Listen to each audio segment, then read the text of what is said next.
Hello and welcome to my Overpowered Run for Digimon World. You can see I've got 99 meats and the basic items that Tanemon gives you. You can see that my attack is at the maximum of 999.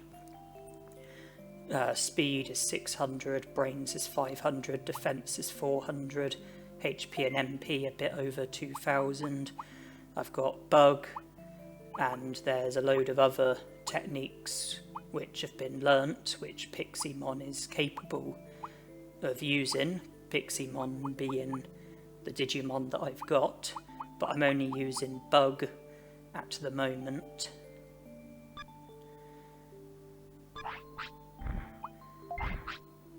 So my Tamer level's at the maximum. I've had 7 raised Digimon. I don't have any money.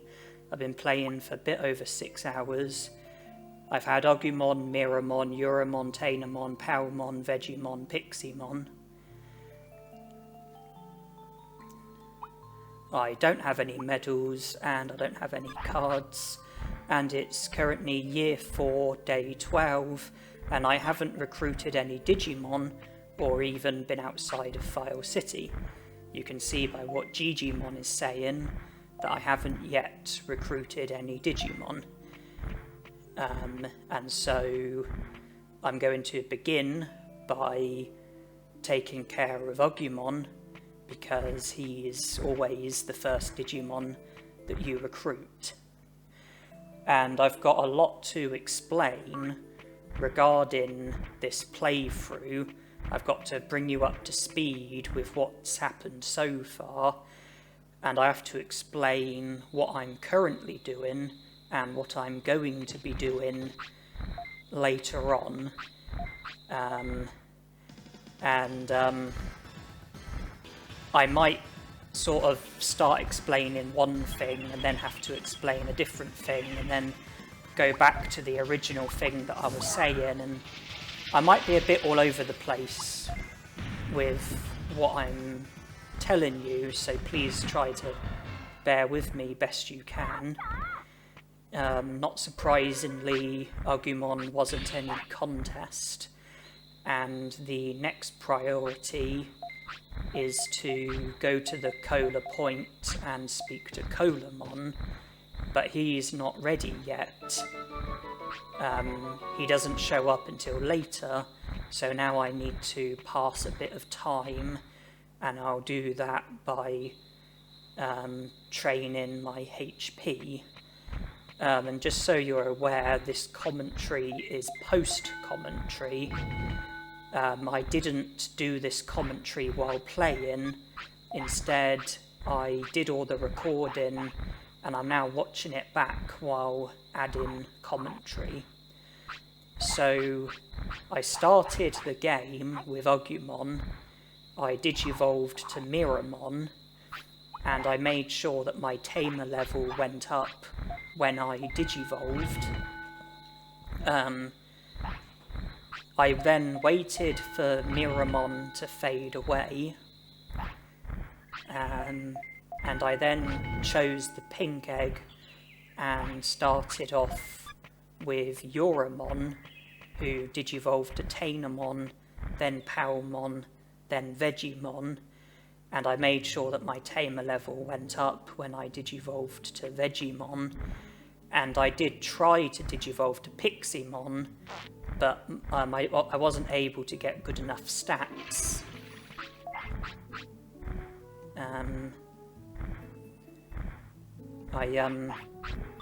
Just focusing on the present, I'm just visiting the item shop. Obviously there's nothing in there because it's my first time visiting it. I put in the MP floppies, the restore, the bandages, the medicine, but I keep the meat and small recoveries. And I also rest because I don't want to experience tiredness. As I was saying, I wanted to digivolve to Piximon but didn't have good enough stats, so instead I faded away as Vegiemon, but then I repeated the process.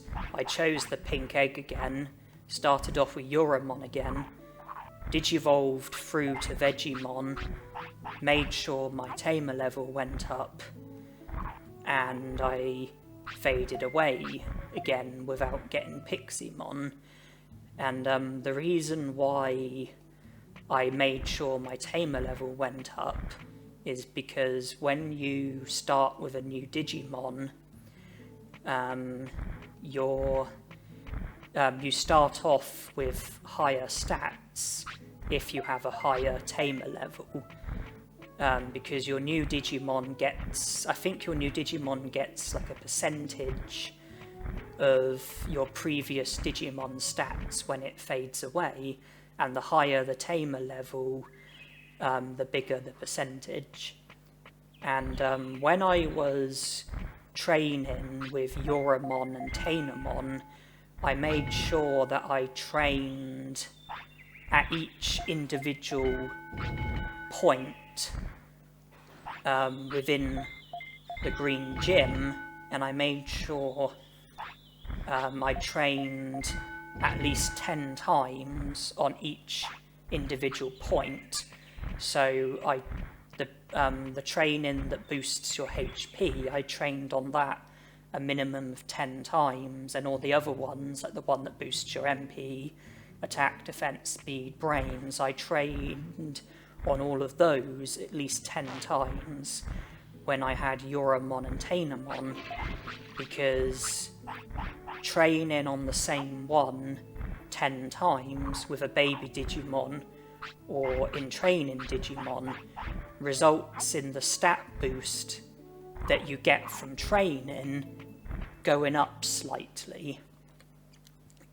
And so with the advantage of having a higher Tamer level and the advantage of getting a bigger stat boost from training, I eventually was able to get high enough stats in order to digivolve to Piximon, and I then learnt all of the earth techniques by training brains and learning the techniques, as well as some air techniques as well. But I wasn't able to do it in one lifespan. I wasn't able to learn all the techniques with only having Piximon once. I had to fade away and digivolve back to Piximon and learn and do more brain training until I eventually learned all the earth techniques. And when I did eventually learn them, I then faded away so that I was able to start over again, digivolve to Piximon, get my attack to the maximum, and that pretty much brings us up to where we are at the moment. You were able to see that my Tamer level was at the maximum and that I had had a certain number of raised Digimon. I had a maximum attack, but my other stats were not at the maximum, and I only had the items that Tokamon gave you plus 99 meats.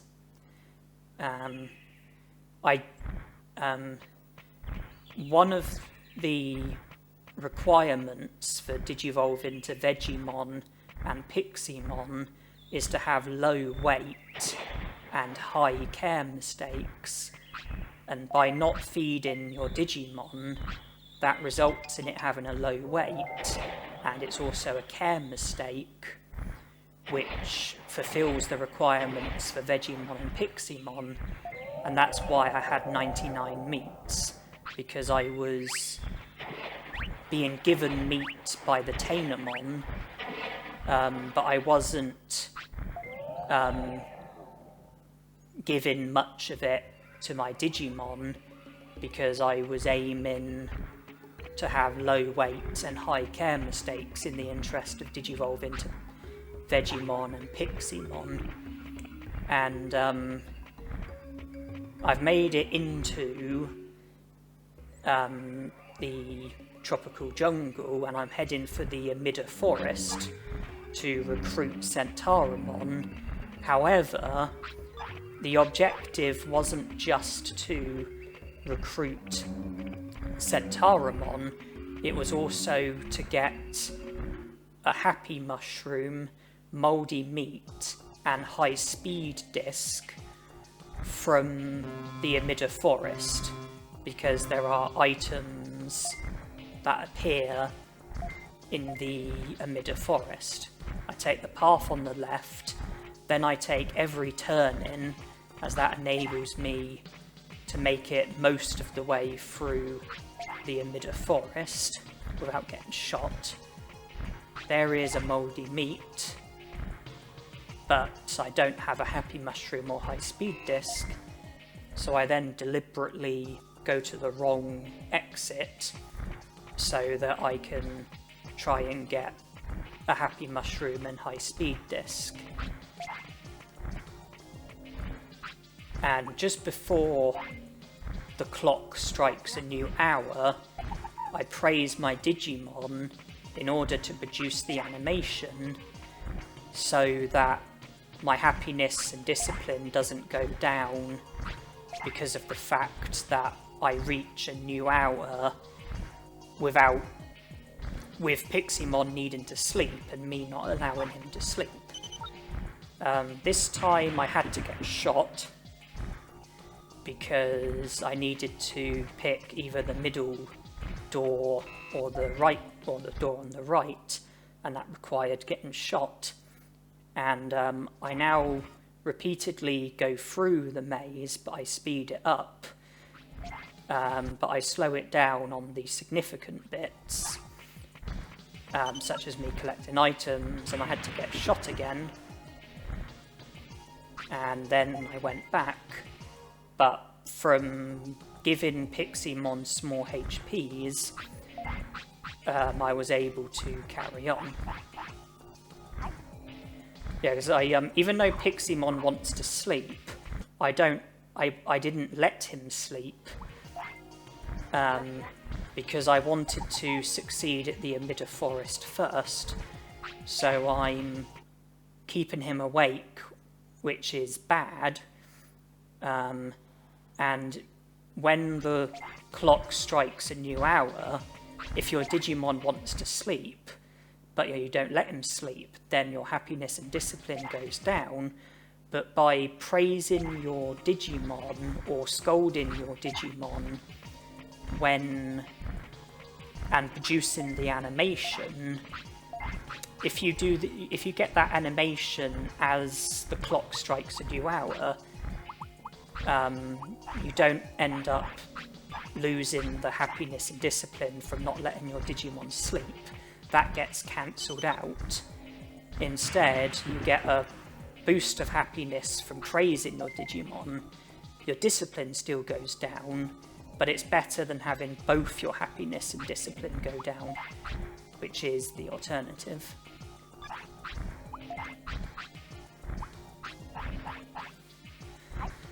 So I've got mouldy meat and high speed disc, so by this point I was carrying on for a happy mushroom.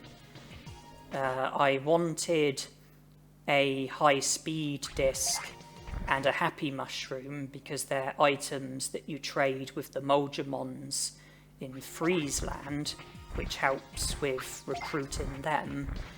And mouldy meat comes in handy with recruiting Vegiemon, because if you take a fire Digimon to Freeze Mountain, you can make it sick with a mouldy meat and then get rescued by Vegiemon, which is the first step towards recruiting Vegiemon.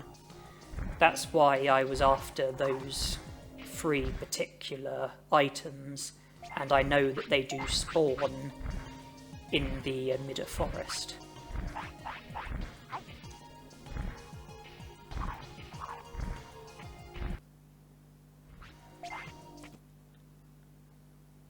And if you follow the route that I take of taking the path on the left and then taking every turn in, you can then make it most of the way through the maze without getting shot. And if the correct path is the one on the left, then you can carry on without getting shot. But if the correct path is the middle or the right, then you have to get shot in order to be able to make it to the path. But at the moment I'm avoiding the correct path because I don't want to recruit Centauromon until I get all 3 of the items that I'm after. At the moment it's just a happy mushroom remaining. And there is a happy mushroom. I can't pick it up, so I have to discard something.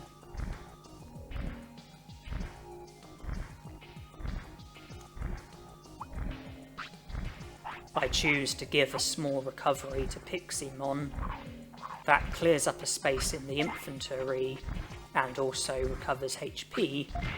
And fortunately, the correct path was in the perfect position in order for me to recruit Centauromon. But I don't go any further. I don't explore the ancient dino region yet. Instead, I backtrack and then head for the city. And having succeeded at the Midder Forest, I then decide that it's okay to let Piximon sleep, and I do that just before reaching the next hour.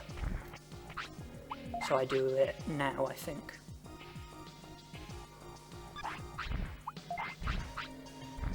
Yeah, Piximon is 14 days old. That's how long it took in order to get myself into this position with the current Digimon that I'm raising. It took me until he was 14 before I was able to maximize my attack. And he's now 15. So from here, my intention is to recruit Betamon, then head back towards the city while recruiting Colamon as well, because I need to get 6 prosperity points or higher in order for the Yuramon in File City to tell you about the invisible bridge in Great Canyon. And while roaming around, I do look out for Digimushrooms, because they are items that you can trade with the Moldgemons in Friesland, and in exchange for a Digimushroom you get a medium HP which recovers 1500 HP and would cost 500 bits to buy, and with a different Moldgemon you can trade medium HPs for super defense discs, which can be sold for 2000 bits, which is what it would cost in order to purchase 4 medium HPs.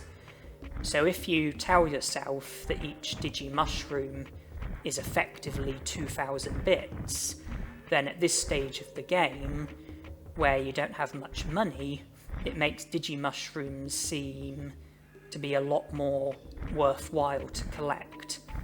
Because at face value, they can be sold for 50 bits and make your Digimon a bit full, which is nothing special at all. But from doing trades, you can effectively turn Digimushrooms into 2000 bits.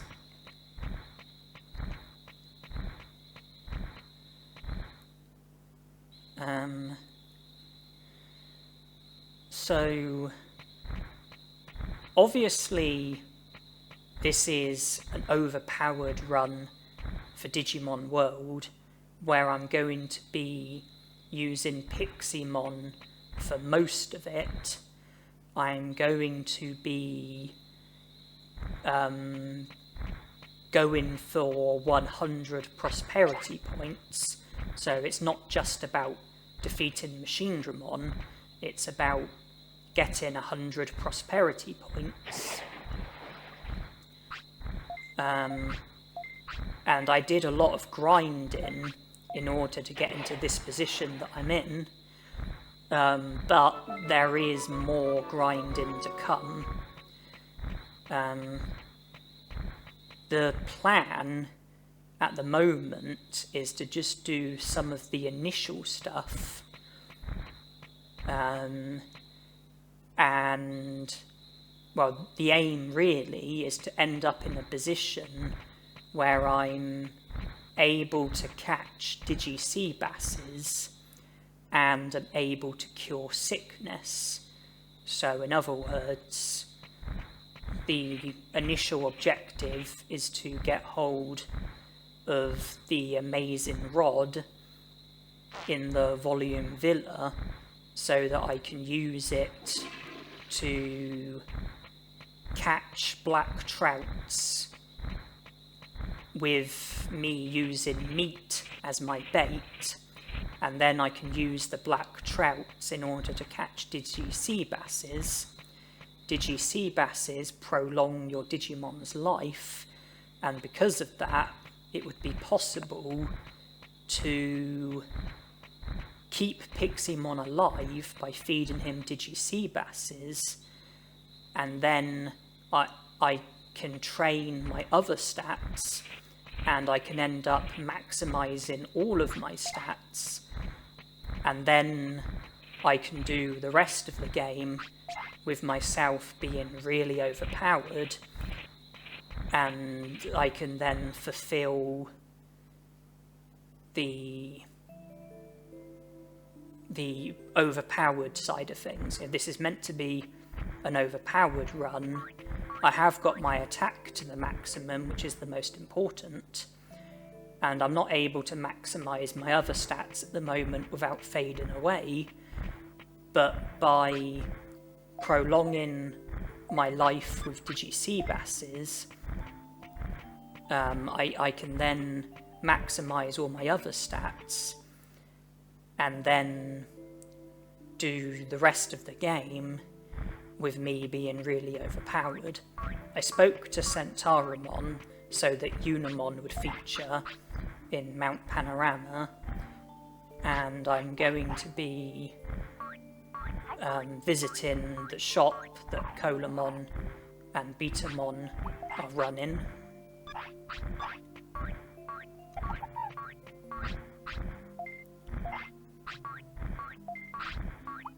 So I see if there's anything to sell.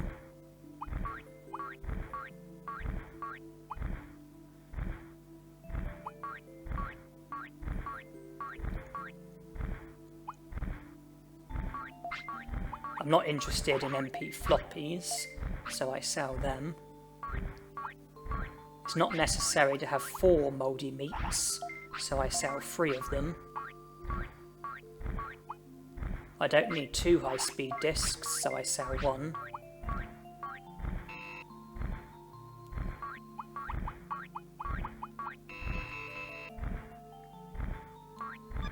I choose to keep the rest.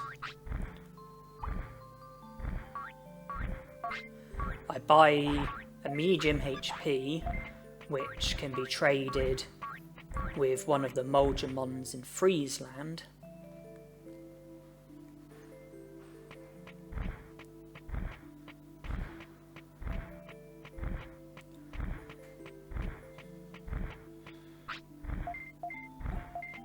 I speak to Tanemon to keep my meat topped up, and now I go into the item shop with the intention of handing some items in and taking some items out.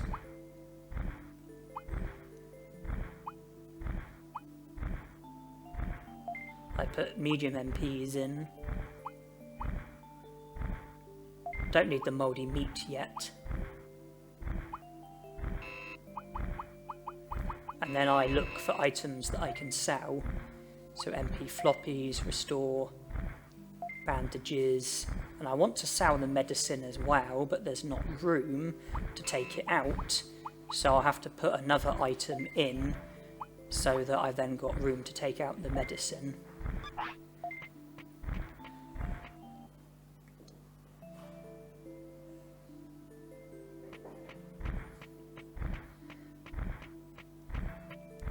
And it's not going to be long before I go to Freezeland, which is why I keep the Happy Mushroom and High Speed Disc in my inventory. I sell the unwanted items that I took out of the item bank.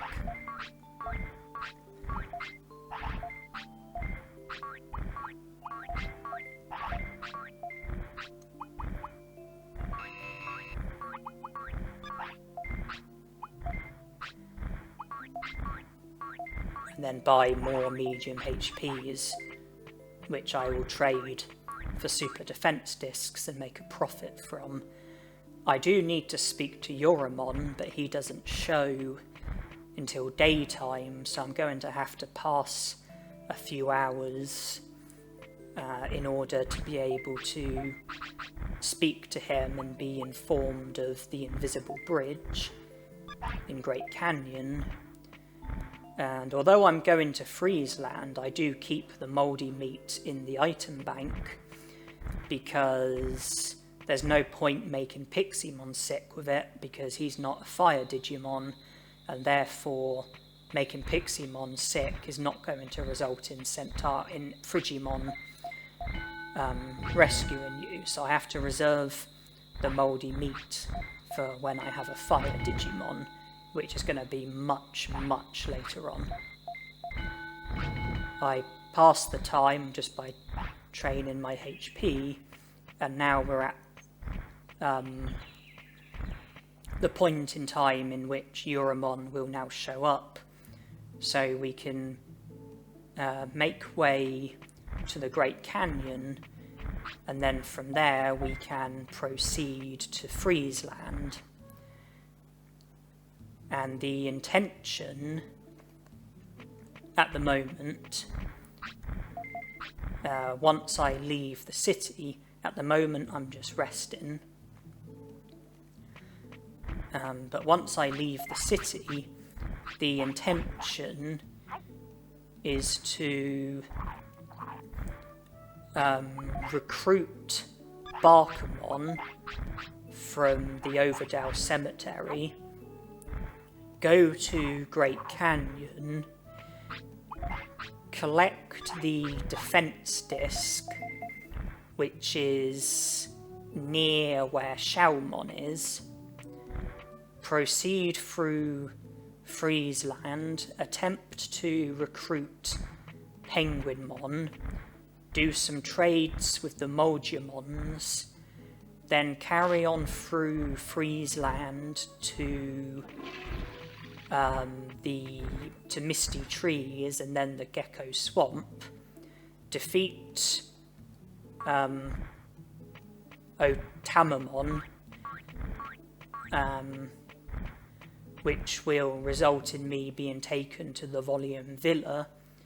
From there, go to Gear Savannah, recruit Sukamon, Biomon, Alepmon, go to the Gear Savannah shop, sell the super defense discs and anything else that's worth selling, use the money to buy Digimon cards so that I've got the value of 300 merit points, which can be traded with Shogun Geckomon in exchange for the amazing rod. Go through Mount Panorama, recruit Unimon,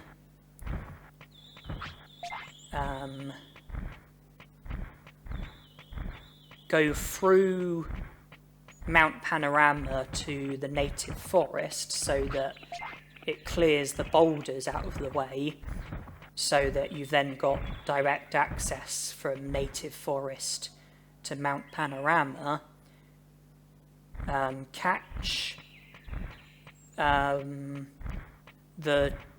2 fish which are to be used for trading with the Vegiemons. There's 2 fish in total, but there's one Vegiemon who wants 1 fish in exchange for an item, and a different Vegiemon who wants a different fish in exchange for the items. Catch those 2 fish so that I can take further steps towards recruiting the Vegiemons. And then from there, the intention is to then pretty much do the other grinding that I was telling you about. Catch loads of black trouts, use the black trouts to catch sea basses, use the sea basses to prolong Piximon's life, train at the gym until I maximise all of my other stats, make multiple trips to Friesland so that I can trade medium HPs for super defense discs and then sell them for a significant profit so that I've got plenty of money to do all that needs to be done. And then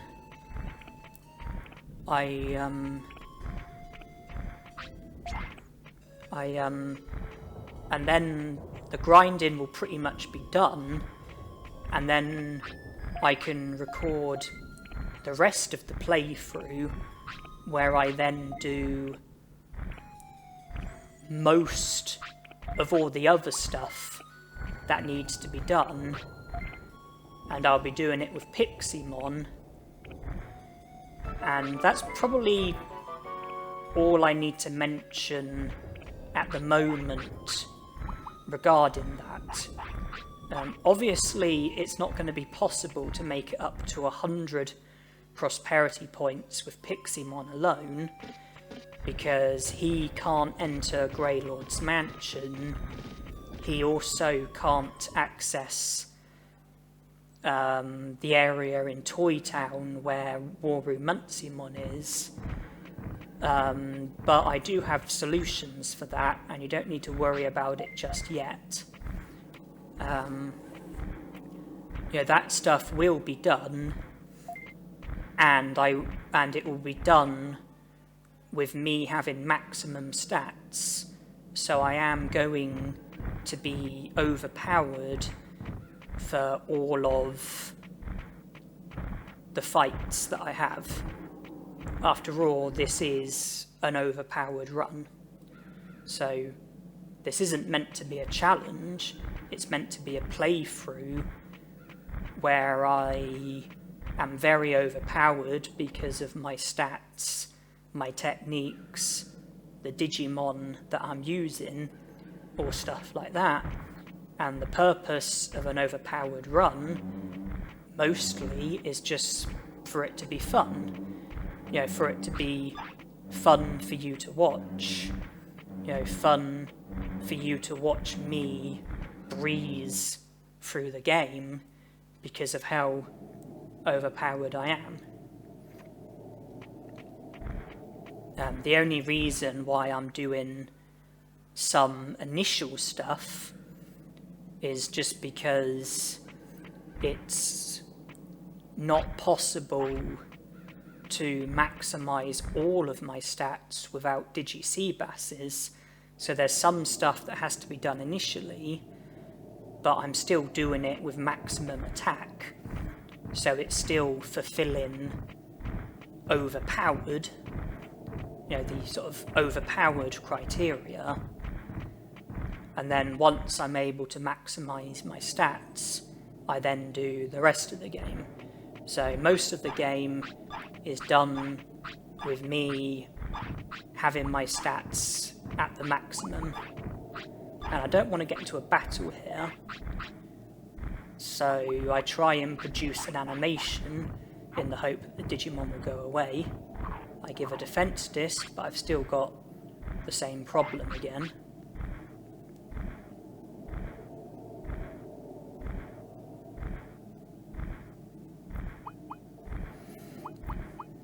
I then choose to praise my Digimon, and I then have a clear path. The reason why I repeatedly mash the menu button is just to sort of try and help me sort of proceed without getting into battles. Because by mashing the infantry button, you're effectively playing the game at slow motion, and it just helps me sort of see where the enemy Digimon are, and just helps me try to avoid them best I can. Because one thing that I'm not good at in this game is avoiding Digimon. I do get into a lot of unintended battles.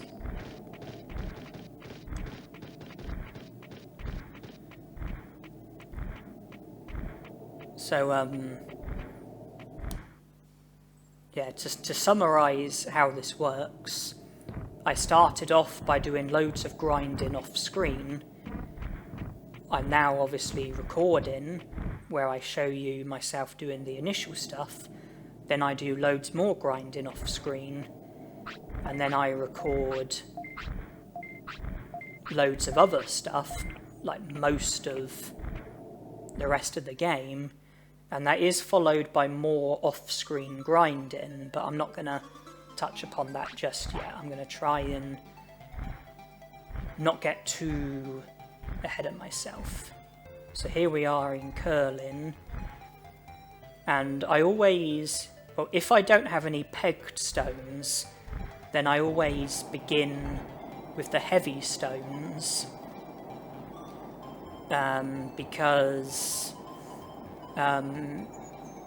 heavy stones are harder to knock about.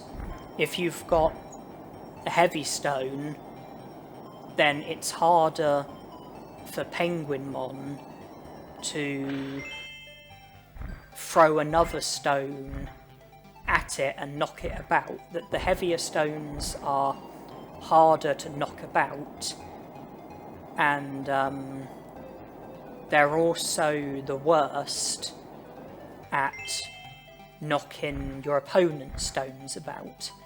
So I always, if I don't have any pegged stones, I always use the heavy stones first, then the medium stones, then the light stones. If I have pegged stones, then I use them first, because obviously they stay on the spot permanently until the end of the game, the end of the curling game. They can't be knocked about by your opponent. And then heavy stones, because they're the hardest for your opponent to knock about, followed by medium stones. Save the light stones till last, because they're the best at knocking your opponent's stones about, and they're also the easiest to get knocked about by your opponent. And so having light stones on the good spots can be risky, because it's easy for your opponent to knock them about, and your opponent could knock them onto the bad spot, which will cost you points and make a big difference.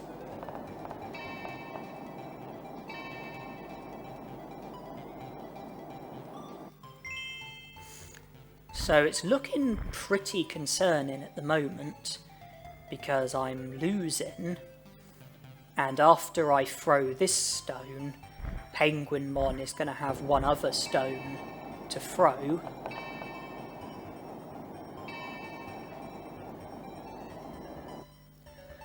And it still looks bad, because I'm only tying and the only stone left belongs to Penguinmon. And if you draw, you lose. And that's exactly what happened. But I chose to carry on because losing to Penguinmon isn't the end of the world. You can still recruit him, you just have to catch a fish. Because the first time you visit him, he challenges you to curling. If you beat him, he joins the city. If you don't beat him, then he will only give you a rematch if you give him a fish. So the fact that I lost Penguinmon isn't the end of the world, it just means that I need to return to Friesland with a fish so that I can challenge him again and hopefully beat him and recruit him. And you saw that I traded a happy mushroom with the Vegiemon as well as a load of Digimushrooms. And I speeded it up so that it wasn't too boring for you. There I trade the high speed disc, and now I go to trade medium HPs and I speed that up as well.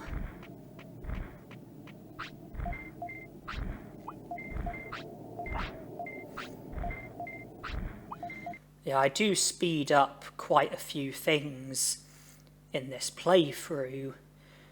It's mostly just the tedious, boring stuff that I speed up, just because I don't want you as viewers getting bored. And, you know, I don't want the video to be any longer than it has to be. This video is almost 6 hours long, and that's with me speeding up lots of different bits. If I didn't do the speed ups, then the video would be a lot longer. And as well as doing speed ups, there's also a lot of bits that get skipped out. For example, the grinding that I did before I started recording, and then the other grinding, which is to happen later on, that all gets skipped out. Because that would be very boring to watch, very tedious, and it would make the video much longer. But fortunately I've been able to keep it to under 6 hours.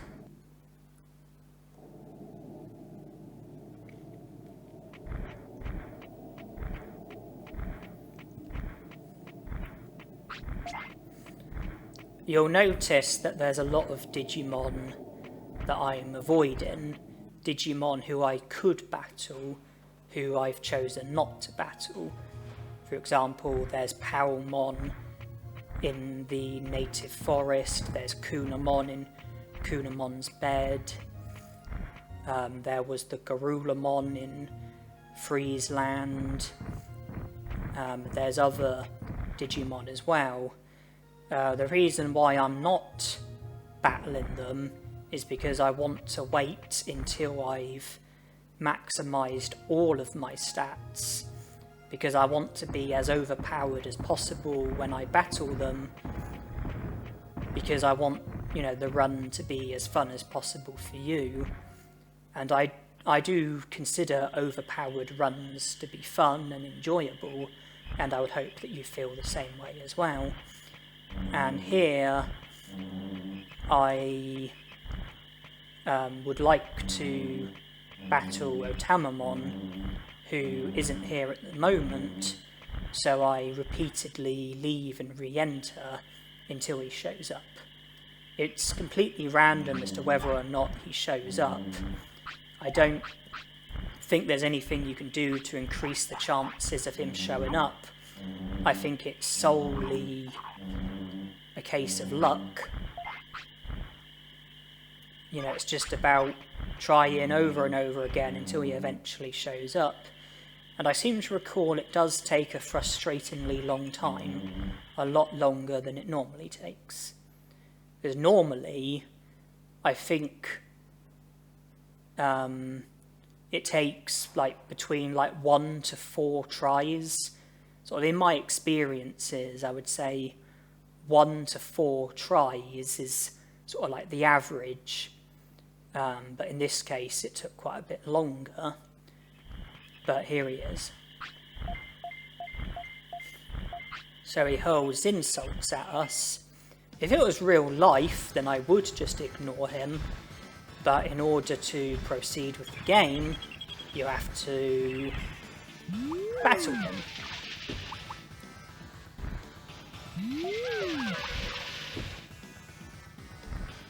And I get flattened. And I do serious damage. And he gets flattened as well.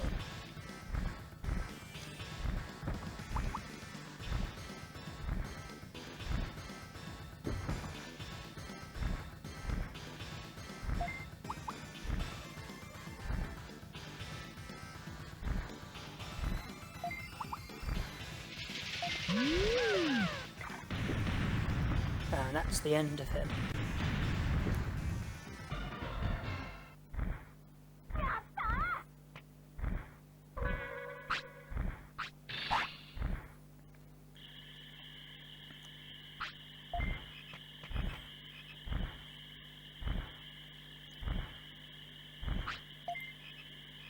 So he insults us. We decide to have it out with him as a result of it. He gets the short end of the bargain, and then he gets stroppy and leaves like a brat having a tantrum. Very mature.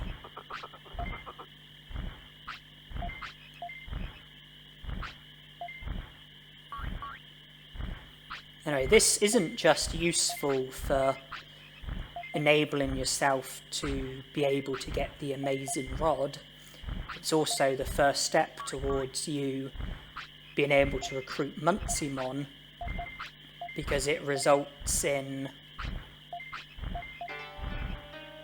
you being able to make it to where Cherrymon is, and then passing through to Toy Town, where the Piximon suit is.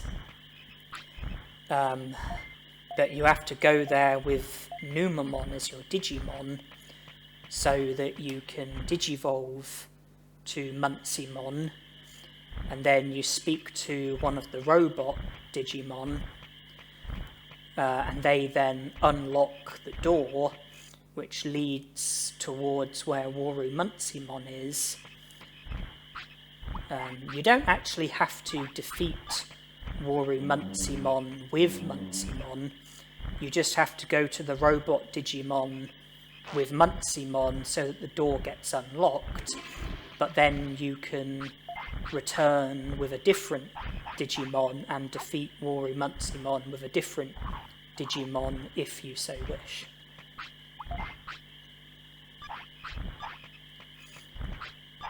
So once again, I'm choosing not to let Piximon sleep straight away, and that's because I want to achieve certain progress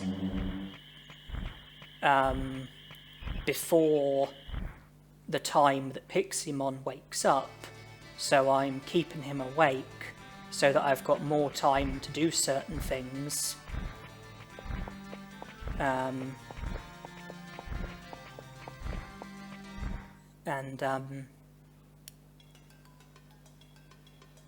Yeah, see, if I was to let him sleep now, then it would be the time when he wakes up, and then it would take more time for me to do the things that I'm planning on doing.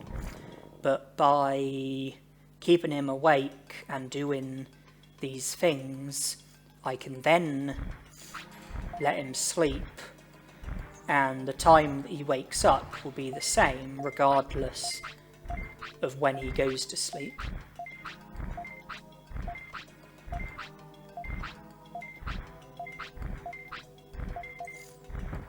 So this is where the old rod is, which isn't very good. I don't think you need to collect it in order to be able to be given the amazing rod, but I collect it nonetheless. And then I speak to the Sukamon who joins the city, although you don't get the pop-up. I mean, usually when a Digimon joins the city, you get the pop-up that says Digimon X has joined the city, and it plays the music as well. But you don't always get that, and Sukamon is an example, but nonetheless, he joins and you get the prosperity point for him. Unfortunately, it is only one prosperity point that you get. Rookie Digimon get you 1 prosperity point. Champion Digimon, most of them get you 2 prosperity points, whereas Ultimates get you 3 prosperity points. But the free Filth Champion Digimon only get you 1 prosperity point. So that's Sukamon, Numamon and Nanemon.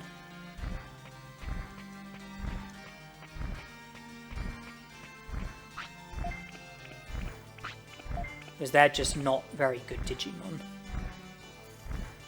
And when it comes to what they do in the city, Sukamon and Nanemon are both useless.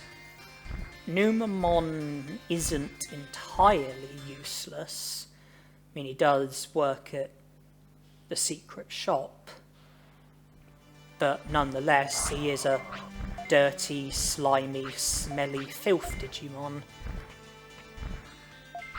And so I can understand it being considered that he's not much good. So that's Biomon recruited. Took a fair few tries to get it right, so I speeded it up. I avoid Patamon until I've maximised all my other stats. Same with the Gabumon in Misty Trees, and the same with any other Digimon who gets recruited by being defeated. If my memory serves me correctly, I don't do any more battles until I've maximised all of my other stats.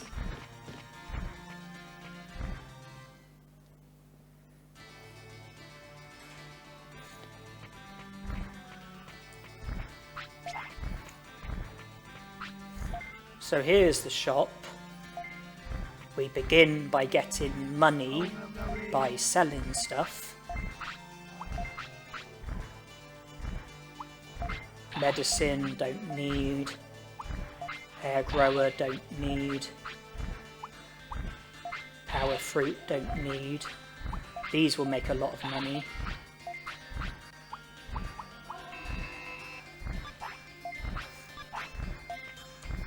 And now I need the value of 300 merit points.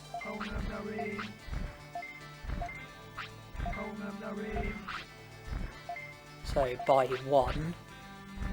Metal Mummemon will get me 30 points. 10 points makes it 40. Another 10 points makes it 50. And another 10 points makes it 60.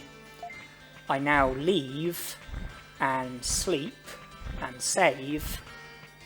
Because of that, when I wake up it will be a new day, and there will be new cards at the card shop which I can buy.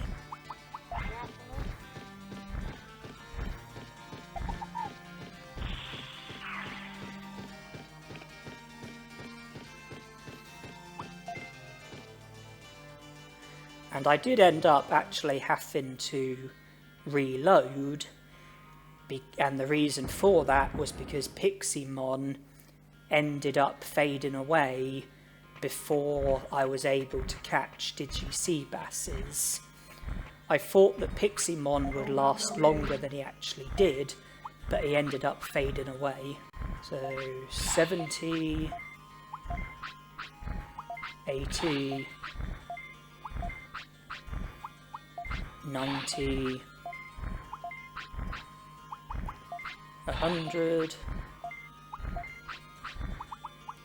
110. Now I buy packs of 3, and I do, you know, look at the cards, and I do add on the merit points that they're worth, but I speed it up, and then I go back to normal speed once I've got adequate merit points. I was very lucky to have gotten a Hercules Carboterion card. Then I check what I've got: 100 prosperity points, 130, 160, 170, 180, 200, 210, 220, 230, 240, 50, 60, 70, 75, 80. Actually, wait, sorry, I've miscalculated. I ended up adding 5 points for a couple cards to actually get 10 points for. So forgive me, I made a mistake there when counting, but I do definitely have 300 merit points, well, more than that in fact, and I sow a few extra cards so that I have exactly 300 merit points.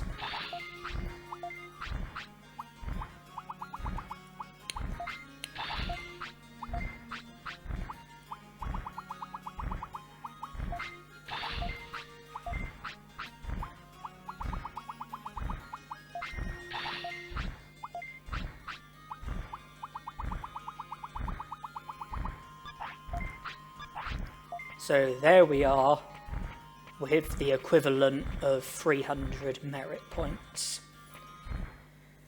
Yeah, when I carried on initially, I didn't think that the sea basses were as desperate as they actually were.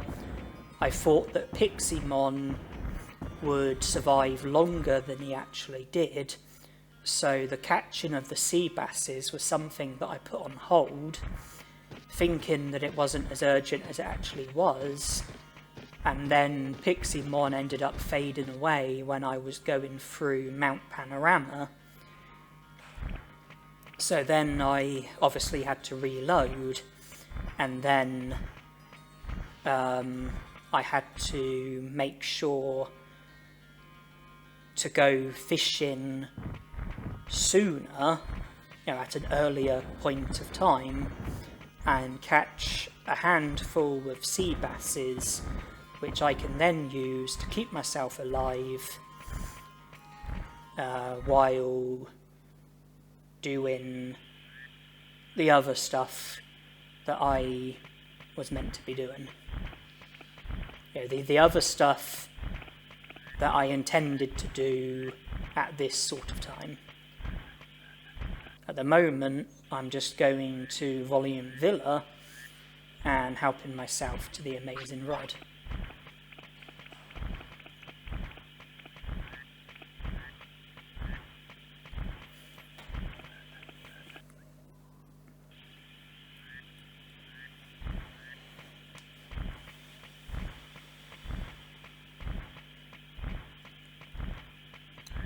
It possibly might have been wiser to have kept myself awake longer than I actually did, so that then I would have had more time, but I can't change what's already happened.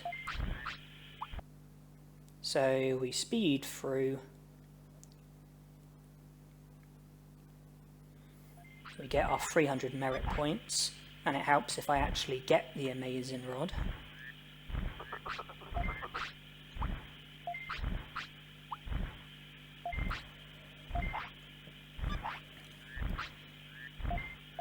There, we've got it. Now to autopilot back to the city. He refuses. We scold him. And now he will take it. Of course, we haven't gone through Mount Panorama yet, and because of that, there won't be any access from Native Forest to Mount Panorama because the boulders will still be in the way.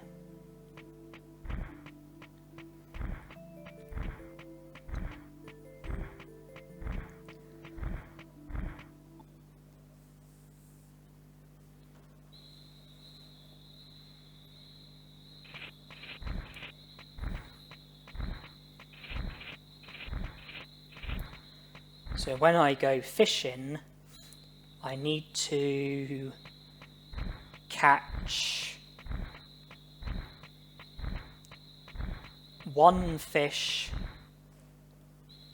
well, the one specific fish that you trade with one of the Vegiemons, the other specific fish that you trade with one of the other Vegiemons, plus an additional fish to give to Penguinmon in exchange for curling. And then I also need to catch a load of black trouts. Well, not a load of black trouts, just a certain amount of black trouts, so that I can then catch a certain amount of sea basses. So I speed this up.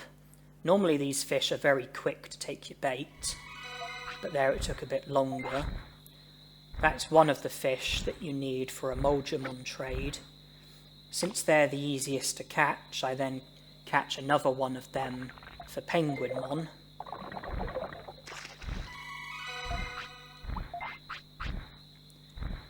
Now it's just about catching black trouts.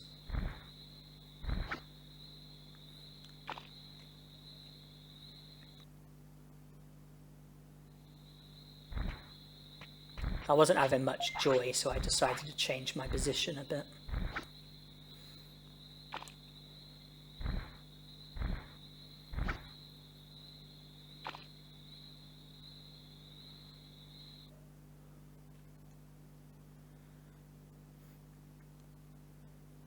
So I think I catch 11 black trouts in total. The intention to use 10 of them to catch 10 sea basses, and then reserve the other black trout for a Vegiemon trade, because a black trout is the other fish that's needed for a Vegiemon trade.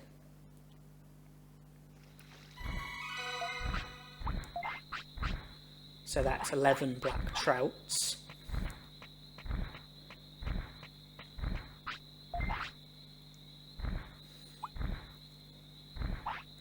And I now start catching sea basses, and that gets speeded up as well.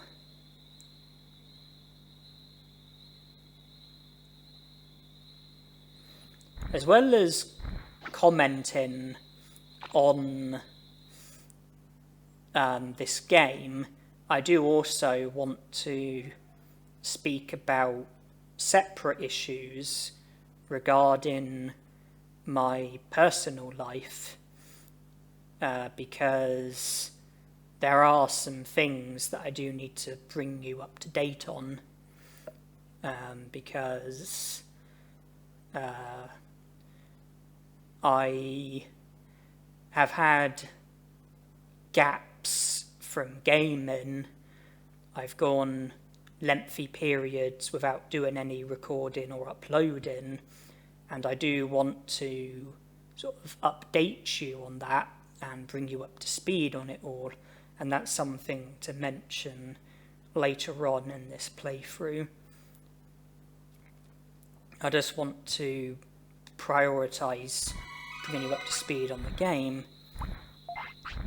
And I made the mistake of catching 11 Digi-Sea Basses instead.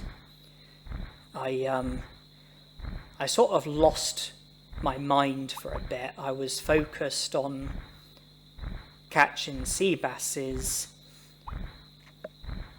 and then afterwards I realised that I wasn't meant to catch 11, I was meant to catch 10 and reserve a black trout. So because of that, I then have to go and catch another black trout.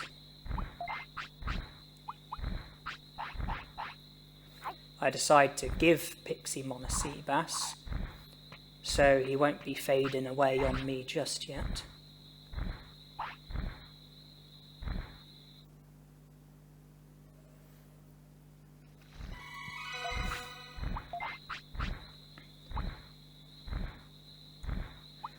So that's all the fish that I need for the time being. I was hoping that I wouldn't foul against Penguinmon again, because that would really be a bummer. And I would either have to reload or give him one of my sea basses instead, but I really don't want to be doing that. Sea basses are a bit too valuable. It doesn't matter, well, as far as I'm aware, it doesn't matter what fish you give Penguinmon. There are quite a few different types of fish in this game, and I don't think it matters like what fish you give Penguinmon. I don't think it makes any difference to what stones you get or what stones Penguinmon gets or anything like that. I think it's all the same regardless of what fish you give him. So I purchased 75 medium HPs. They are to be traded with Vegiemons for super defense discs, and that should rake in 150,000 bits, which is a very nice sum of money at this early stage of the game.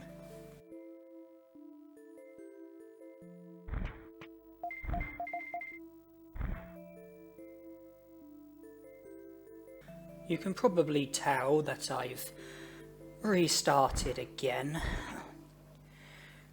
and well, I'm not gonna beat around the bush, I'm gonna be honest.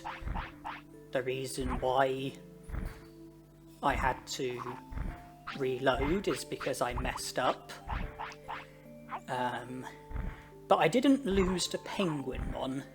That's not where I went wrong.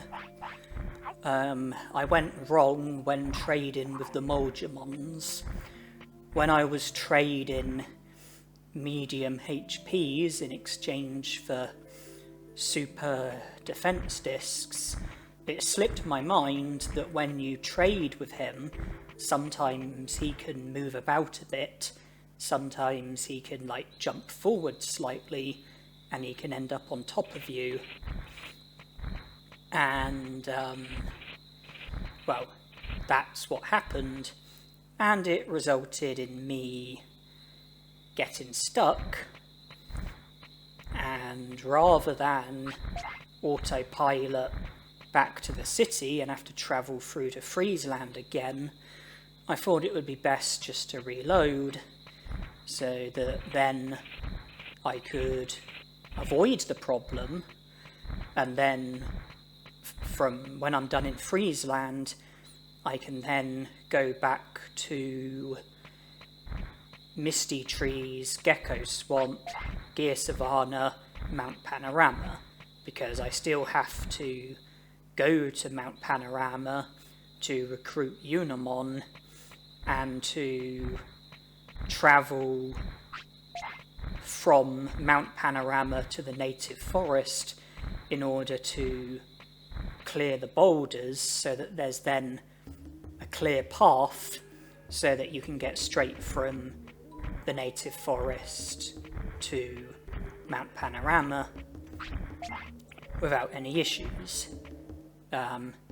In order to clear the boulders, there's one of two ways to go about it.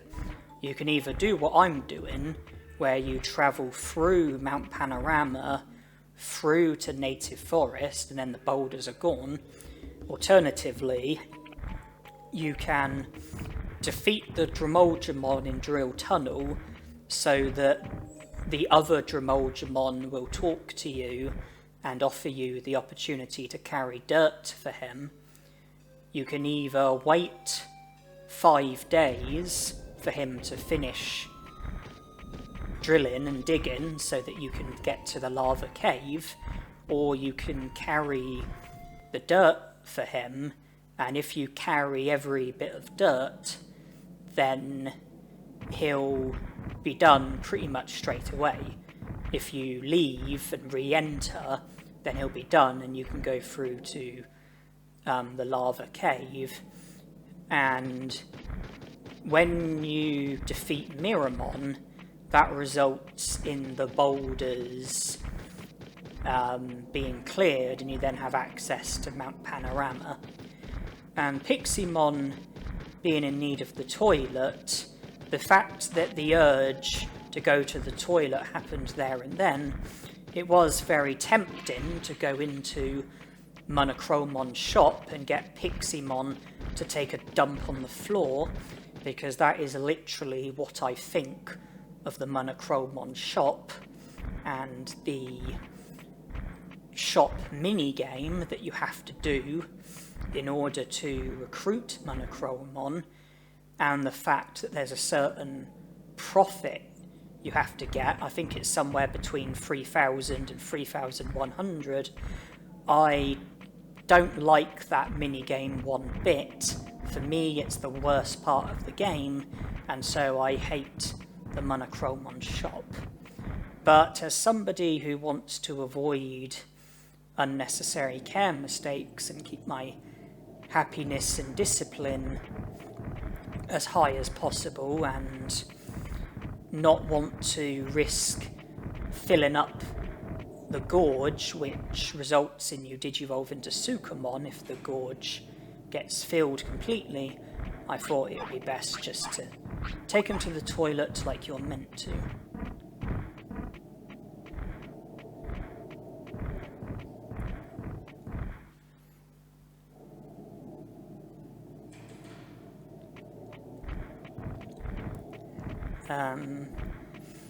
So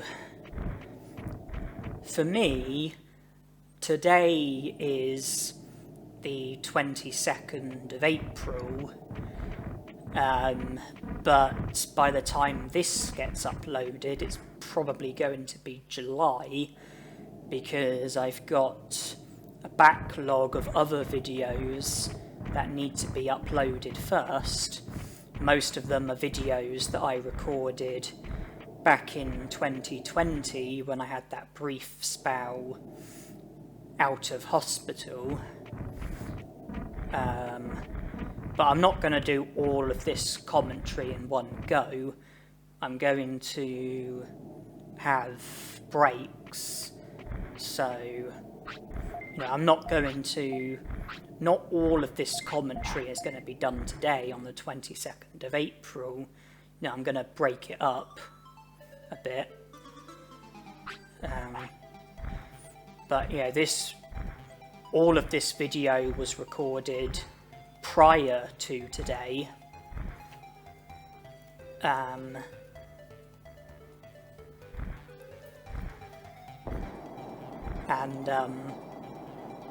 The commentary is being added obviously now and over like the next day or so, and I anticipate that this will be uploaded probably July sort of time, give or take a month, so sort of anything between June and August, I would think.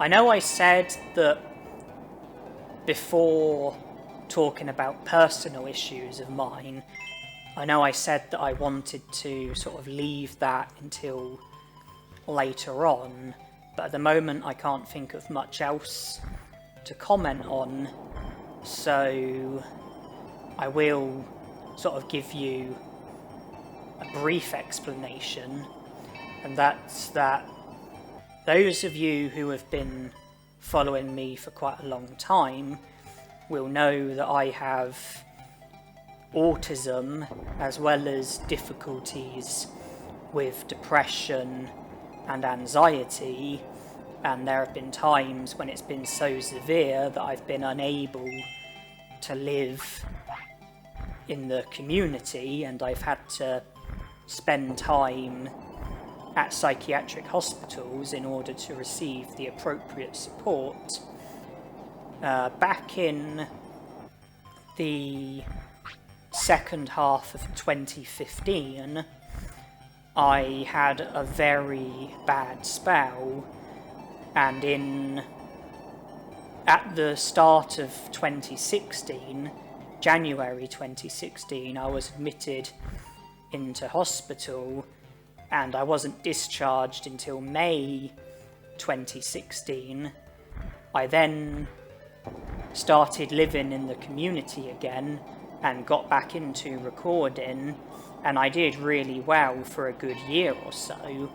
But then unfortunately in the second half of 2017, my problems took another turn for the worse. I started to experience intense depression and anxiety again, and I became too unwell to do my recordings, too unwell to do my gaming, too unwell to live in the community, and I went back into hospital in 2018, February 2018, and unfortunately I encountered a lot of other problems. I had a lot of other setbacks, and rather than recover and get better, it was sort of always one step forwards, one step back. I was having setbacks, and I was still in hospital 2 years later in 2020, and the staff ended up discharging me back into the community. I think the intention was to try and support me in the community instead, and I did have a brief sort of phase in the community back in 2020. I think it was like April, May sort of time, and I did get back into my gaming.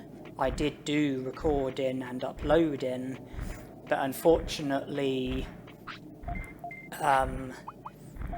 my mental health wasn't under control.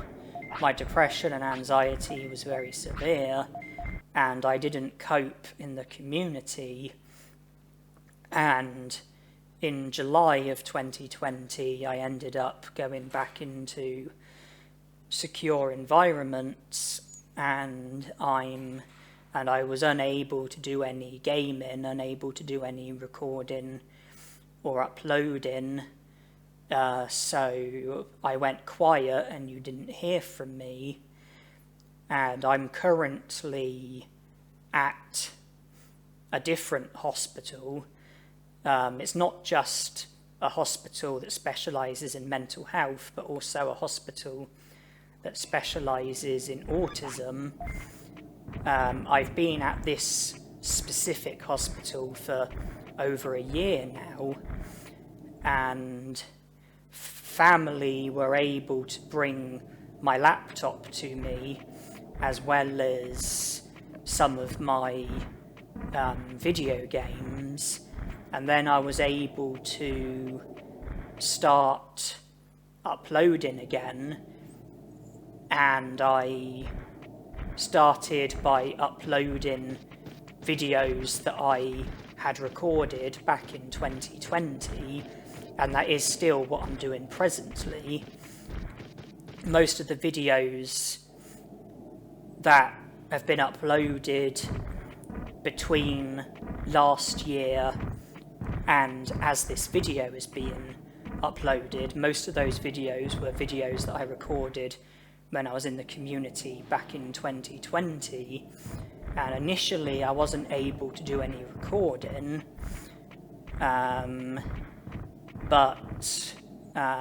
because of like technical issues regarding the recording software and my capture card and things like that.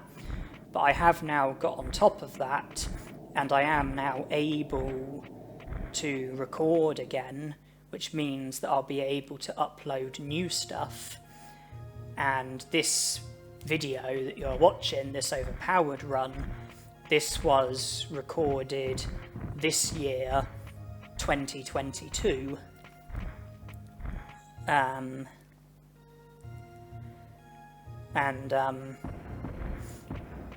Well, the videos that I'm uploading at the moment were recorded between 2020 and 2022, but the majority of them were recorded in 2020, and then once those have been uploaded, I can then upload the newer videos that I've recorded, as well as do more recording of more gaming, which I plan to upload. I am, in hospital at the moment. I'm in my room on the ward, and I am, recording this commentary in the hospital, and I, recorded this playthrough in hospital. So that pretty much sort of sums up what happened to me over the more recent years. Just that I'm in hospital, and my depression and anxiety and all stuff like that has been very severe at times, but at the moment it is relatively under control. I do feel relatively good emotionally. I don't feel particularly depressed or anxious at this current moment in time, but I do have a lot of problems linked to my autism and mental health, which have affected me over the years, particularly when I've been in the community. And so I think that simply being in hospital is doing me a lot of favours and is contributing a lot towards me feeling a lot better than what I have done.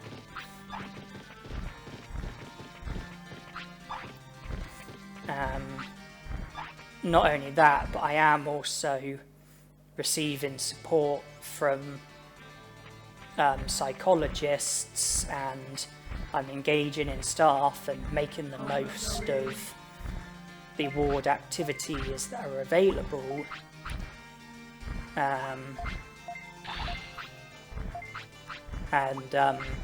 This hospital is effectively my home at the moment, because due to personal difficulties I had to end my tenancy, and so I don't actually have like a home outside of the hospital anymore.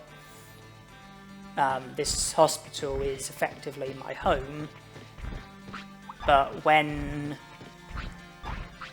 we talk about, like, when I eventually move on, we are going to find appropriate accommodation for me, so I'm not going to be tossed onto the streets or anything like that.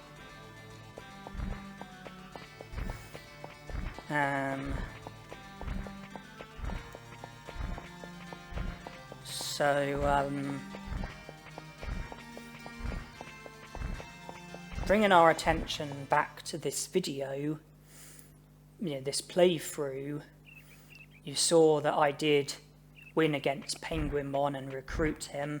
I did more trades with the Vegiemons.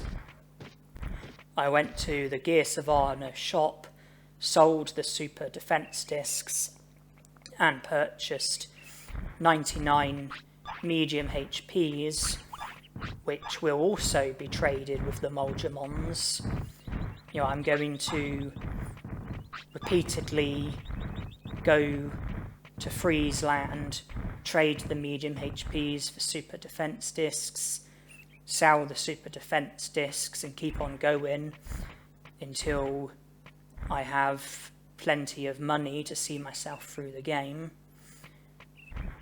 This is where I recruit Yuramon.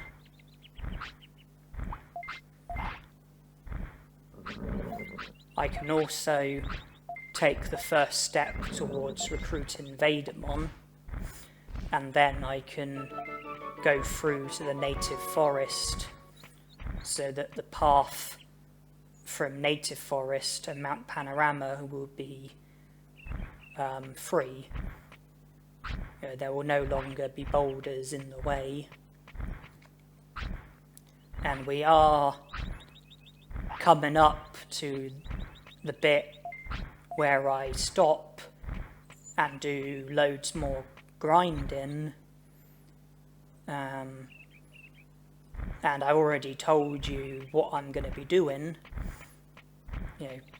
Catching sea basses, keeping Piximon alive with them, training all my stats to the maximum, repeatedly going to Freeze Land and doing the Vegiemon money trick, and I think that pretty much sums it up.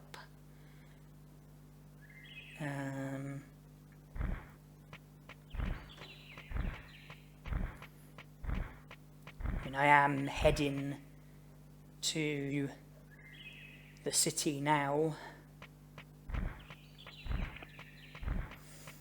I will say, even then, when I carry on, you'll see a substantial difference with the items that I've got, the stats that I've got.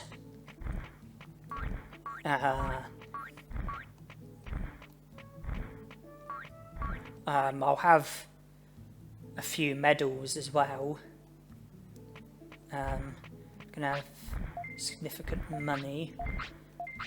I've spoke to Yuramon about the bandits, so Agumon will now show up.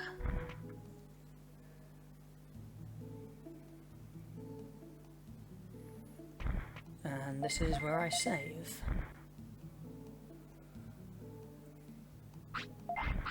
But yeah, just to show you, those are the items that I've currently got.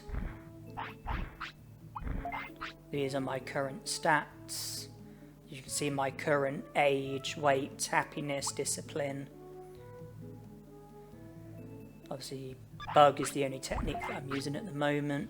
You can see I've had 7 raised Digimon, Tamer Level 10. You can see my money, you can see the Digimon that I've got. No medals and just a card of me. That's the only Digimon card that I've got. And once the screen reloads, you'll be able to see the difference. 99 variouses, 98 autopilots, 99 Digi-Seabasses, 99 portable potties, 71 meats, 99 medicines. HP and MP 9,999, attack, defense, speed and brains 999. Piximon is 40 days old, his weight is 99, his weight is 99.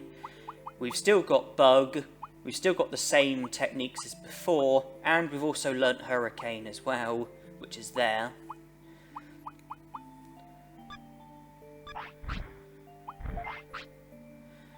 I'm still level 10 Tamer level, still 7 raised Digimon, maxed out on money, got 3 medals, got Old Rod and the Amazing Rod, still got the same Digimon.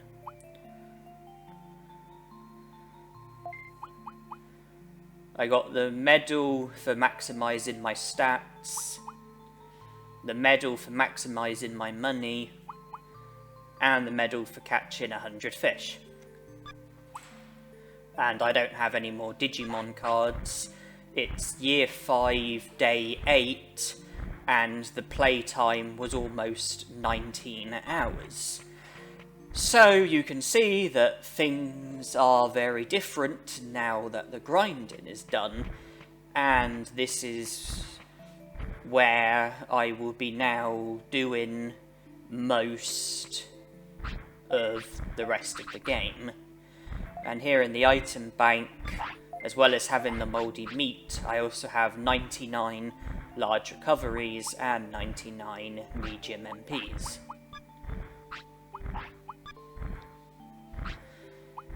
So we currently have 14 prosperity points, and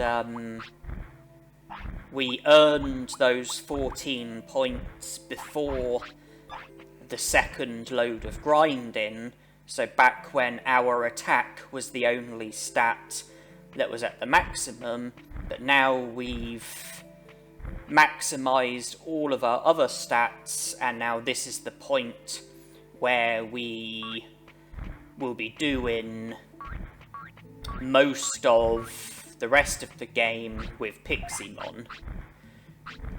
And I do need to be giving him sea basses in order to stop him from fading away. And I also will be praising him at times in the interest of keeping his happiness to the fullest, because that prolongs your Digimon's lifespan. So I just want to make sure that they do get, the Piximon does get the full 3 hours for every sea bass that I give him. Sea basses prolong your Digimon's life by 3 hours. And in order to keep Piximon alive, it is usually 6 sea basses a day which are needed.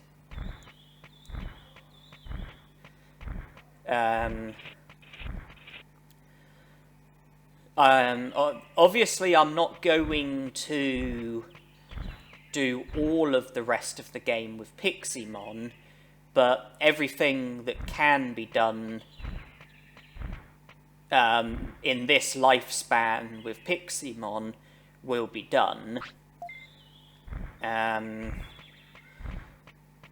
won't be able to recruit Vegiemon because Piximon's not a fire Digimon, so I can't have Vegiemon rescue me in Friesland with Piximon, therefore meaning I can't take the first step towards recruiting Vegiemon. I can't recruit Muncimon because the door that leads to Muncimon is locked, and the robot Digimon will only unlock it if you go there with Muncimon as your Digimon. That also means that I can't recruit Nanimon. And I can't enter Greylord's mansion because Piximon is not a virus Digimon. That rules out my Otismon, and that is a total of 9 prosperity points that I won't be able to obtain with Piximon. So subtract that from the total of 100 prosperity points. I will be working up from my current total of 14 prosperity points up until 91 prosperity points before I can go no further with Piximon. But I'm not going to comment on that any further at the moment.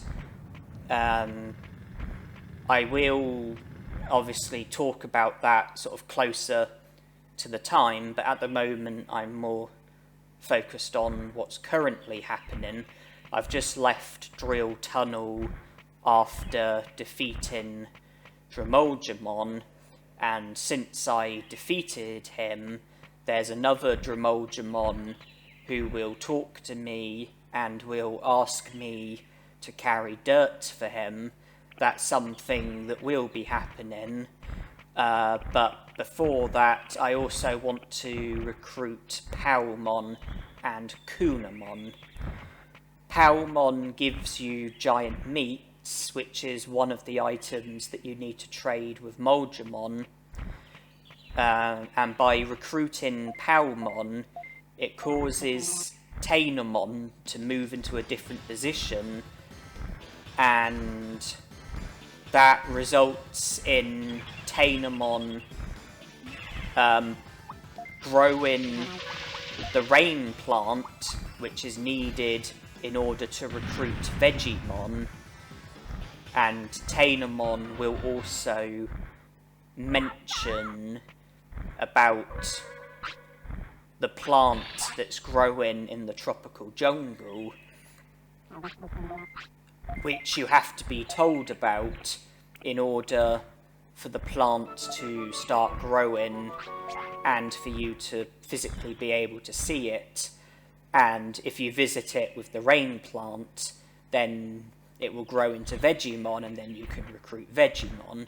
So that's why it's important to recruit Palmon, and it's also important to recruit Kunamon because of the shortcuts that he creates that enables you to go from Vile City straight to the Digimon Bridge, skipping out the need of having to go through the native forest and Kunamon's bed in order to get to the Digimon Bridge.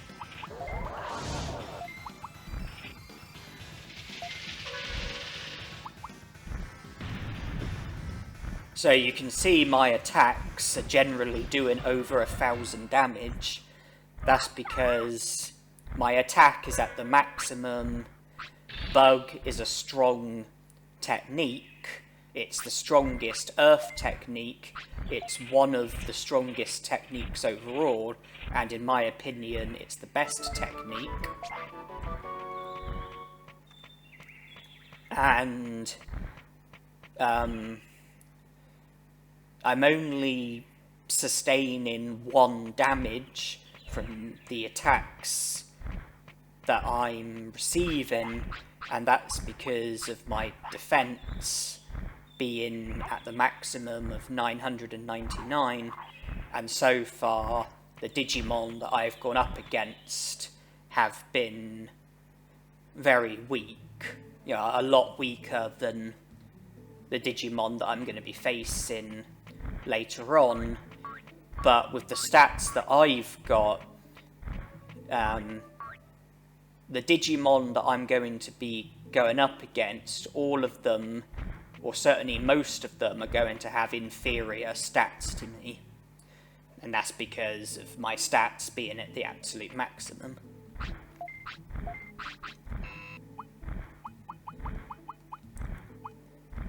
So I put in the brain chip and the MP chip. No point giving it to Piximon because it won't have any effect. No point selling it because my money's at the maximum. There's Tanemon mentioning about the plant that's growing in tropical jungle. There's giant meats. So the brain chip and MP chip, I just thought it'd be best to put it into the item bank. It could come in handy when I'm done with Piximon. It could be used on future Digimon, or they could be sold once I no longer have maximum money. But there's no harm in just putting it in the item bank and just leaving it there for the time being.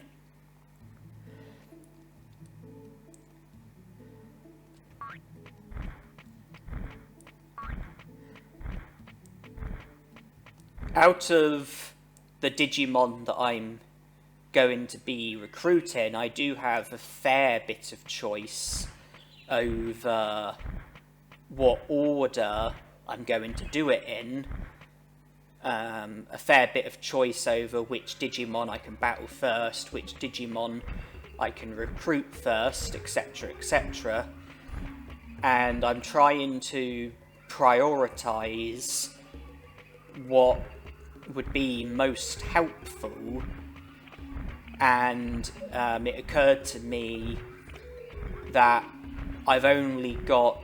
the inventory that I've got can only hold 10 items, so it would be helpful to see Tanemon and get the extension that enables you to carry 20 items. Do that sooner rather than later, and that's why I'm now heading to the Dino region, so that I can take on Tyrannomon and Meteormon, recruit Tyrannomon, then speak to Tanemon and get the extension that enables me to carry 20 items, so then I'll have less restrictions with my inventory.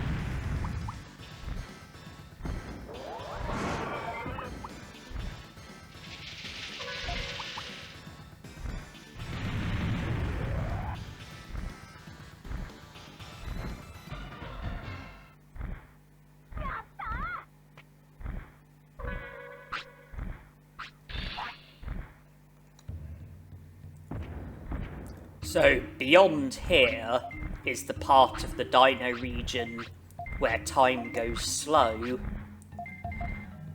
Beyond that is the part of the Dino region where time goes fast.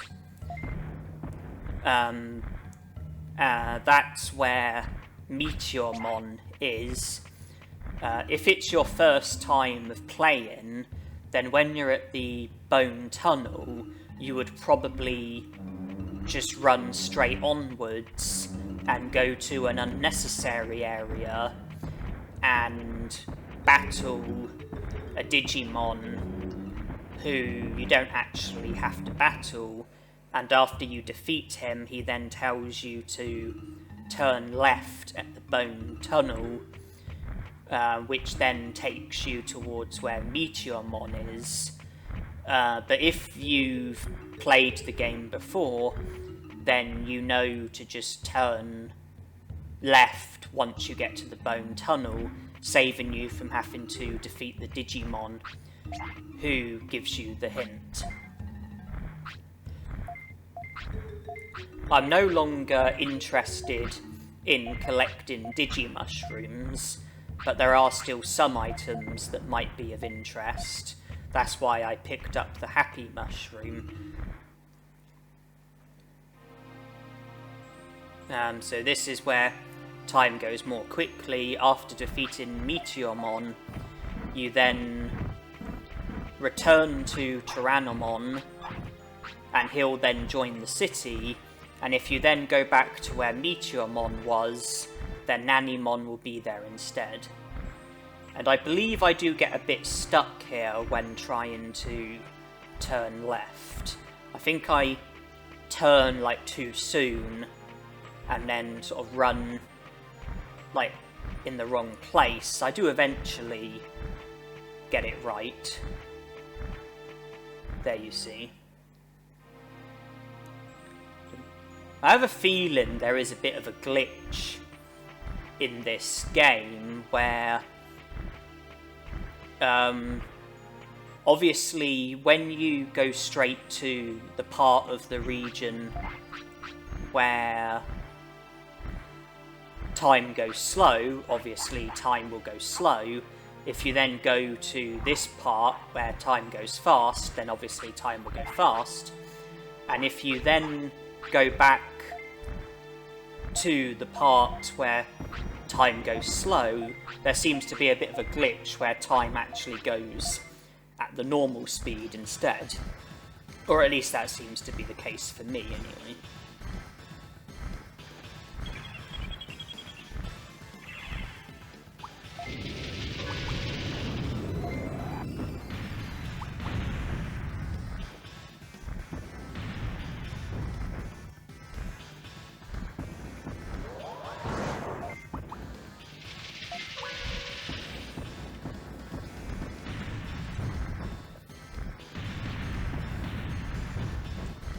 So that's him defeated, and annoyingly, when I go through the dialogue after defeating Meteormon, I do have to go through it very slowly, and the reason for that is because if I don't go through it slowly, then it's common for my game to freeze.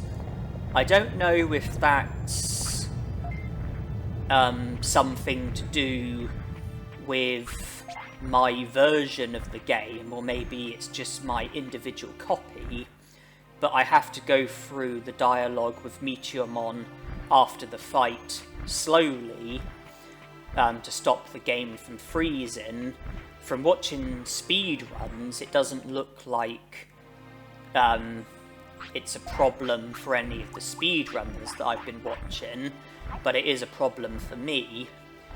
But even though I went through the dialogue slowly, I did edit the video and speed that bit up, so that even though I went through it slowly, it didn't appear to be slow for you, because I didn't want it to be boring for you.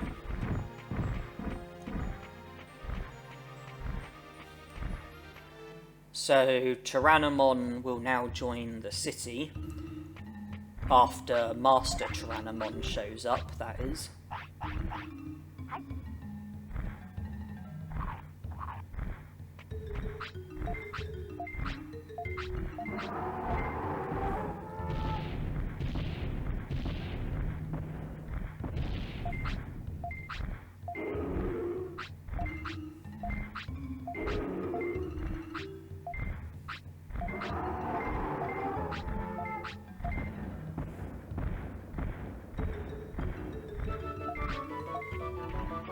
And now we head back to where Meteormon was, and Nanemon will be there instead. To try and comment on the grinding that took place recently,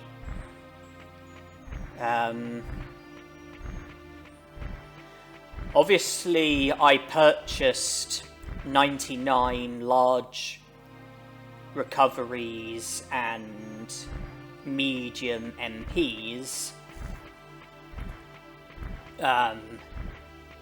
just in case I was to need them in battle.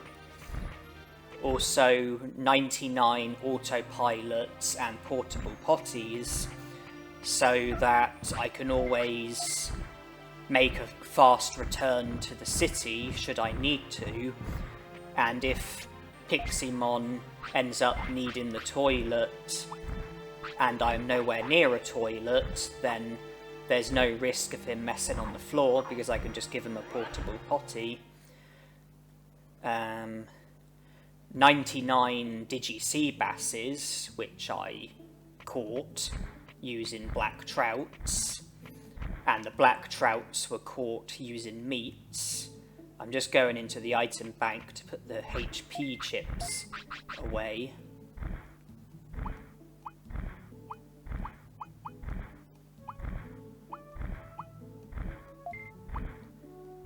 And the happy mushroom. And I also went to Centauromon,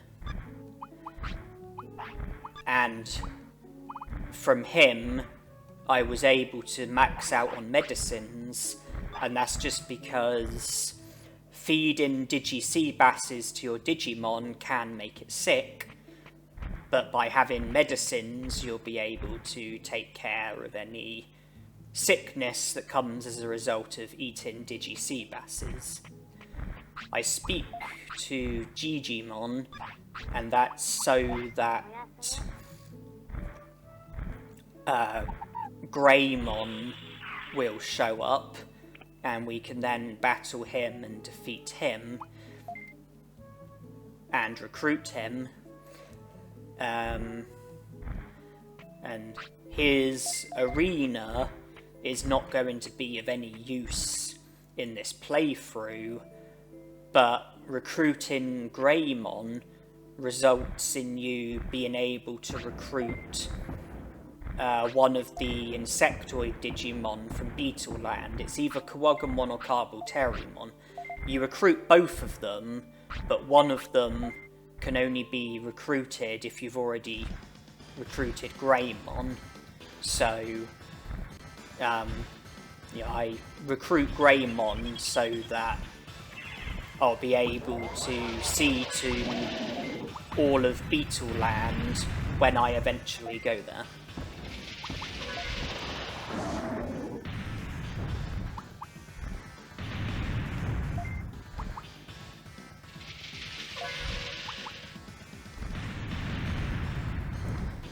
And you saw that Greymon did actually do more than 1 damage to me, which means that his attack must be quite a bit higher than the other Digimon that I've gone up against so far. But it still did very minimal damage.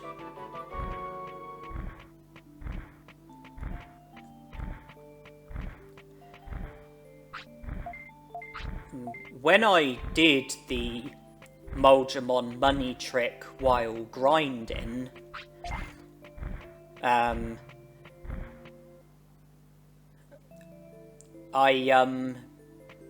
before the grinding started, I spoke to Yuramon and he made me aware of the bandits in Great Canyon, and because of that, I couldn't travel to Friesland by going through the Great Canyon, because that would have meant getting into a battle with Agumon and the 2 Agumons. So instead I had to travel to Friesland by going through Mount Panorama, Gear Savannah, Gecko Swamp, Misty Trees. Friesland, I had to go that way instead. And during one of my trips to Friesland, I did trigger the scene in Gear Savannah where Leomon rescues Patamon from Goborimon, and that's the first step towards recruiting Leomon, but he can't be recruited until you have access to his ancestor cave, where you find the stone tablet, which you give to him, and he's advised to go to the city, and that's what he then does.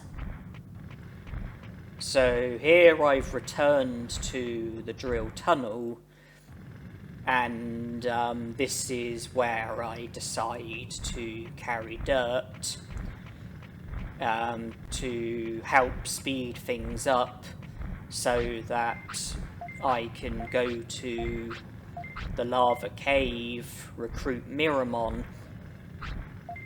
and take steps towards recruiting Digivolve.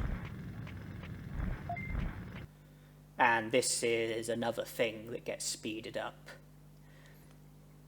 I'm not able to do all of it in one go because Piximon ends up getting tired, and I'm then told to rest my Digimon. But I do manage to do the majority of the dirt carrying.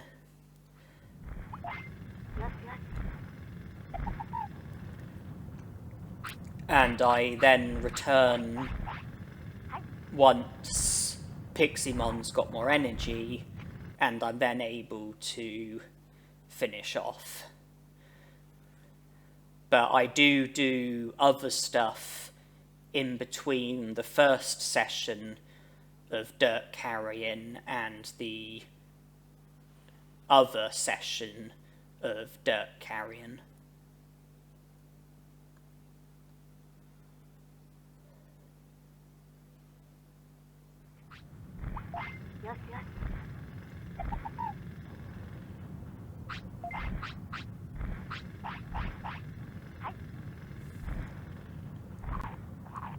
For some reason, Piximon only seems to have an appetite on half of the days. So on one day he'll want to eat, on the next day he won't want to eat, and then the day after that he will want to eat, and then the following day he won't want to eat, and it goes like that. And I prefer it on the days where he does want to eat, because then when his appetite kicks in, I can feed him sea bass, and that satisfies his appetite and boosts his happiness and discipline. But on the days where he doesn't want to eat, I have to effectively force feed him the sea basses, give them to him when he's not hungry, and that actually results in happiness and discipline going down. And I then have to praise Piximon in order to keep my happiness topped up. So what I'm basically saying is it's easier to keep my happiness and discipline topped up on the days where his appetite kicks in, happiness being more important. It's very easy to refill your discipline. If your discipline's low, then you can just offer your Digimon a low value item, like a small HP recovery, with the hope that they'll decline it. You can then scold them, and that will boost their discipline by a fair bit. If you immediately offer them another item, then they will take it no matter what. But if you take a step or a few steps, then if you offer another item to your Digimon, then it's not guaranteed that your Digimon will take it, and so you can sort of abuse the scold command. You know, get your Digimon to refuse items, scold it, and you can soon fill your discipline up. But the better your discipline is, the more likely your Digimon is to take the item, the less likely your Digimon is to decline the item. So the better your discipline is, the harder it is to use this technique in order to boost your discipline. But if your discipline's in the negative, then the majority of the time your Digimon will refuse an item, and you can soon get your discipline into the positive by using the technique that I'm talking about.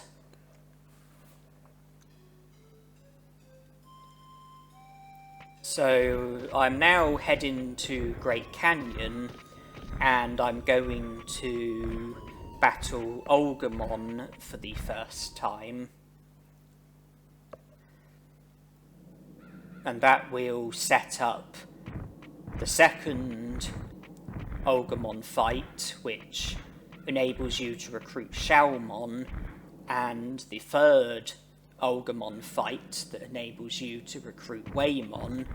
Both are very useful recruits, because Waymon results in you having access to Factorial Town, where you can recruit Andromon, Guromon, Numamon, Metal Mumemon, and it's also one of the locations where Tanemon shows up. Since I'm going into a battle where there are multiple opponents, I put Confusion Storm on, because that attacks every Digimon in a battle, whereas Bug only attacks one.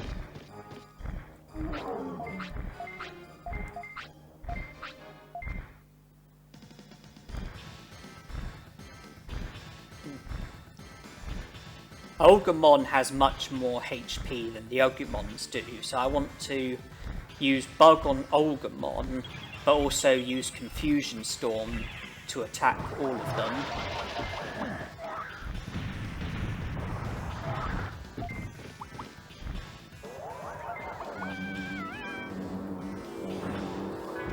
See, 2 of those and that will take out the Agumons. And thanks to Agumon, one of them has been taken out. And the other's been taken out, and now I can just use Bug. Yeah, Confusion Storm also causes confusion, which can be handy when there's multiple Digimon, because it can lead to them attacking each other, as demonstrated by Agumon using Magma Bomb on one of the Agumons. So from here, I could use the elevator to go downwards towards the Olga Fortress, but instead I choose to go to the cliff and fall down, and the reason why I do that is because the dialogue is actually different if you do it with a Digimon that's got wings, so I just wanted to show that off. You know, falling off this cliff, if you do it with a winged Digimon, then the dialogue is different than if you do it with a Digimon without wings, and you'll see the dialogue very shortly.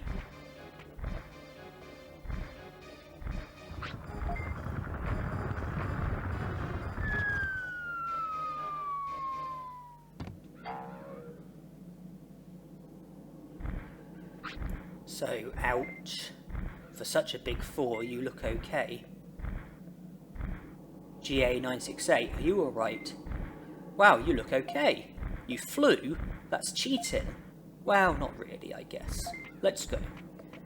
Because normally your Digimon is hurt by the fall, and you apologise to your Digimon, but if you've got a Digimon that has wings and can therefore fly, then your Digimon is perfectly fine because it flew and didn't get hurt by the fall.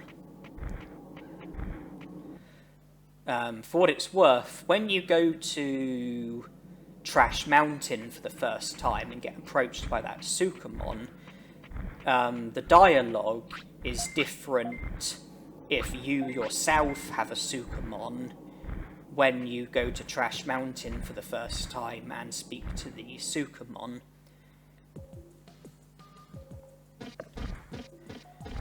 And I suppose there might be other scenarios in this game where the dialogue might be different depending on what Digimon you've got or other variables.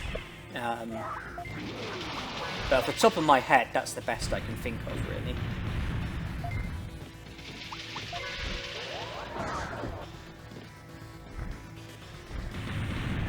Earlier in this video, I told you that I'm terrible at avoiding Digimon, and that got demonstrated by my inability to make it beyond this room without getting into a battle.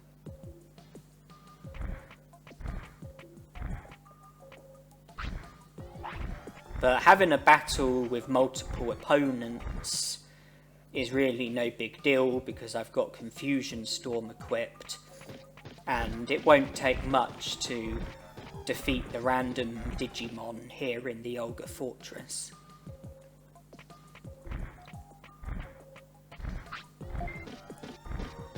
I was explaining why Waymon is a useful recruit, and also Xiaomon is a useful recruit, because you have to read his notice board regarding the Guardian in the Dragon Eye Lake in order for Seedramon to show up. So you have to recruit Xiaomon before you can catch Seedramon and go to Beetle Land.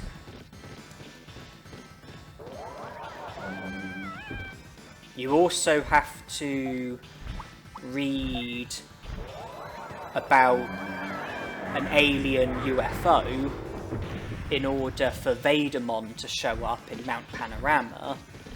So you have to recruit Shalmon before you can recruit Vegiemon, and you also have to recruit Shalmon before you can recruit Myotismon, because you have to read an article about Myotismon before he goes missing from his mansion, which sets up the bit where Digimon appears, and you can then go to the part of Greylord's mansion where there's Skull Greymon, and that leads to you recruiting Myotismon. He doesn't join the city as such, he joins the arena, but you still get the prosperity points from him.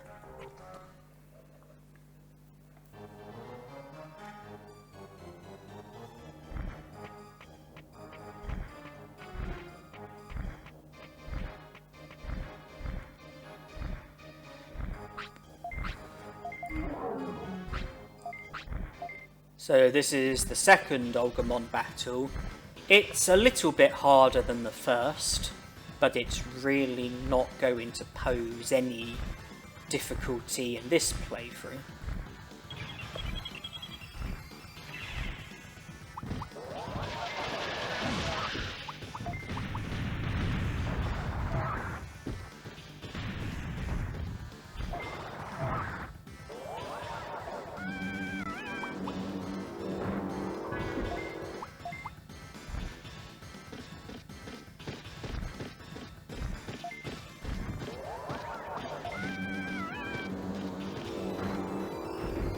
That takes care of the two Agumons and just leaves Agumon.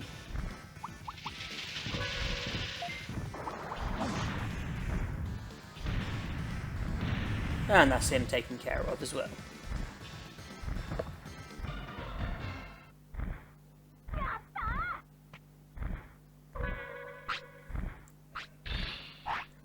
From watching speedrunners, I am aware that the 3 Agumons in the previous room could have been avoided. There is a way of skipping them, and there is also a way of skipping the Goborimon, who's coming up shortly, but I choose not to skip them. I do, however,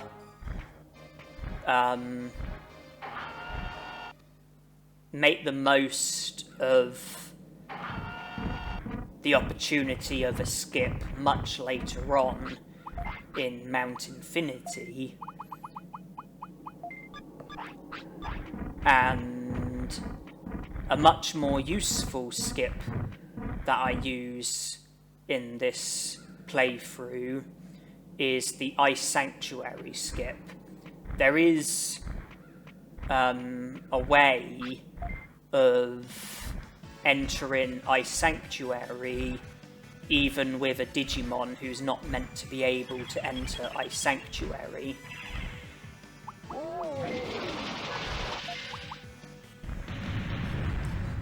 As expected, Goborimon was no issue.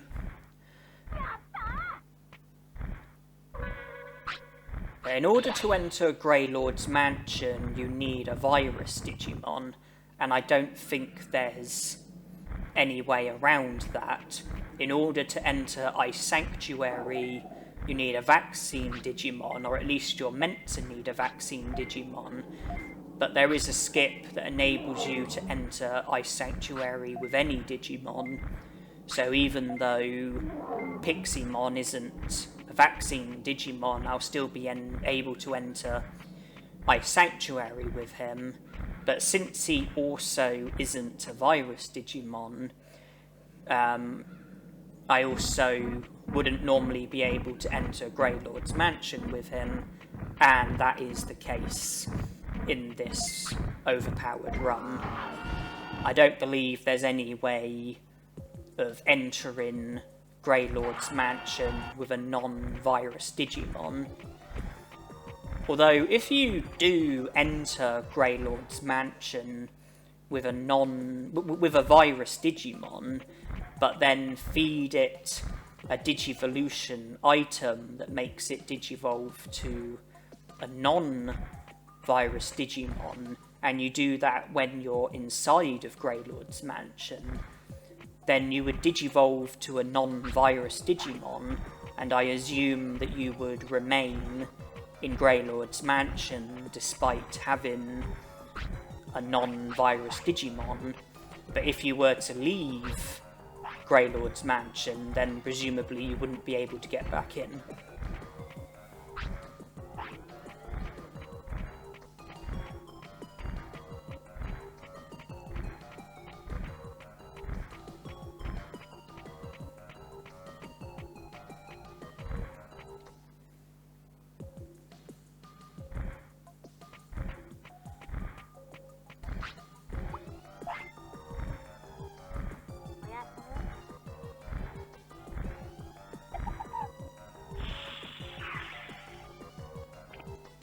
So, carrying on, I've done the initial requirements to recruit Xiaomon, and I've done the initial requirements in order for Waymon to feature in Friesland and take you to where you battle Agumon for the 3rd time, where he has a Agumon and a Waru Seedramon with him.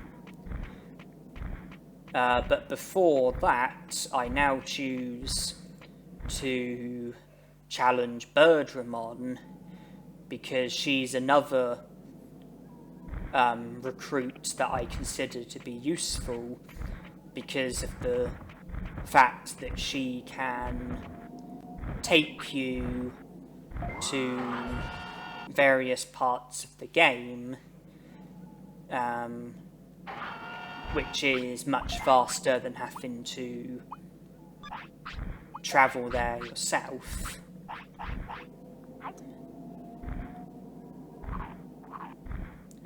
So I like to have the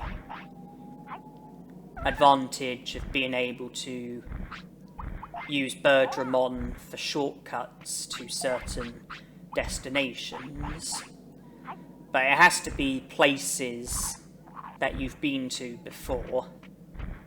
In order for Birdramon to take you somewhere, you have to have previously been there.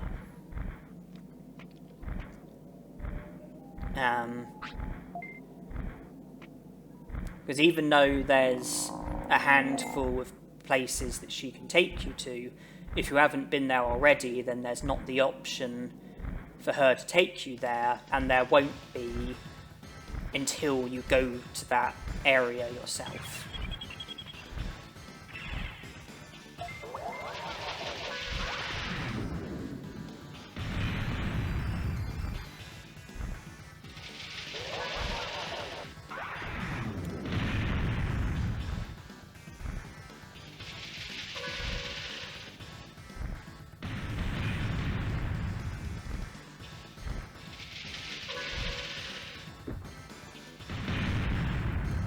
It is very nice to see Prominence Beam just doing 1 damage against me.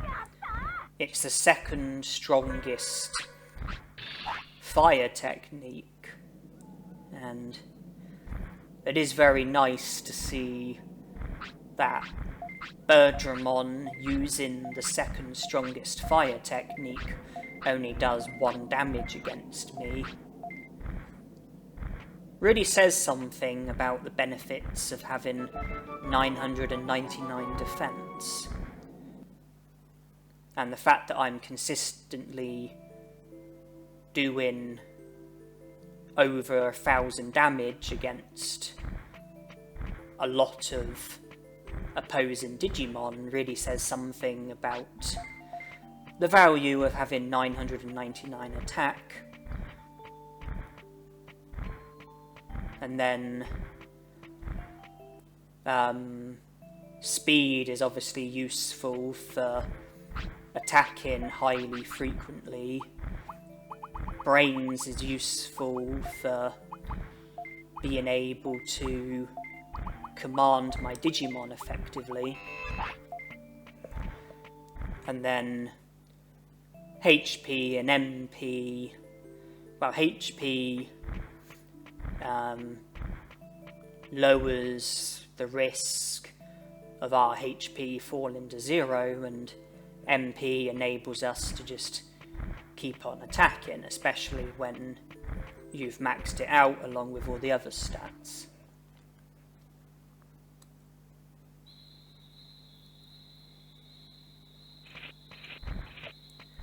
It is a good idea to try to go to the lava cave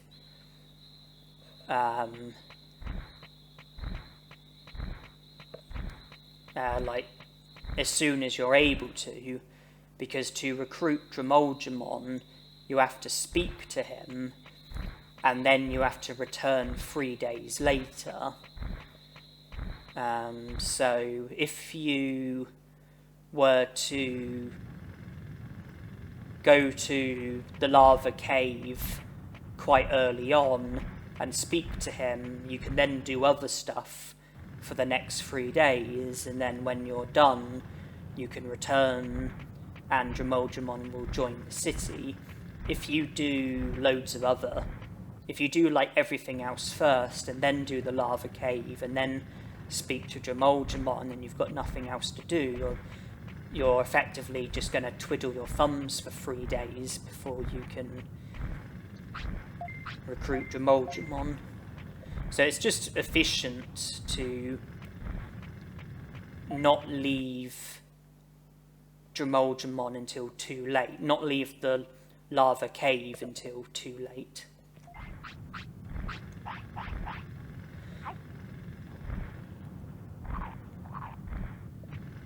I have to do a few more trips with the dirt carrying, but then I'll be done, and then I can proceed into the lava cave. There is a boulder in the way, but it's no issue for Piximon. I'm pretty sure that in order to be able to move the boulder, you just need a Digimon that is either a champion or an ultimate. I don't think a rookie Digimon can move it, and I certainly don't think a baby Digimon or an in-training Digimon can move the boulder, but I know that Champion Digimon can, including the Filth Digimon, or certainly Numamon and Sukamon, because I've done it with them before. And Ultimate Digimon can move it as well, because that's what Piximon is about to do.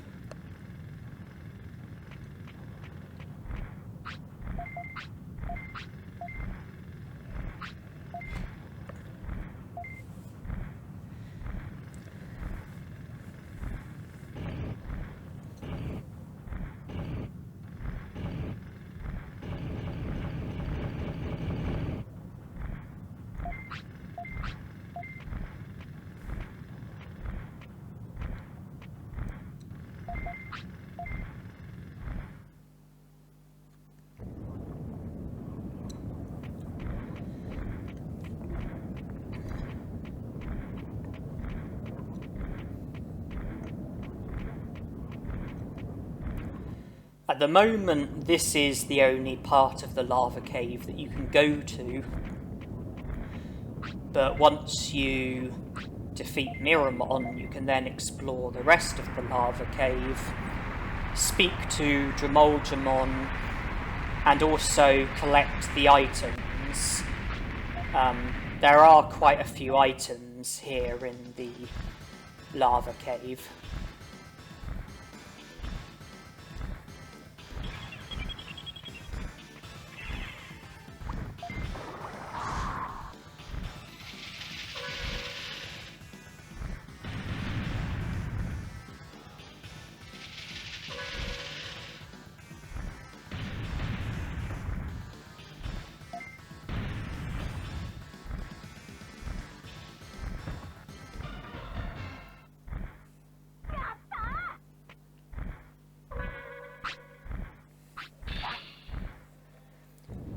I'm not sure if there's like a general belief as to which technique in this game is the best. In my opinion, Bug is an obvious contender. Ice Statue is an obvious contender. I consider Megalospark to be one of the better techniques, but not the best.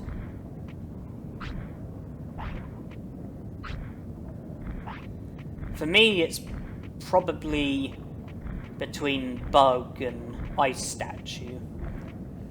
As Ice Statue is powerful, it's fast, it's hard to interrupt, it's good at interrupting other techniques, and there's a fair chance of it paralysing the Digimon that you're attacking. Bug is a bit stronger than Ice Statue. It has multiple projectiles, so it's possible to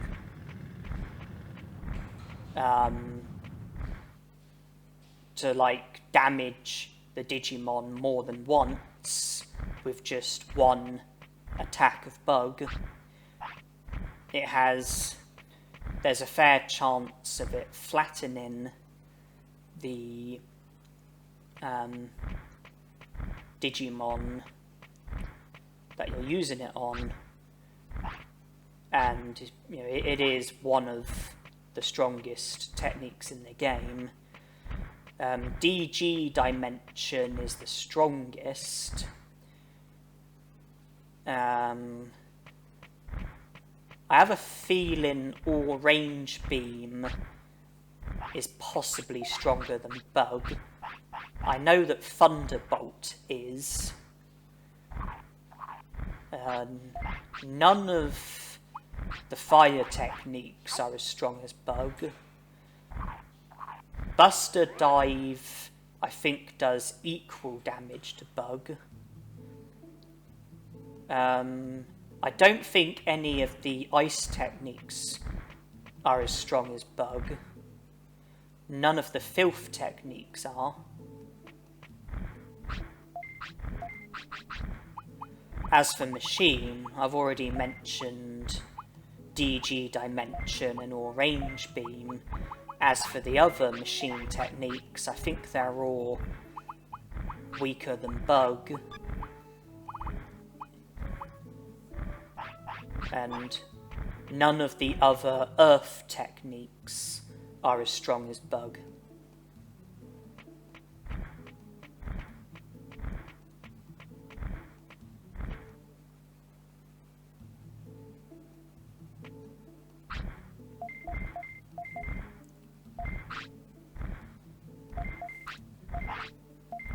So by making a return visit to the Great Canyon, I can recruit Shalmon, and I can also go to Waymon and have the third Agumon battle, which results in Waymon joining the city.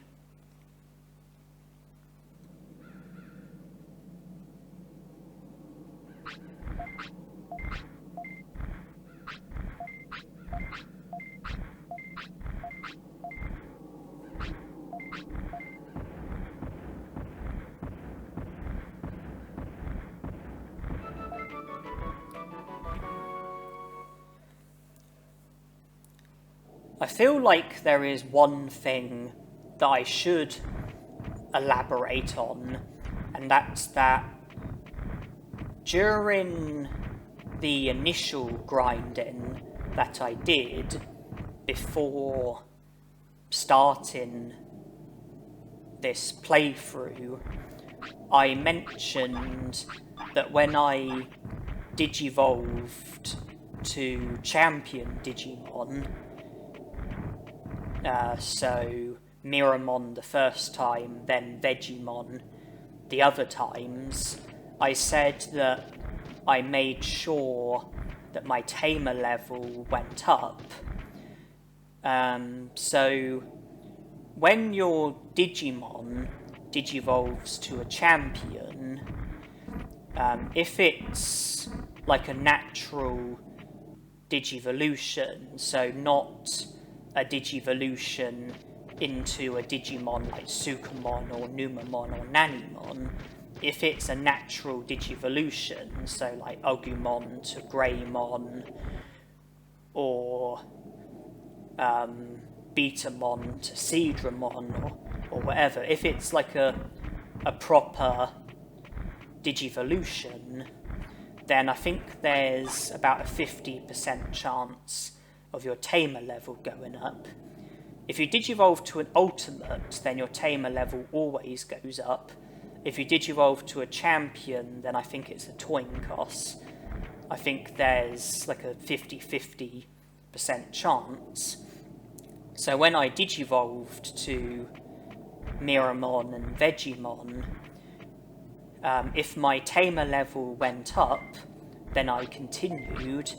If my Tamer level didn't go up, then I reloaded from when I last saved, which would have been when putting my rookie Digimon to sleep.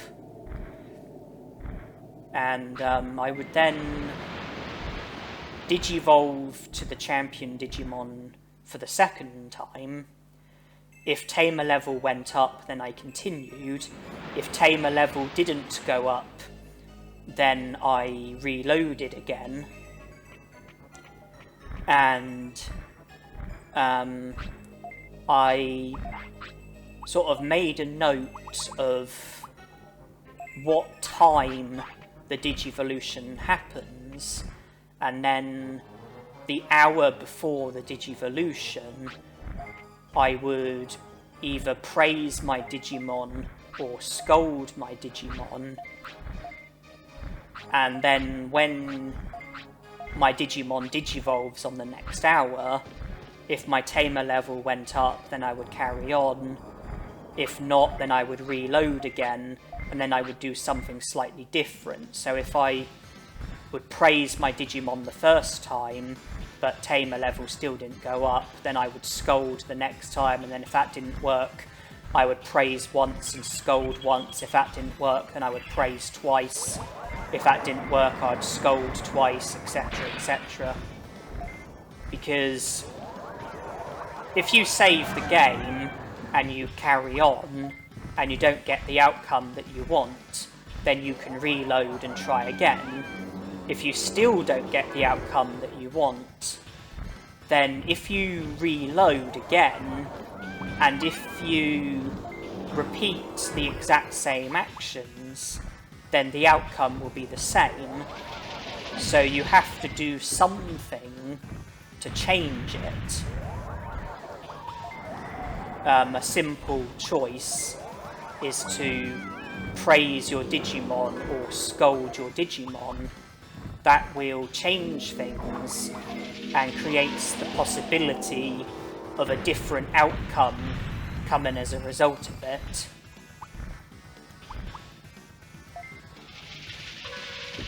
So I kept reloading until I got the Tamer level boost when digivolving to Champion Digimon, and sometimes I had to praise or scold my Digimon in order for my Tamer level to go up after reloading.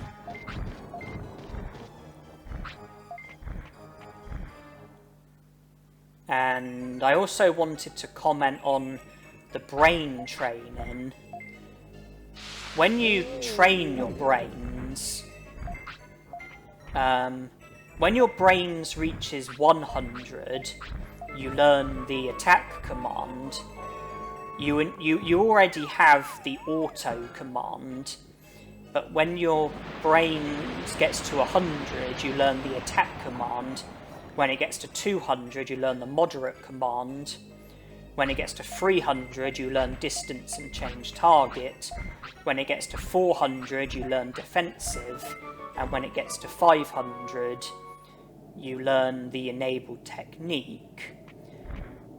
And not only that, but when your brains reaches a multiple of 50, which isn't also a multiple of 100, for example, 150, 250, 350, 450, etc., then that's when there's the possibility of you learning a new technique.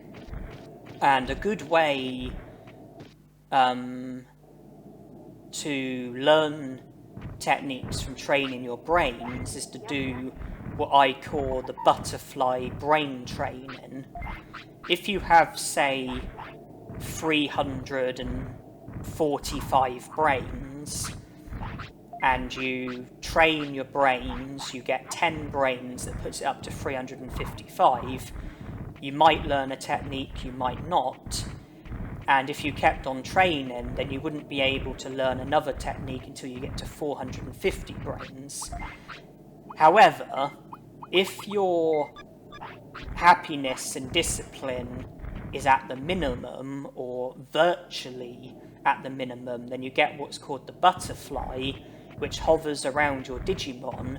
It causes your Digimon's happiness to refill, but it also results in your stats going down, which would result in your brains going from 355 down to less than 350.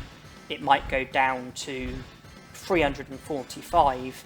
Then you can train your brains again and get it back to 355. So it re-exceeds 350. It re-exceeds a multiple of 50, which isn't a multiple of 100. And so you get another opportunity to learn a technique. And the butterfly brain training is very good at helping you learn techniques from training brains, because you can keep making your brain stat fall below the multiple of 50, and then train your brains and get it back over the multiple of 50. And so you keep getting lots of opportunities to learn techniques. And that was something that I did when I was trying to learn techniques as Piximon before I started recording, when I was doing the initial grinding prior to the start of this video.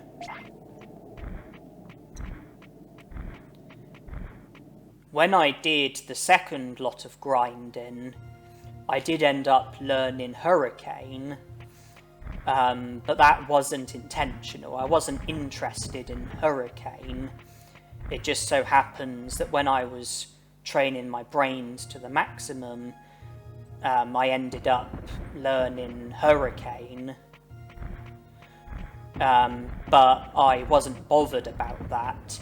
And I was surprised when I learnt Hurricane, because even though Piximon can use Hurricane, I was under the impression that it wasn't possible for Piximon to learn Hurricane. Because when it comes to learning techniques, your Digimon has natures. A few Digimon have just one nature. For example, Sukamon only has one nature, which is Filth. Some Digimon have two natures, some Digimon have three natures. For example, Greymon has three natures: Fire, Battle, and Air. Fire is his first nature, Battle is his second nature, Air is his third nature. And then the Digimon that have two natures, Piximon is an example. Earth is his first nature, Air is his other nature. And when a Digimon has two natures, I thought that the first one was their first nature, and the other one was their third nature. So rather than their first nature and second nature, it was first nature and third nature.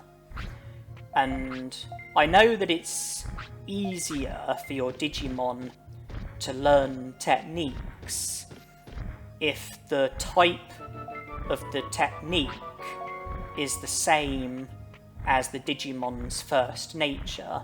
So it would be easier for Greymon to learn fire techniques than battle techniques, because fire is his first nature, whereas battle is his second nature, and it would be easier for him to learn battle techniques than air techniques, because battle is his second nature, and then air is his third nature. And I was under the impression that there are some techniques that can't be learnt if your Digimon has the type as its third nature. And that's even if your Digimon is capable of using the technique. Etamon is capable of using Ultimate Poop Bomb, but Filth is his third nature, and because of that, I don't think it's possible for him to learn Ultimate Poop Bomb, even though he's capable of using it. And I thought that Hurricane was one of the air techniques that can't be learnt with a Digimon that has air as their third nature. And if air is Piximon's third nature, which I think it is, then I'm surprised that he was able to learn Hurricane. I thought that that wouldn't be possible, but maybe it's not as straightforward as I thought it was.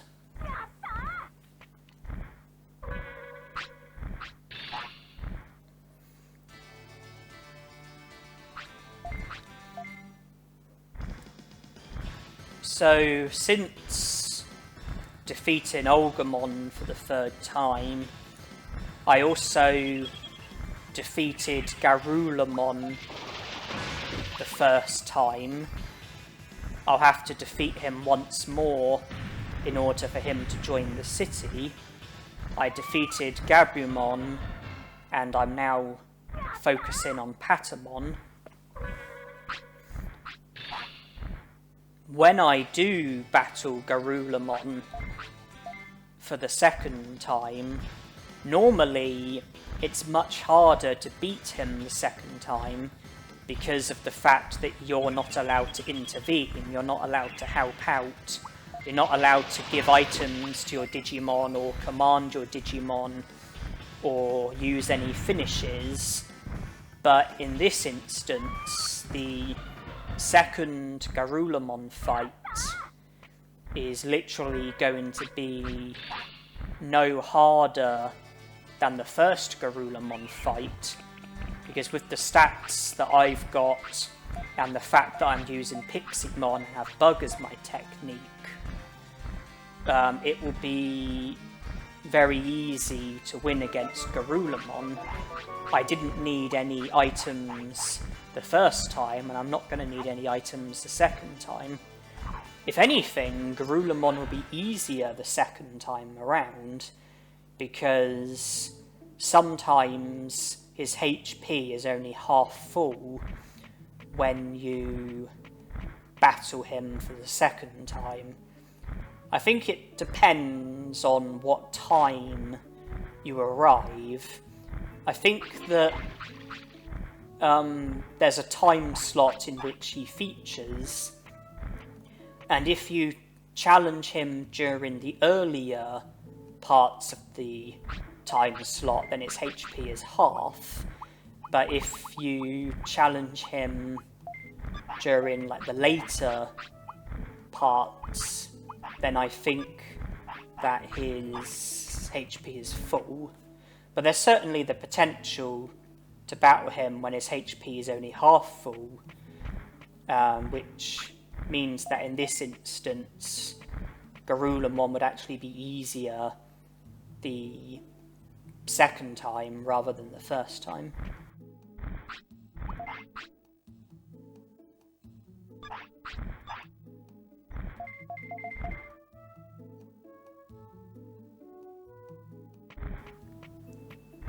I now decide to try and do a few of the frustrating things.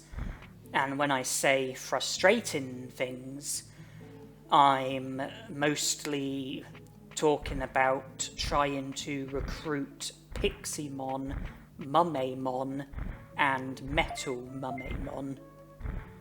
I also go through the newspaper, the notice board headlines, and it mentioned about the Lake Guardian, so Seedramon will now show up at the times that he shows up at. And I can also take the next step towards recruiting Vegiemon if I go to Mount Panorama, and now I'm obviously at the tropical jungle, and I'm hoping that I can get Piximon to show up if I repeatedly leave and re-enter. Piximon, Mummemon, and Metal Mummemon, they're all completely random. They each have their own destination where they show up, but it's rare for them to show up. I would say they probably spawn less than 5% of the time, and it's pretty much just a case of entering the location that they spawn at and leaving and re-entering and just keep on going like that until they eventually show up. That's why they're frustrating. Getting them to show up is the frustrating thing. They are also three of the more powerful Digimon that you can battle, but that won't be an issue with the stats that we've got. You saw that I collected an orange banana. You can see that Piximon has now spawned, and the entering and leaving and re-entering was something that I speeded up, because otherwise it would have been very boring and tedious for you. I slowed down on the significant bits, such as collecting the orange banana and Piximon showing up. And now obviously it's time for the Piximon battle.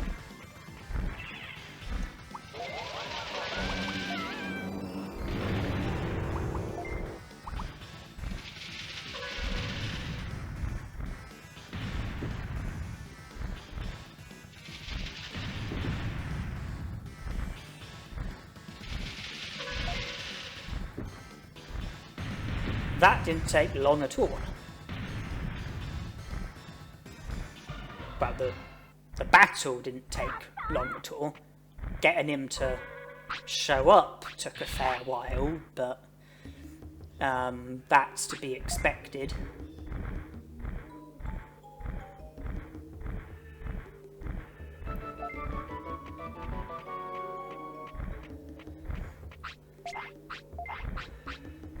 So at this current moment in time, having recruited Piximon, I had Mummemon and Metal Mummemon in mind.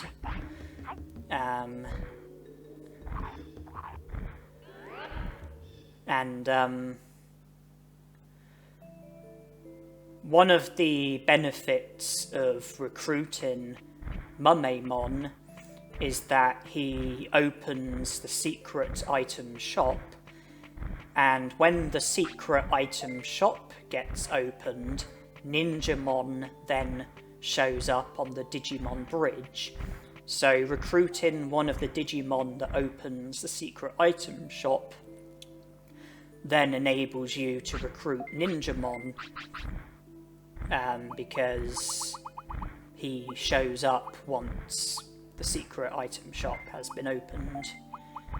I know, as well as Mummemon, I know Numamon also works there, as does Devimon and Moldiamon. Off the top of my head, I think that's all of them.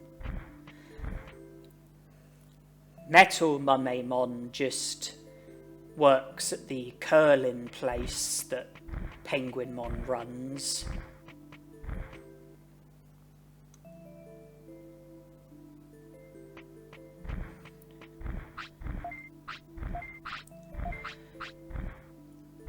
As well as wanting to recruit Mummemon and Metal Mummemon, I also had to consider the other parts of Factorial Town, because if I was to recruit Metal Mummemon, then that would require me to go to Factorial Town, and you have to go there at a certain time in order to be able to make it past the guards, the Guardromons that guard the particular spot and block your way and stop you from being able to access the other parts of the Factorial Town.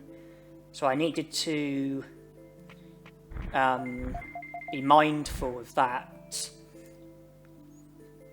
because I would want to ideally try and tie in Metal Mummemon with the rest of Factorial Town. I didn't want to be trying to get Metal Mummemon to spawn if it would result in me missing the time in which you can make it past the guards and proceed with the rest of Factorial Town. I was also aware that it's not long until the sort of time that Kokatorimon spawns in Misty Trees, and that was something else that I wanted to see to. But at the moment, you can see I've entered Mount Panorama, and I'm going to take the next step towards recruiting Vegiemon, and then my priority is to get Mummemon to show up.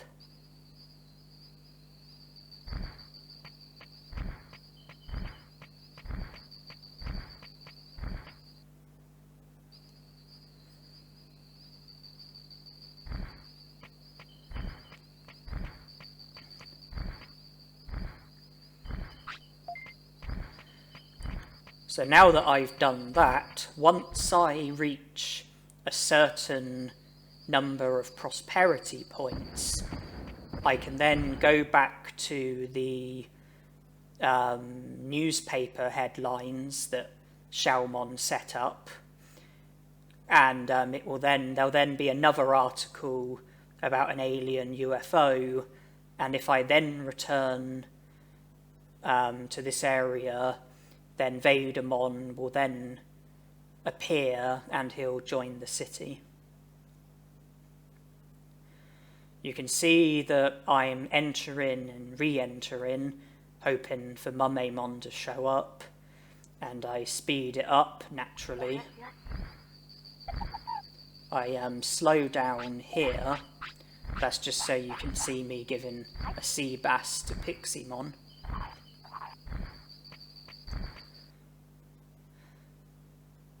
Then the frustration continues.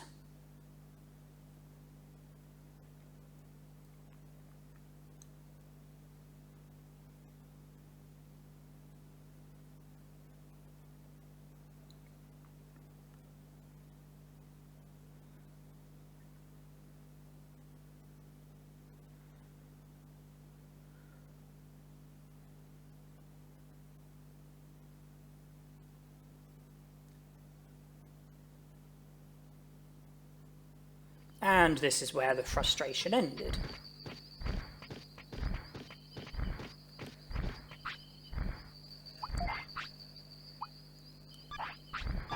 I was just checking that I did only have Bug, and I didn't have Confusion Storm as well.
So with Meramon recruited, Ninjamon is now ready for me whenever I decide to battle him. I just have to go to the Digimon bridge. Before that, I make the most of the opportunity to recruit Kokatorimon, since it's since we're within the time slot where he is available to battle in the Misty Trees. And I would have gotten Birdramon to take me to Misty Trees, but that wasn't an available destination, so the next nearest was Friesland. In order for Misty Trees to be an available destination for Birdramon to take you to, I think you have to go to the part of Misty Trees where Cherrymon is and talk to him so that he clears the fog. And I think that it is then possible for Birdramon to take you to Misty Trees. And she takes you to the part of the level, the part of the area where Cherrymon is.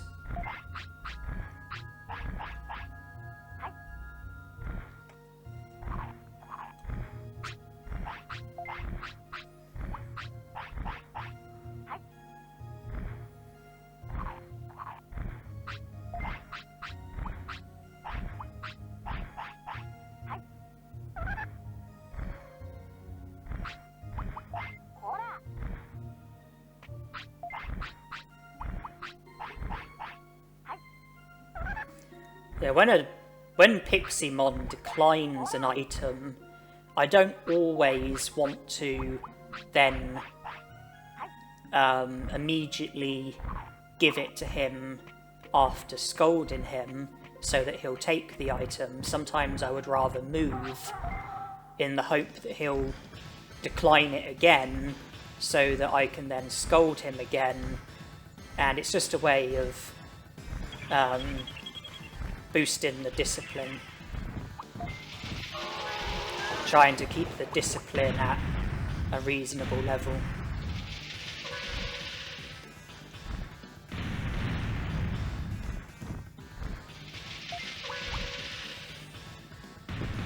So that's him taken care of. The discipline doesn't just affect the likelihood of your Digimon taking items that you offer to it. It also affects how long they'll hold on for when they need the toilet. If your discipline is at the bare minimum, then they won't hold on for long at all. Whereas if your discipline is at the maximum, I think they hold on for like 1 or 2 hours. The better your discipline is, the longer they'll hold on, so it'll be easier to prevent your Digimon from pooping on the floor if you've got good enough discipline in order to find a toilet or get hold of a portable potty.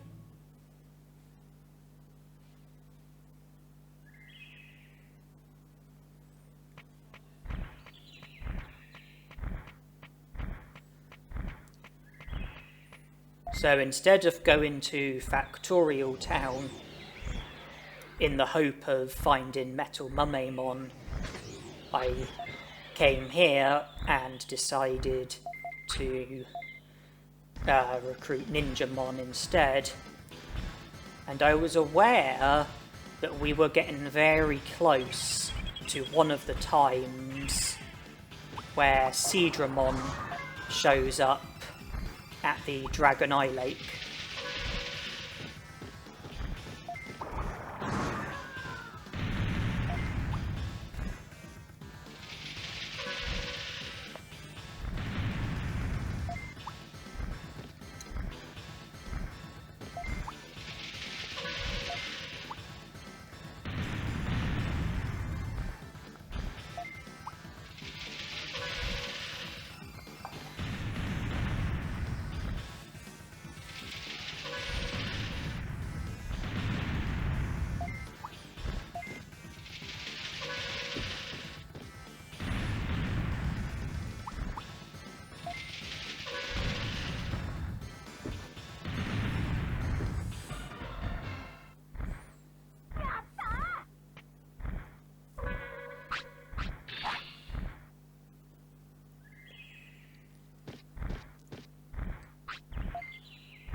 Ninjamon doesn't serve a useful purpose in the city.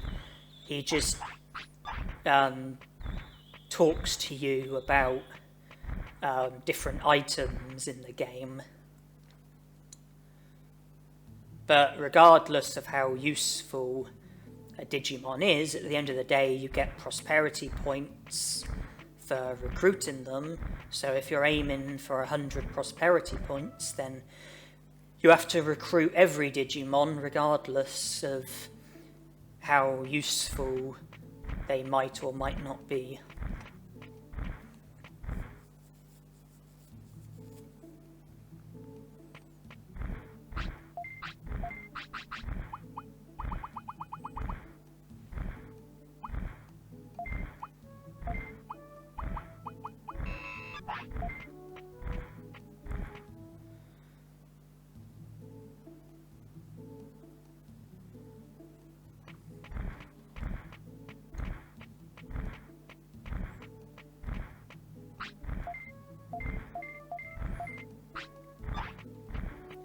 Well, it's only day 11, so I've got 4 more days before the rain plant shows up.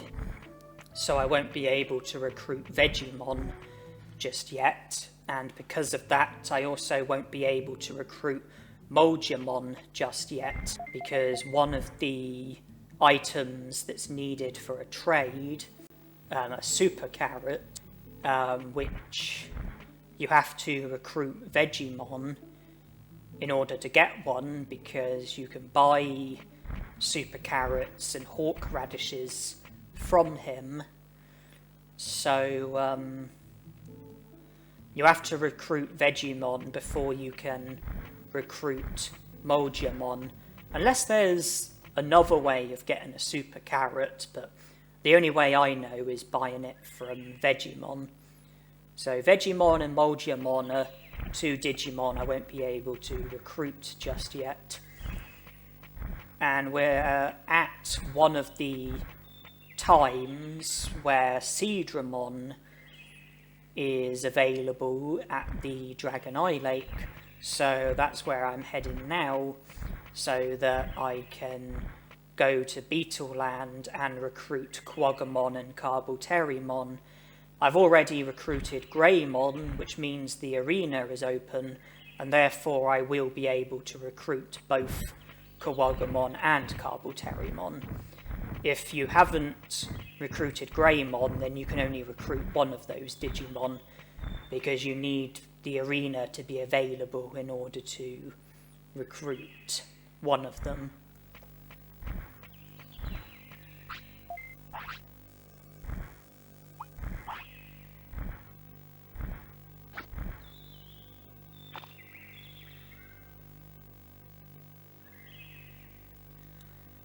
So I choose to use meat, a very cheap item, a very basic item, and the nearby fish aren't interested in meat.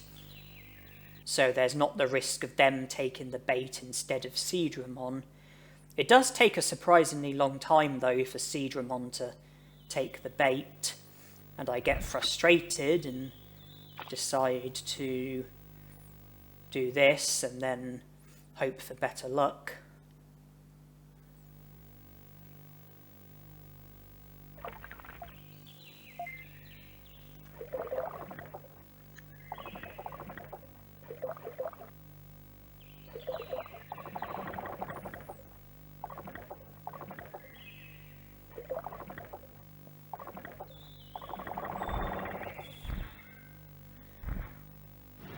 So when Seadramon emerges, it gives you 3 options. I choose to be friends. That results in him giving us a blue flute and taking us to Beetle Land. And if you play the blue flute, then he'll turn up and he'll take you to Beetle Land whenever you wish to go. If you choose for him to give you an item, then he gives you a water bottle, a Digivolution item that makes you Digivolve to Seadramon, and if you ask for him to teach you a technique, he can teach you Aqua Magic, Winter Blast and Giga Freeze, but if you already have those techniques, then he won't be able to teach them to you.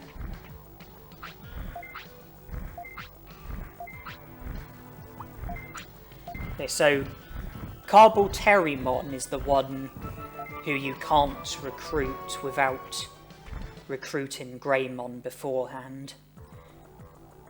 Because when he spoke to us, we responded by saying arena, which is what Greymon set up, and then Carboterimon decided to join.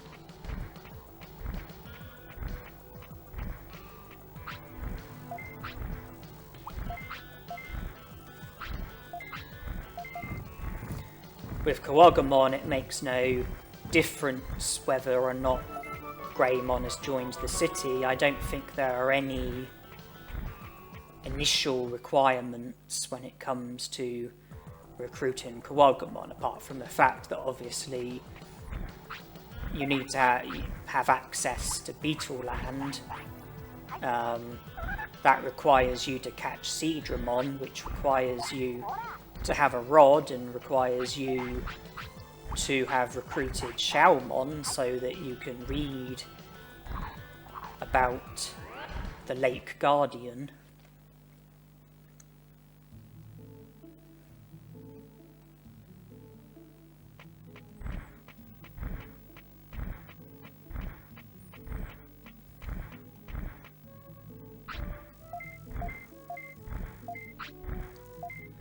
So it's only a few hours until I'm able to make it past the guards, and it occurs to me that that might be enough time in order to get Metal Meramon to show up.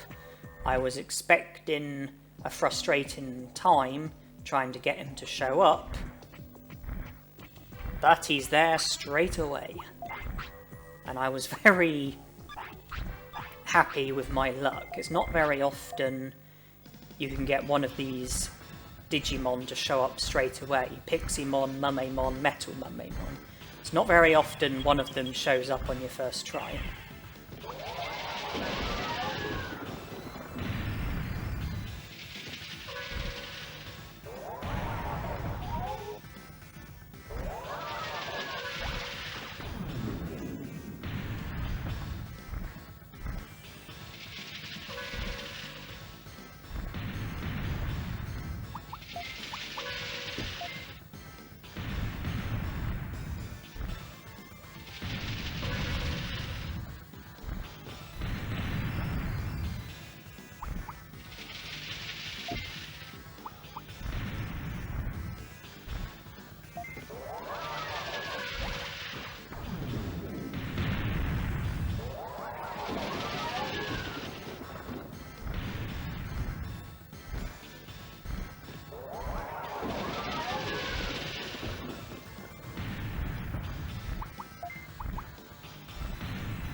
So that's all three of those frustrating Digimon recruited.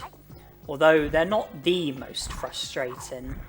For me, the most frustrating is Monochromon, just because I hate the Monochromon shop minigame. Trying to recruit Monochromon is the most frustrating recruit for me. It's my most dreaded part of the game. Since I still had over 2 hours before needing to go to where the Guardromons are, it occurred to me that it made more sense to briefly return to the city rather than just loiter in Factorial Town for a couple of hours.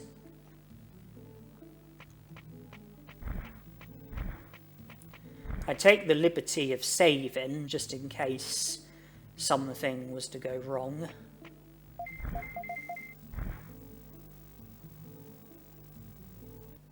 And the fact that I had to reload obviously meant that something did go wrong, and I have to be honest, off the top of my head, I can't actually remember what it was that I messed up at, but the fact that I reloaded, obviously I did mess up at something, unless I simply decided to have a break from the game after saving, but I can't actually remember because it's been a fair while since I recorded this. I'm just adding post-commentary after already recording it, but it was a fair while ago that I did do the recording. Now I'm going to the Olga Fortress just so that I can speak to Tanemon, because he's now available within the Olga Fortress, so I can take another step towards recruiting Tanemon. I think there are 5 destinations you have to speak to him at in order for him to spawn. The Dino region, Olga Fortress, Sewer, Yuramon Ancestor Cave, and the room in Toy Town where Woru Muncimon is.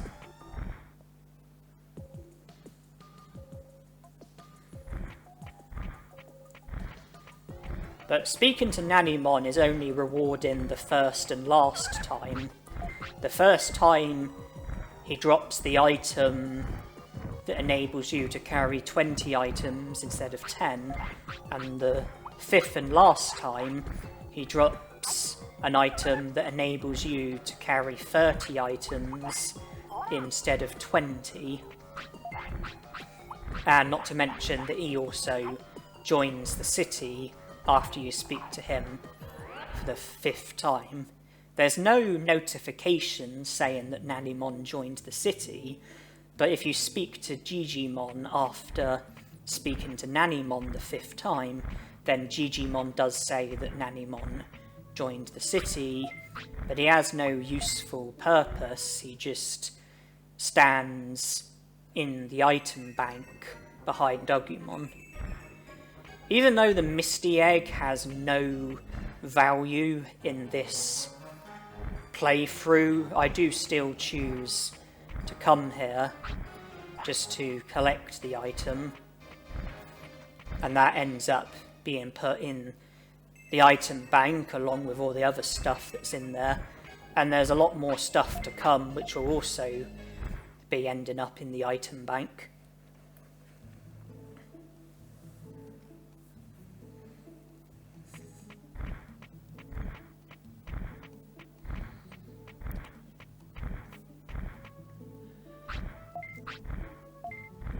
And now it's just under an hour until I can make it past the guards, so I do now decide to make my way to just outside of where the guards are.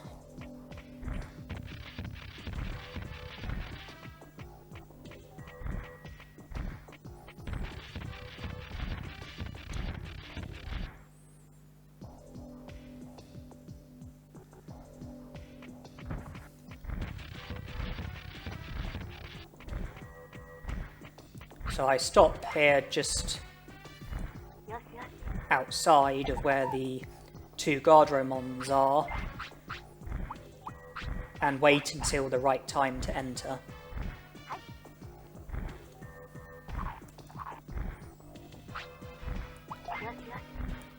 I also gave him a sea bass and ensured that his happiness was topped up.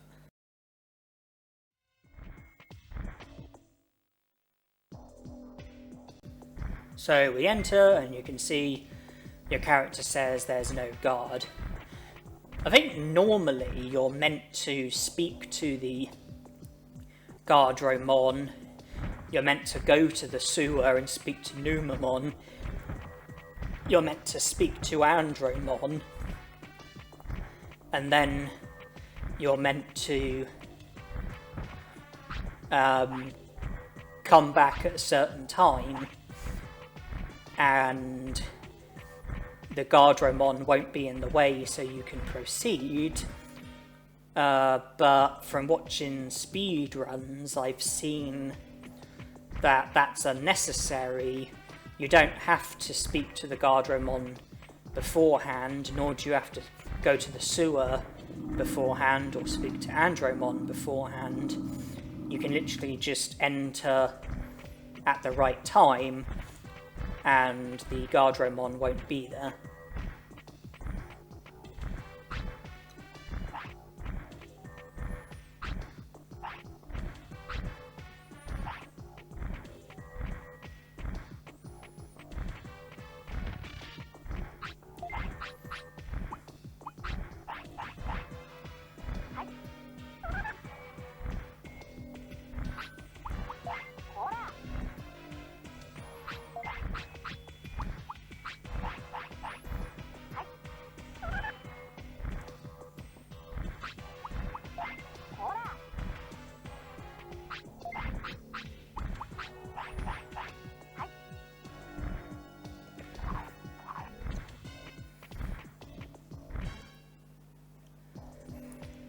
So the reason why I've come to this part of Factorial Town is so that I can defeat Guromon speak to Andromon, defeat Numamon, which results in him joining the city, then speak to Andromon again, and then return later on, speak to Andromon, he'll join the city, speak to Guromon, he'll join the city. Defeating Guromon is like the first thing that you have to do in order to be able to recruit him, as well as Andromon and Numamon.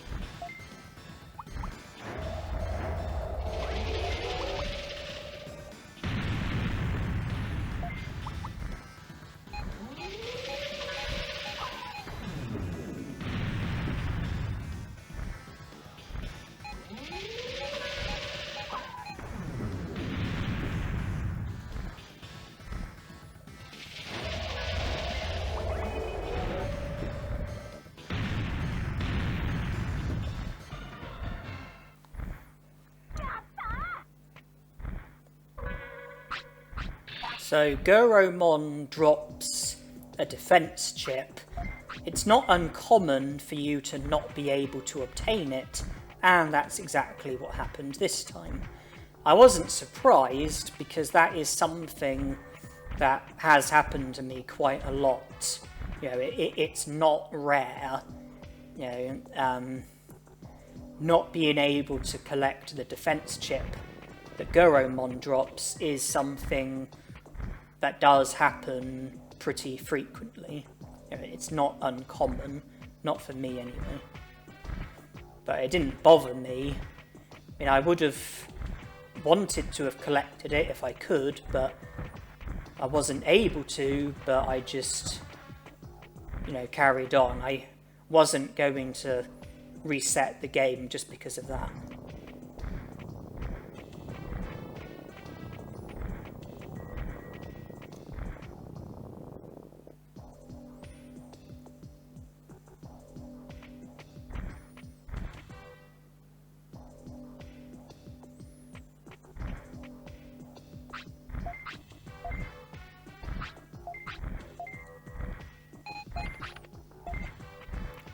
Had we visited the sewer beforehand, then we would know that it's in a really bad state.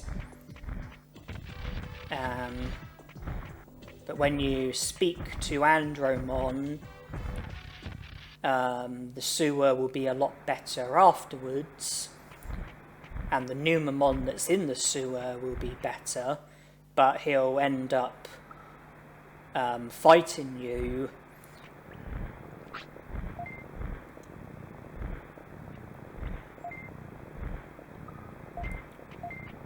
So the dialogue that you saw there is the dialogue that occurs when you go to the sewer for the first time, when it's in a bad state. But I left and re-entered, and now the dialogue is up to date. It's saying what it should say. And this Numamon has got to be the easiest Digimon in the game, even easier than the Agumon that you battle at the start of the game.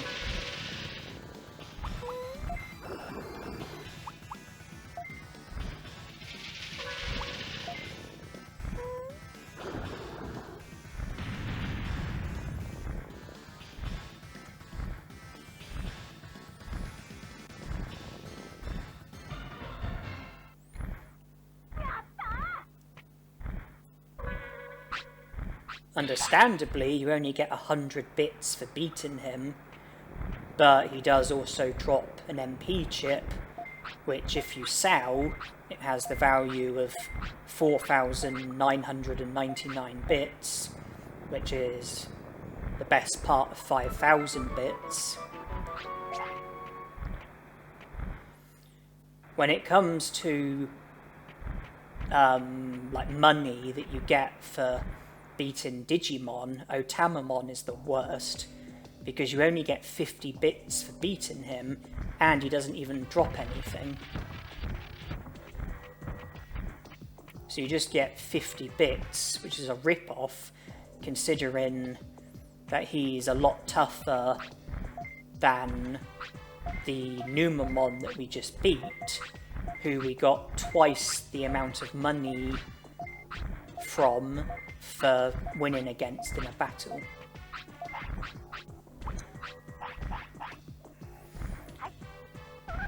So Andromon said that it's going to take time for him to recover the data. I don't know what the requirements are in order for him to recover the data. I don't know if you simply have to come back after a certain amount of time, or if you have to come back when you have a certain number of prosperity points. I'm really not sure what the specific requirements are. But I chose not to worry about it. I decided just to go away for a bit, recruit some Digimon, up my prosperity points, and then go back when the time seems right.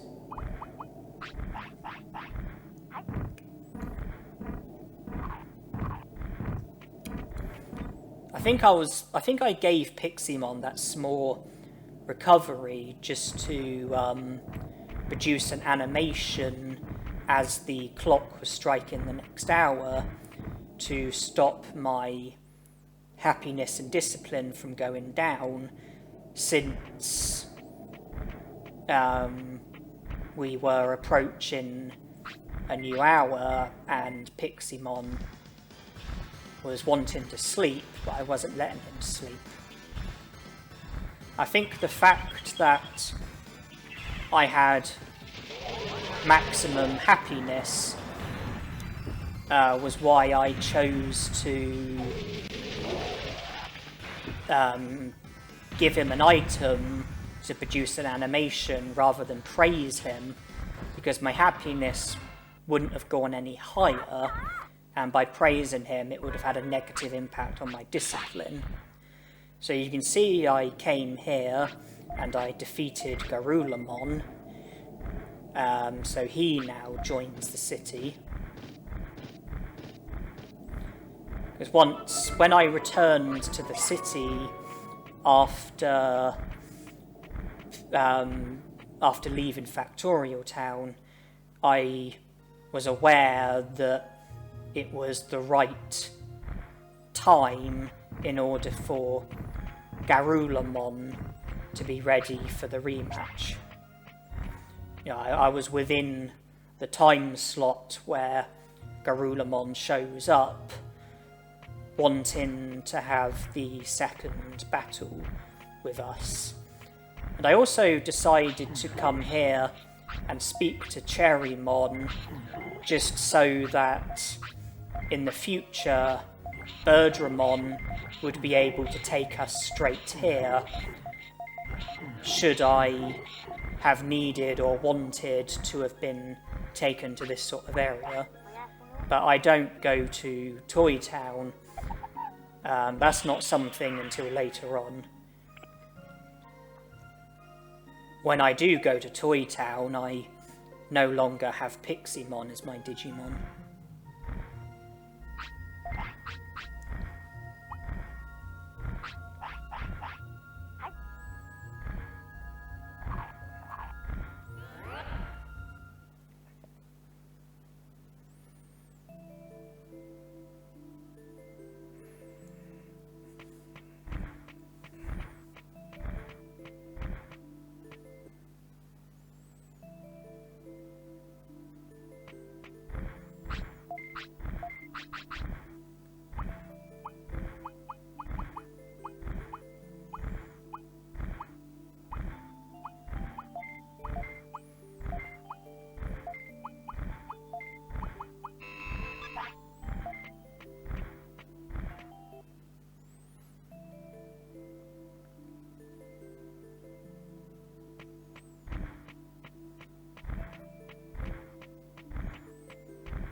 So I spoke to Digimon because I was curious as to how many prosperity points I had. I didn't know if I had enough in order for Airdramon to show up and for Mount Infinity to be available. You need a minimum of 50 prosperity points in order for that to be the case. And when I spoke to Digimon, I could tell by the dialogue that I did have at least 50 prosperity points, and that Airdramon will show up after leaving Digimon's house.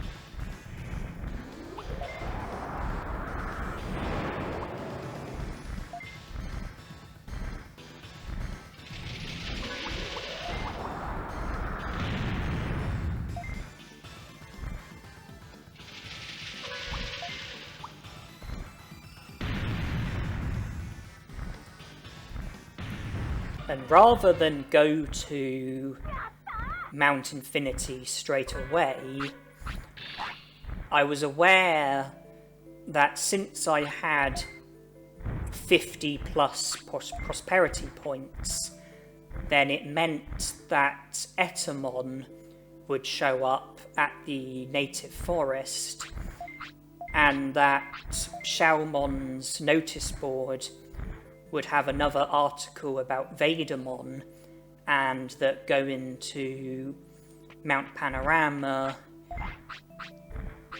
would result in Vegiemon showing up and then joining the city. So I decide to focus on those things before going to Mount Infinity. So, yeah, obviously there was the article about Vegiemon.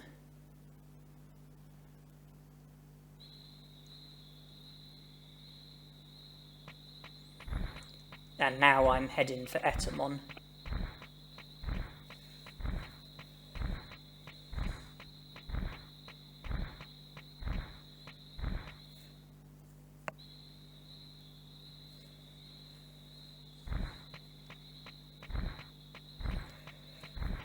Airdramon and Etamon both surprise attack you before the start of the battle. Etamon did 2,999, which was a lot more than what Airdramon did, but I'm not at any risk of running out of HP.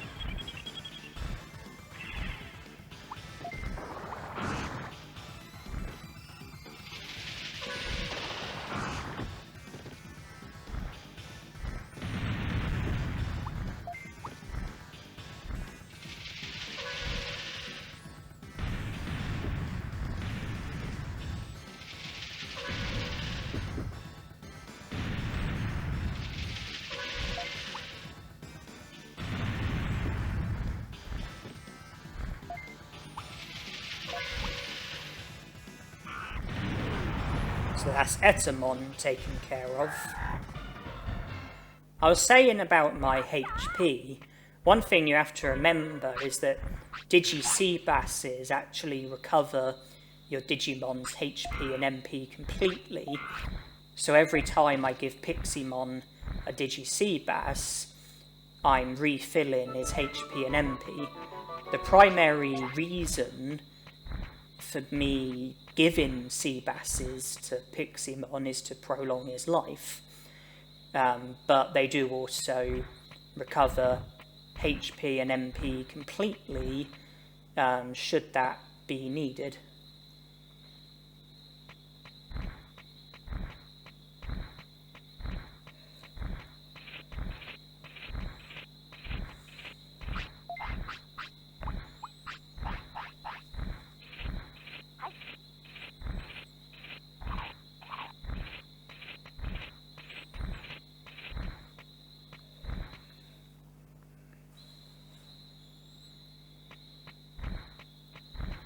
So you'll see that I'm actually going to the drill tunnel now. That's because I haven't recruited Agumon yet. But I have already beaten him 3 times, so Agumon will now be in the drill tunnel, where I can battle him and recruit him. I can also access Yuramon's Ancestor Cave, since the requirements for that have been fulfilled. I think the requirements are to have a certain number of prosperity points and to have recruited Meramon. I have recruited Meramon, and I have more than enough prosperity points. I choose to put Confusion Storm in, since I'm going to be up against multiple opponents. So I can tie a few things in when coming here, as well as taking care of Agumon.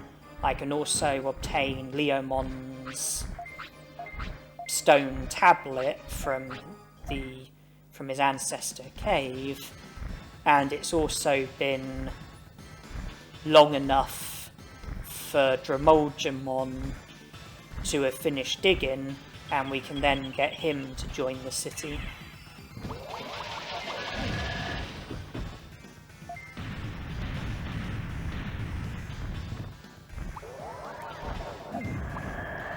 Well, Agumon took care of the Agumons for me, so now I just need to use Bug.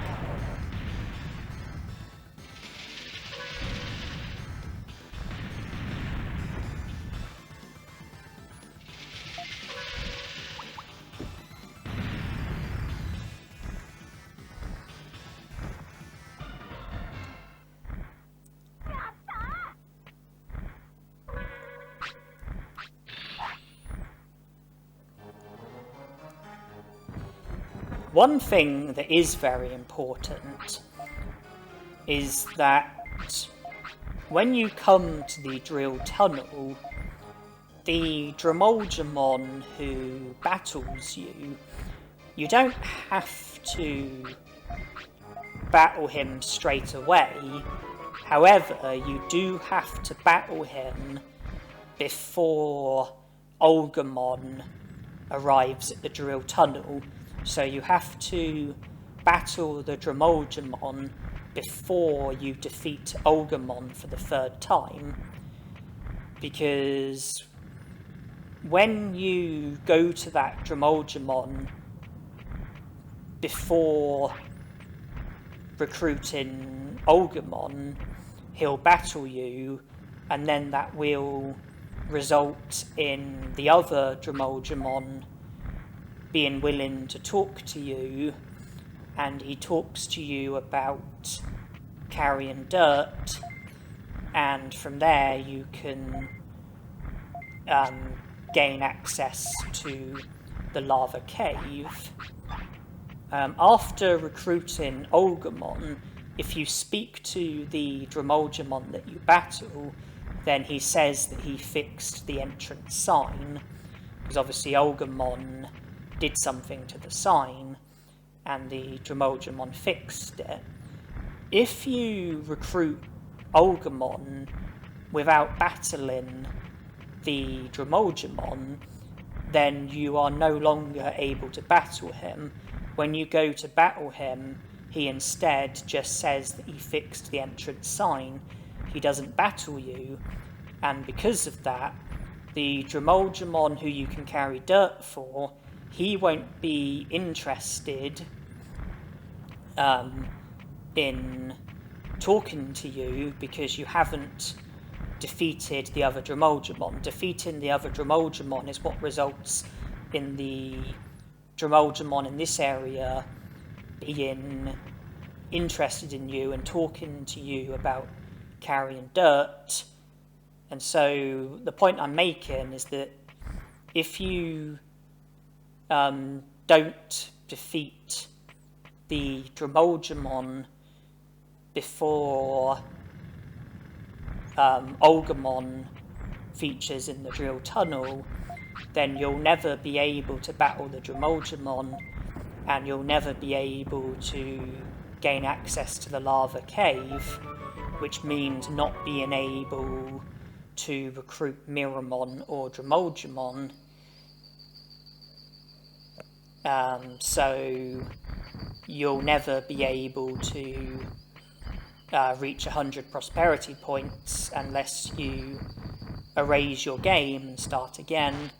And I'm a bit cautious about the Goborimon, but he moved away.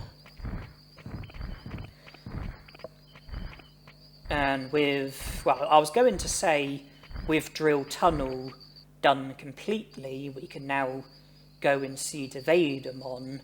Although Drill Tunnel isn't actually done completely, because Tanemon spawns in the Leomon Ancestor Cave. We haven't spoke to him yet in the Leomon Ancestor Cave. So we still need to go to Drill Tunnel later on in order to see to Tanemon. But after that, we'll be done with the Drill Tunnel. And here we are about to recruit Vegiemon.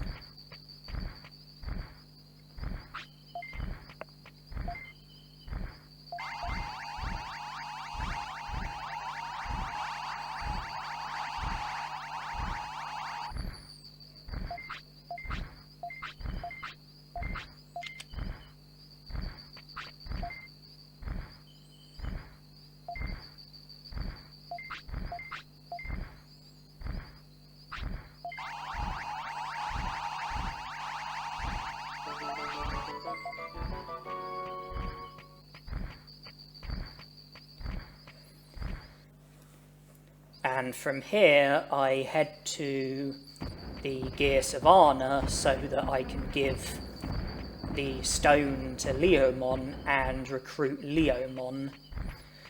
And when talking to Leomon, I do have to go through the text slowly.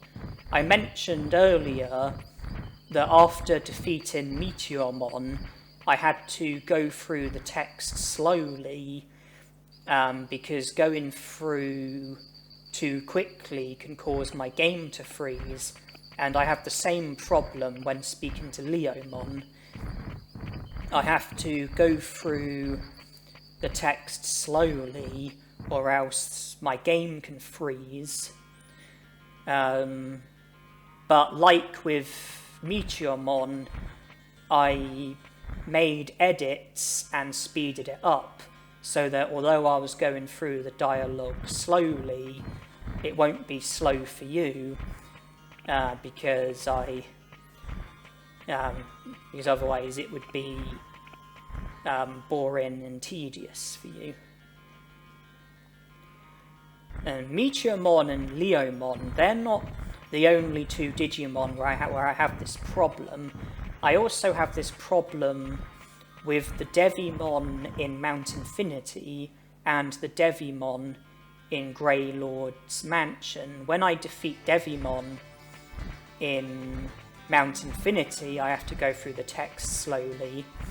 And when I speak to Devimon in Grey Lord's Mansion, after my Ultismon goes missing, I have to go through that text slowly as well to prevent the game from freezing.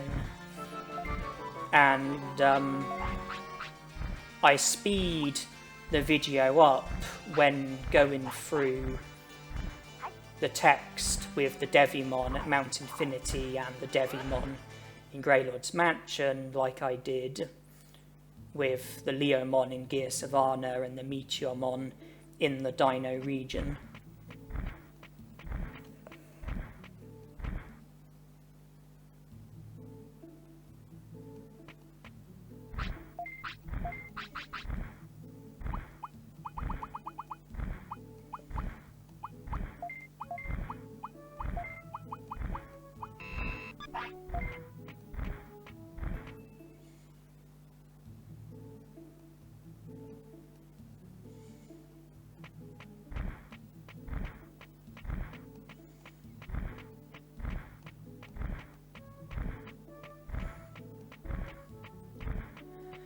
Now I decide that it's time to make a start with Mount Infinity. As well as simply making my way through Mount Infinity and recruiting the Digimon that need to be recruited, I do also like to collect all of the items that are available, and so I get into, well, I'm about to get into a battle.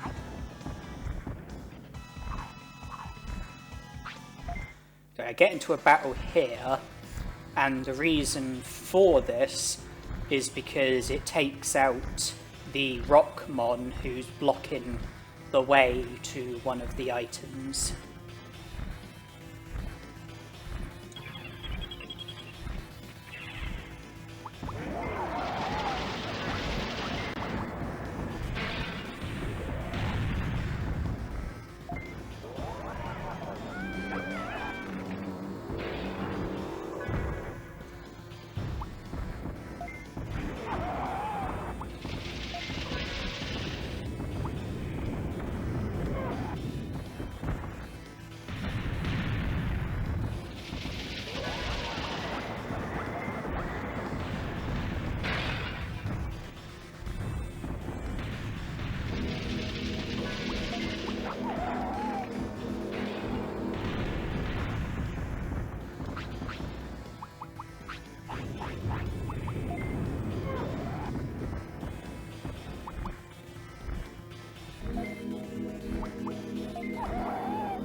These battles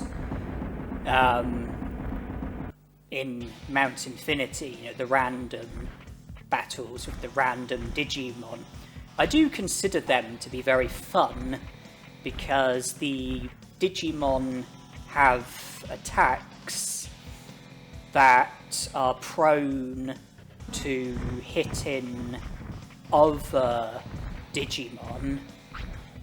Examples include Meltdown, Tremor, Red Inferno, Winter Blast, Confusion Storm, and others as well. So it's common for Digimon to hit other Digimon with their attacks, and some of the Digimon hit back when they get hit by one of the other Digimon. The Rockmon are prone to hitting back, and so in Mount Infinity it's quite easy. If you get into battles with multiple Digimon, it's quite easy for them to do significant damage to one another. In this playthrough, it's not massively helpful because my stats are plenty good enough to be able to handle the Digimon in Mount Infinity. But if I had much more basic stats, then it would be very helpful because the Digimon would do a lot of damage to each other. And we're not far away from Vegiemon.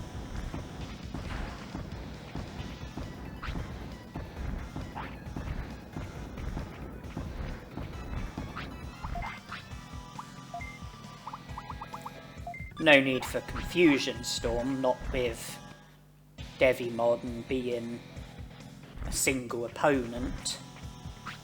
Same with Megadramon, Metal Greymon, Machinedramon, and Digitamamon, or Digimon who you battle in Mount Infinity.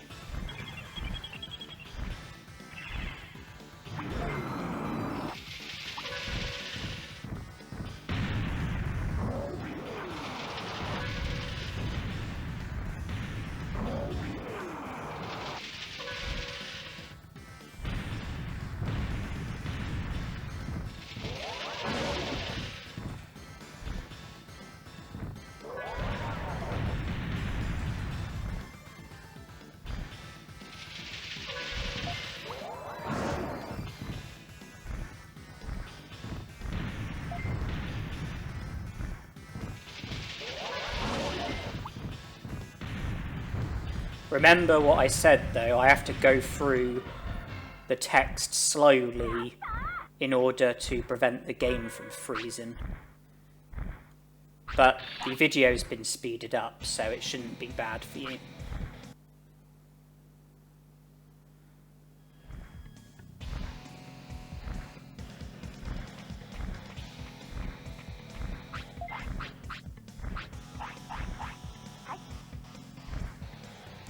Unfortunately, I don't have enough space in my inventory in order to collect all of the items that are available in Mount Infinity.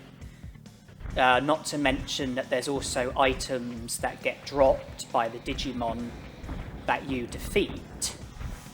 And because of that, I'm not able to collect every item during this trip, but it's okay because you have to return to Mount Infinity after defeating Machinedramon in order to recruit Tanemon. So I've only got one space.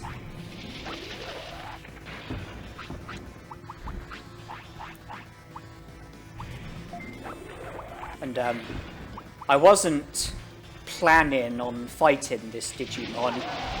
I just did a bad job at avoiding him.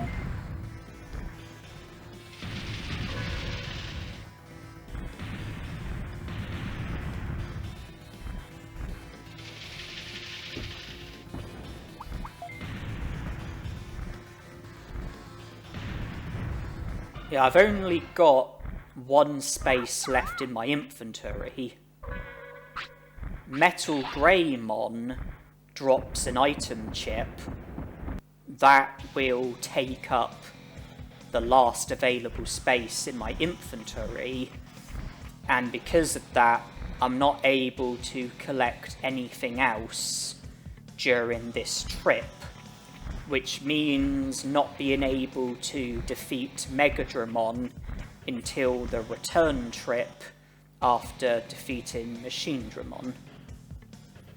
So from here, I ignore the random items, I take on Metal Greymon, I take on Machinedramon, then it's back to the city, and the other items and Megadramon get tied in with Digitamon.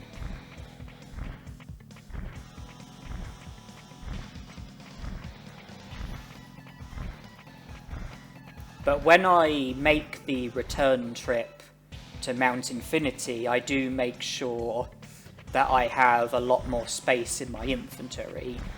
I put items into the item bank so that I'm more than able to pick up every available item.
I don't know why I didn't use a various there.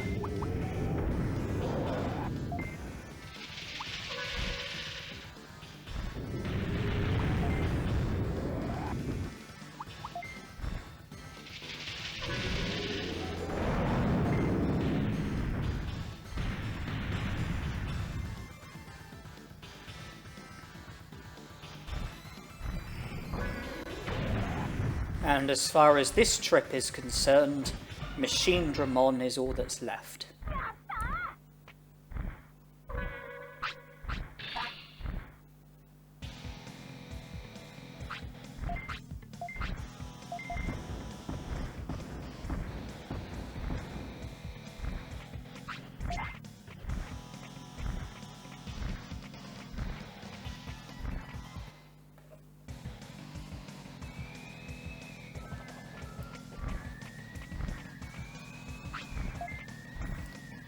Well, in this game, it's not very often that Machinedramon gets thrashed.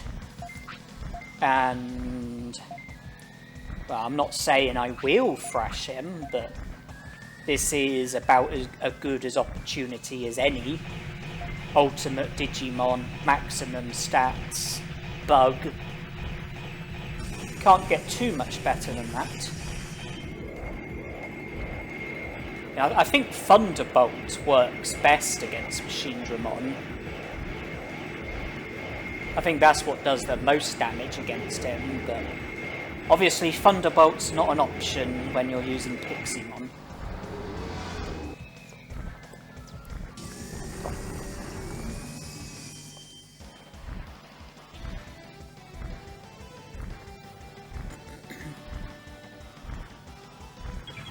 Well, here we go.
Was that a thrashing? It looked pretty good to me.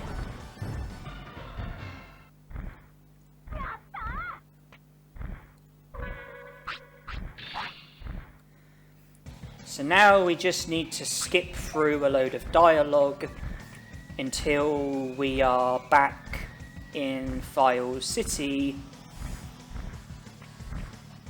after returning. Because from here we go to File City, we then leave the Digimon World, then we come back and we are in File City when we return, and it's just about skipping through the dialogue until then. I do skip out the credits. So when I'm in File City and about to leave the Digimon World, I then skip forward to when I'm back in the Digimon World after returning. So everything in between gets cut out.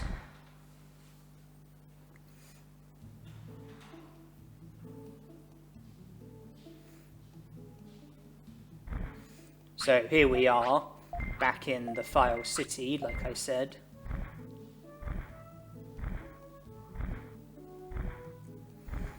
And I think it's always these Digimon that are gathered around you. That's regardless of whether or not you've recruited them. And here we are. So we get a medal which I don't care about, and a Machinedramon card, that I don't care about. And if your Tamer level's not at the maximum, then your Tamer level would go up as well, but mine can't go up any higher, so obviously it didn't go up. But it would have done if it was less than 10.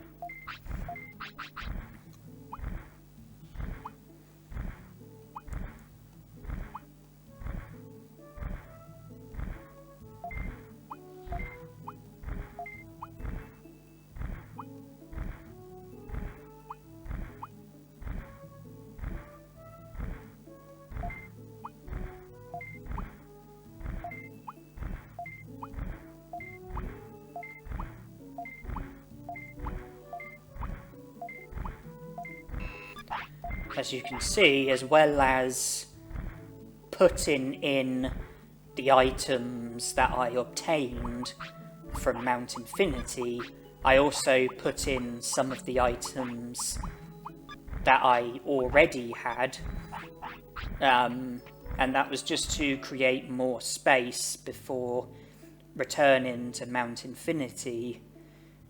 Since Piximon only just went to the toilet, I thought that the portable potties wouldn't be needed, so I put them into the item bank, but normally I probably would have held on to them.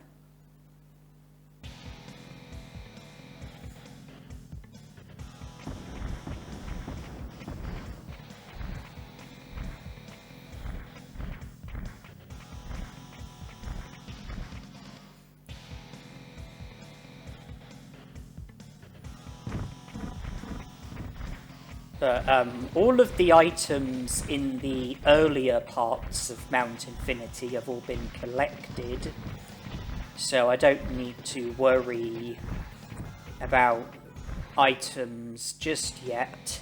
It's sort of like the later parts of Mount Infinity where there are items that I haven't collected, and there's also Megadramon and Digitamon who need to be defeated and recruited, and they each drop an item chip.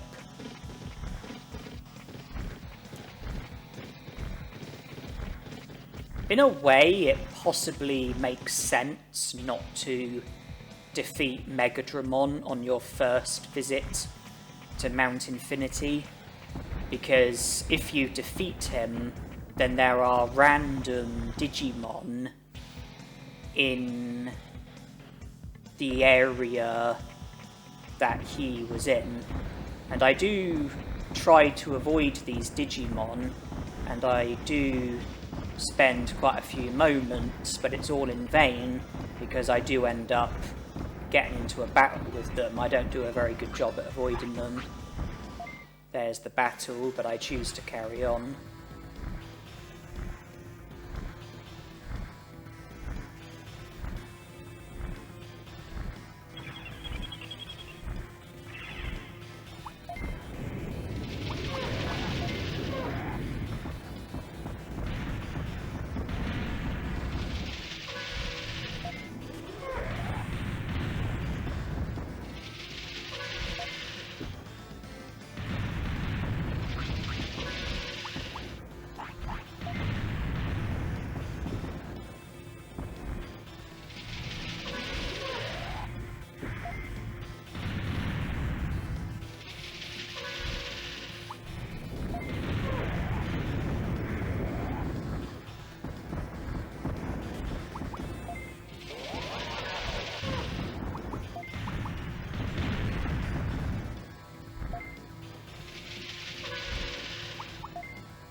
I did consider using a medium MP, but then I thought it wouldn't be necessary because all I have to do is use a Digi-Seabass and then my HP and MP will be full again.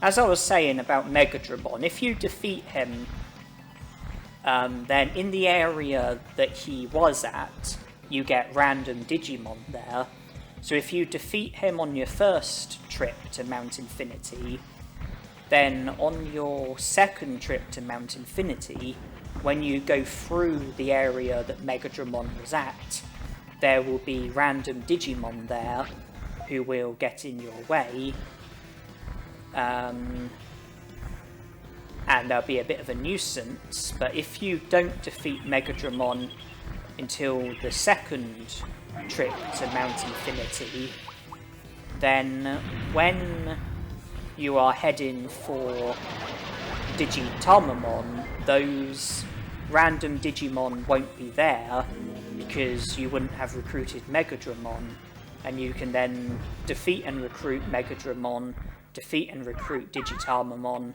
autopilot back to the city, and then be done with Mount Infinity. You can tell that I'm not very good at avoiding Digimon, because that Rockmon, that's 2 times out of 2 I got into a battle with him, even though I was trying to avoid him. So avoiding enemies is a bit of a pain for me.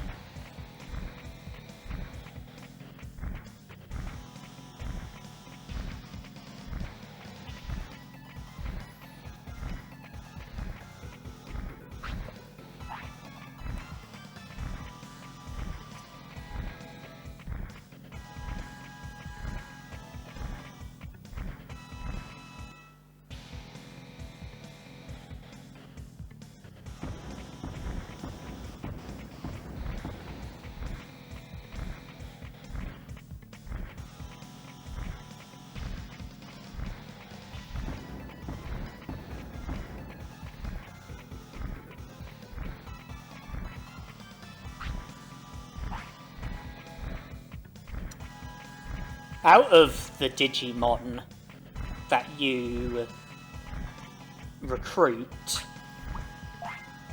some of them you recruit by battling them, some of them you recruit in other ways, and out of the Digimon that you recruit by battling them, I would say that Digitalmamon is the toughest Digimon, although Megadramon is also among the toughest.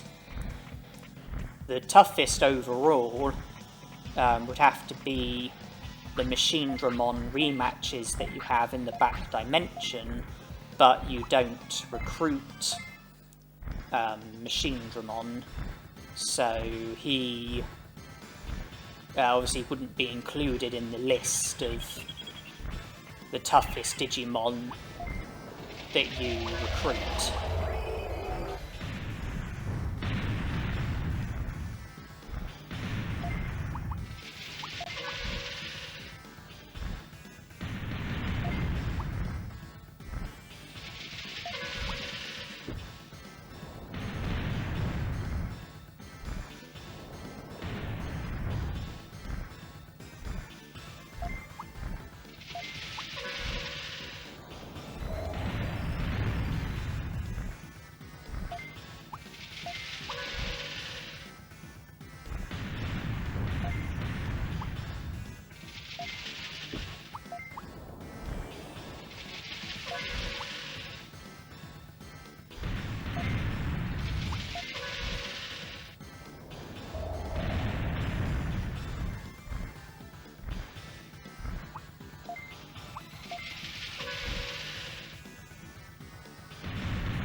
Well, Megadramon didn't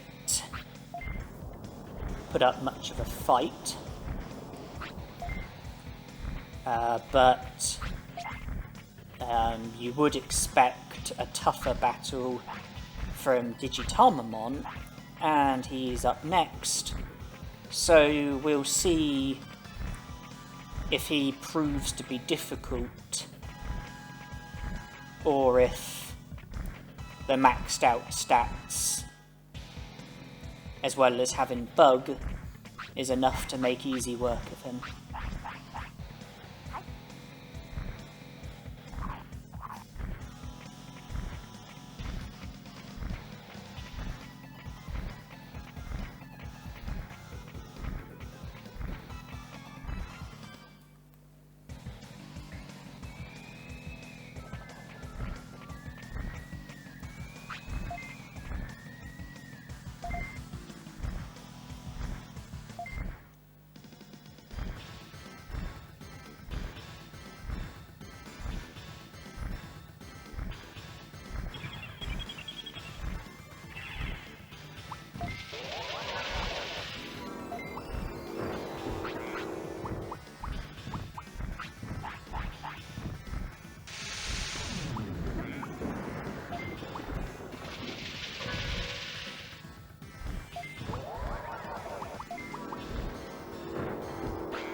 not a good start.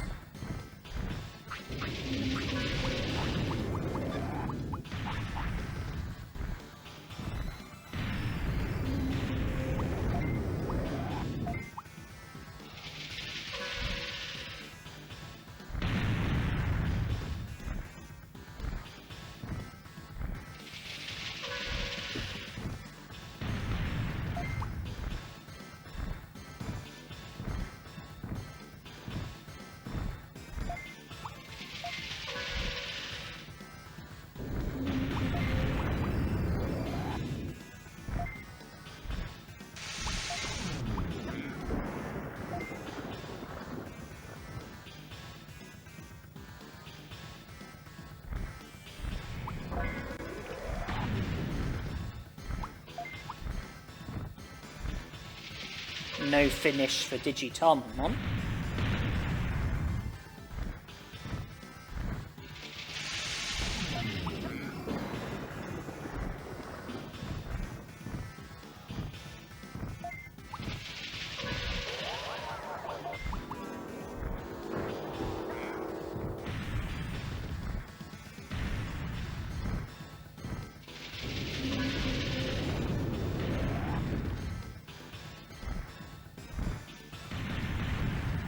And it seems one of the advantages of Bug is that even if you're confused, you can still hit your opponent with it.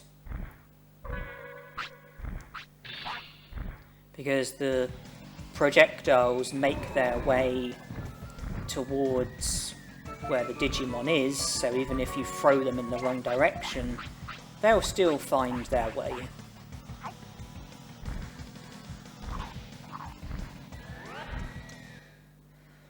Well, that's us done with Mount Infinity. We still need to return to Factorial Town. There are some other loose ends that haven't yet been tied up.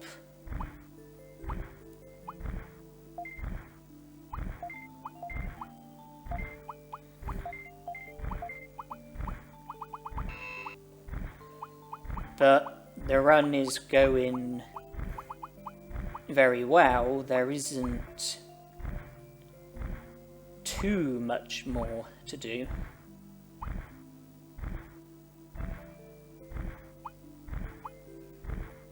I mean, considering the end goal is to get 100 prosperity points, we have done the majority of what needs to be done.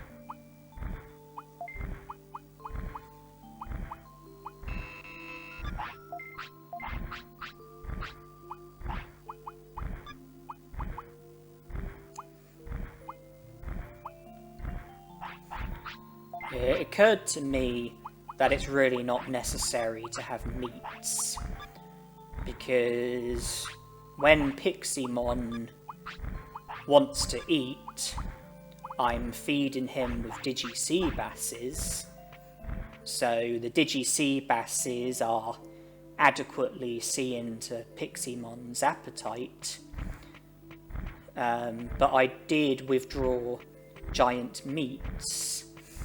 The reason for that is because they will come in handy for a Vegiemon trade.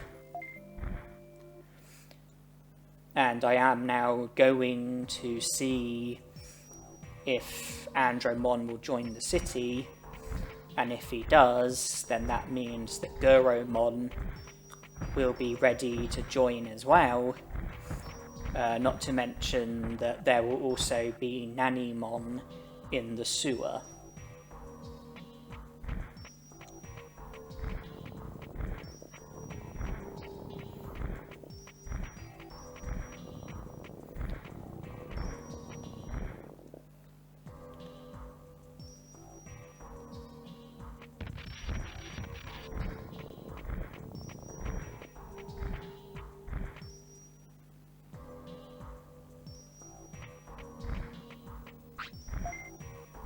Okay, so all is good here. Andromon is going to join.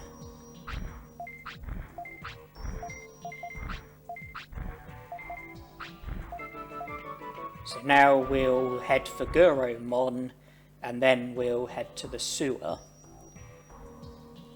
And I don't know if you viewers will you know, want to watch this entire run. I mean, it is the best part of 6 hours after all. If you do watch it, then certainly I don't expect you to watch it in one go. I didn't record it in one go, nor did I add the commentary in one go. But if you do watch this all the way through, then I would be keen to hear feedback on what you think of this video, what you think of this type of run. And I'm not just after positive feedback, I'm after negative feedback as well.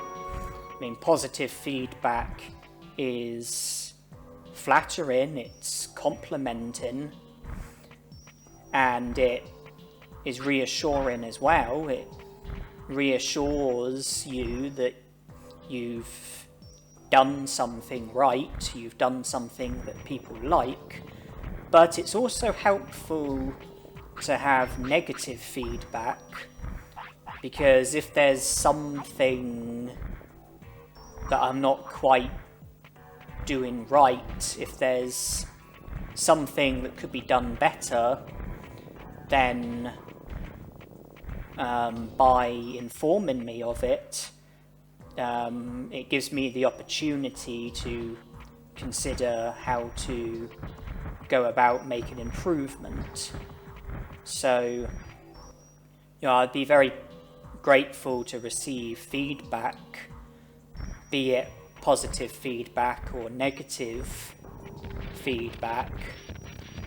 I do think that it's a lot easier to give positive feedback than to give negative feedback. I know that I struggle to give people negative feedback, and so I really admire people who are willing to, you know, speak the cold hard truth. So, you know, I'd be, you know, really grateful if people are willing to raise any criticisms that they might have. But obviously, you know, I'm looking for any kind of feedback, so obviously positive feedback is very welcome as well, because I'll find it reassuring.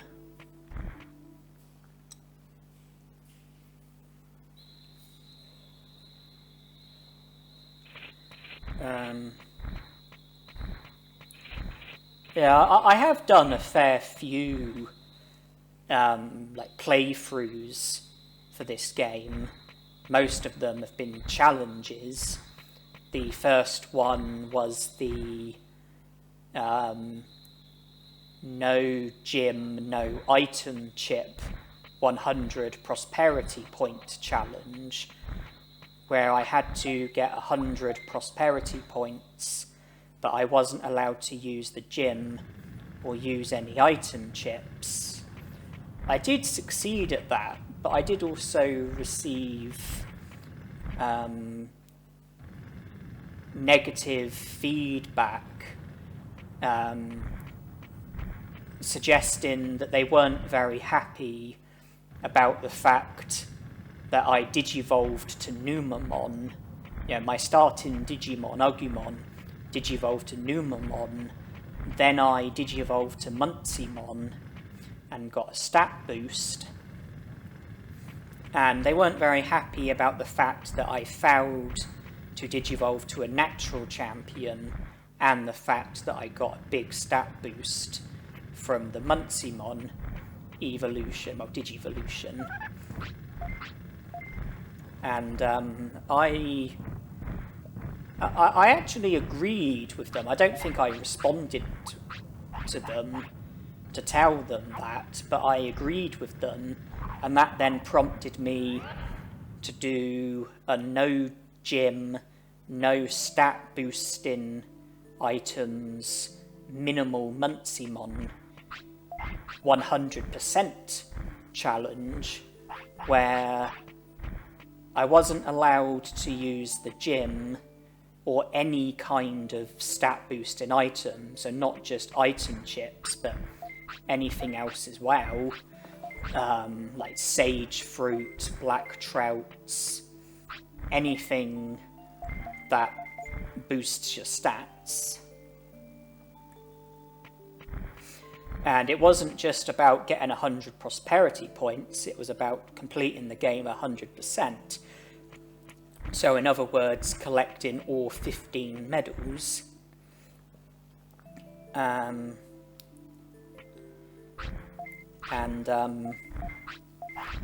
Just so you're aware, I'm actually on my way to Back Dimension.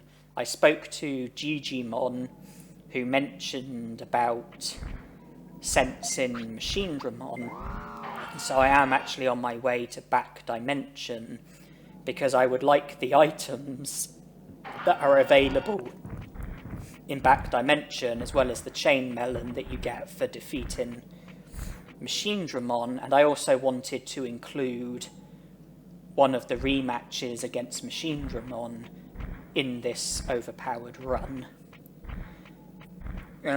So what was I saying?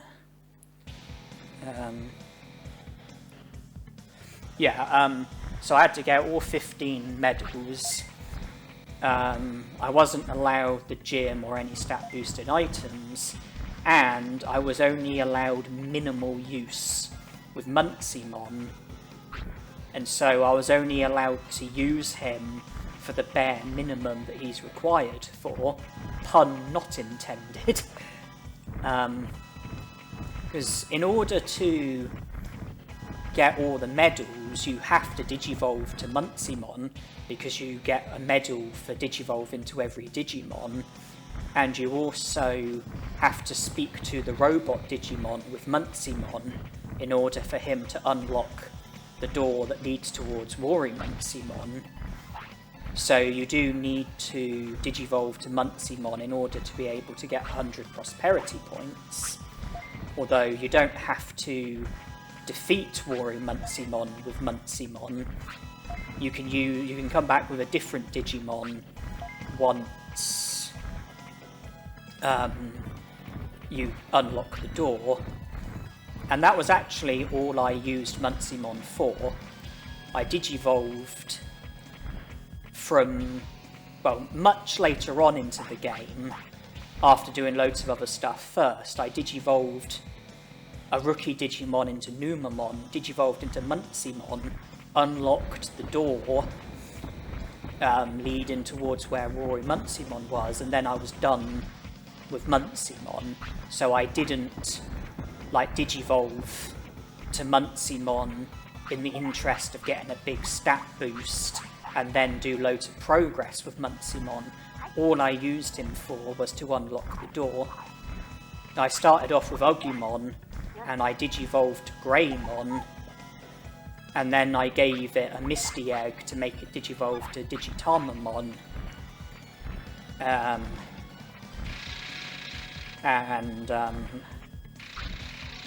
But I sort of took things from there, one step at a time. I've also done a Sukamon solo playthrough, where I completed the whole game while only using Sukamon, and I obtained the highest possible number of prosperity points that can be achieved with just Sukamon, I wasn't able to recruit Vegiemon or Piximon or Tanemon, and I don't think I was aware of the Ice Sanctuary skip at the time, and so I don't think I recruited Agumon either. So that's 8 prosperity points I didn't get, but I did do all the other recruits with just Sukamon, and so I believe I finished with 92 prosperity points. There's this current video, an Overpowered Run, which is different to the previous stuff that I've done because this is the complete opposite of a challenge.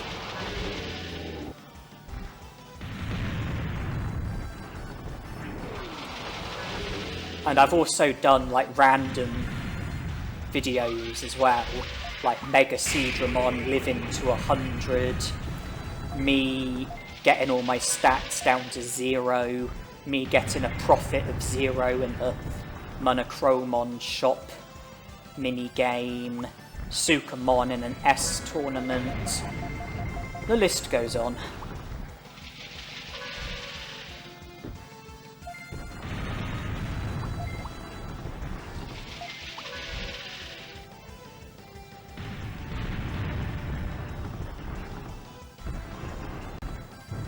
So that's how you help yourself to a chain melon without straining yourself too much.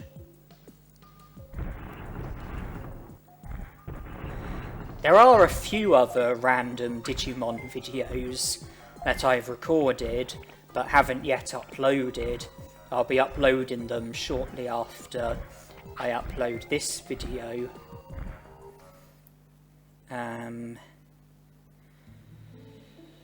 Yeah, at the moment, I'm not too sure with how the uploading is going to go. Today is the 23rd of April for me, but obviously this video is not going to be uploaded in April because I've got a backlog of other videos to upload first. I think I calculated for this video to be uploaded July sort of time.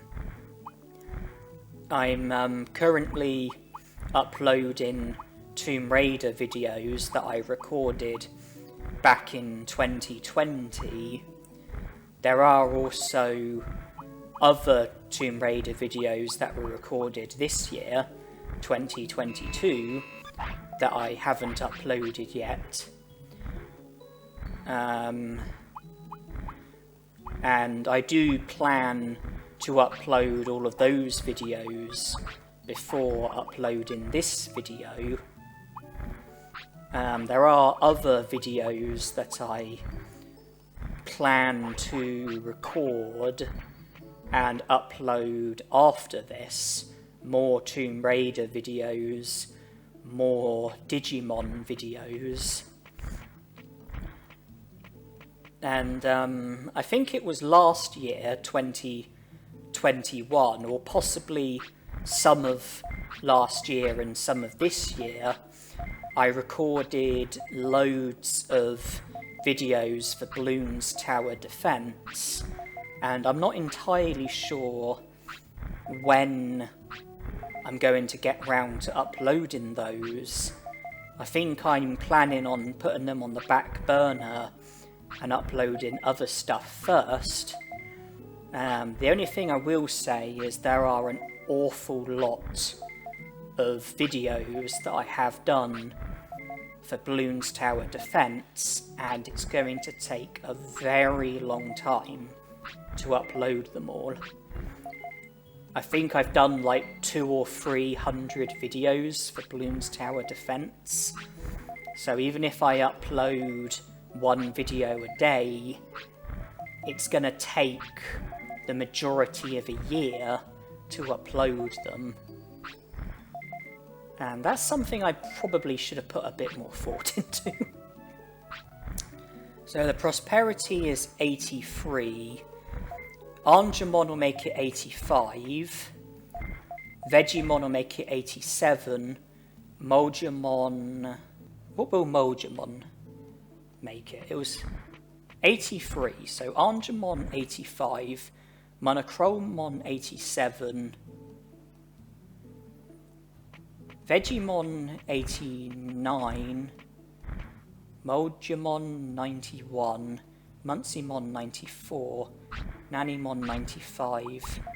Frigimon 97. Myotismon 100. So I've got 8 more prosperity points to get with Piximon. Angemon, Monochromon, Vegiemon, Moljamon. And then the other 9 prosperity points, Muncimon, Nanemon, Frigimon, Myotismon, are going to be done with a different Digimon.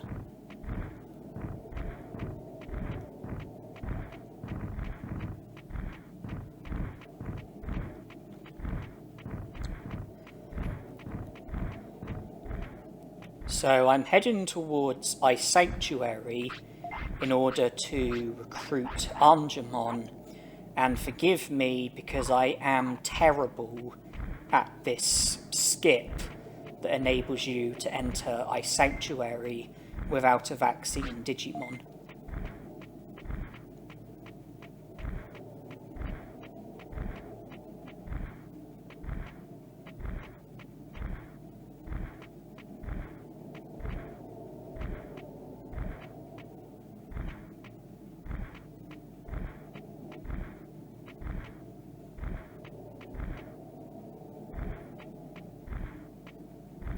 That didn't work.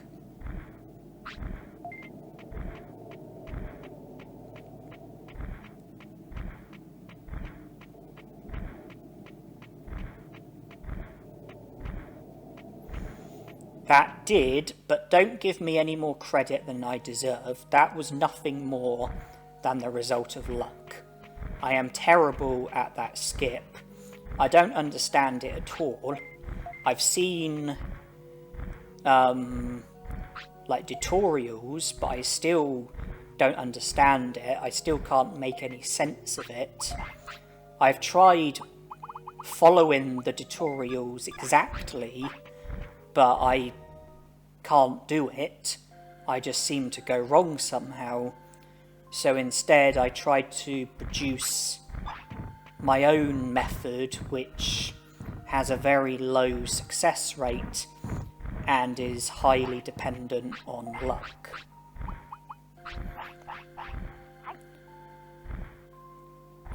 I decided to give Piximon a large recovery just so that I can collect the large recovery, because I like to collect all items. I don't like to leave items unobtained. To me, it's sort of it seems like a lack of completion. No, I find it dissatisfying leaving items unobtained. So I do try to collect items that are collectible.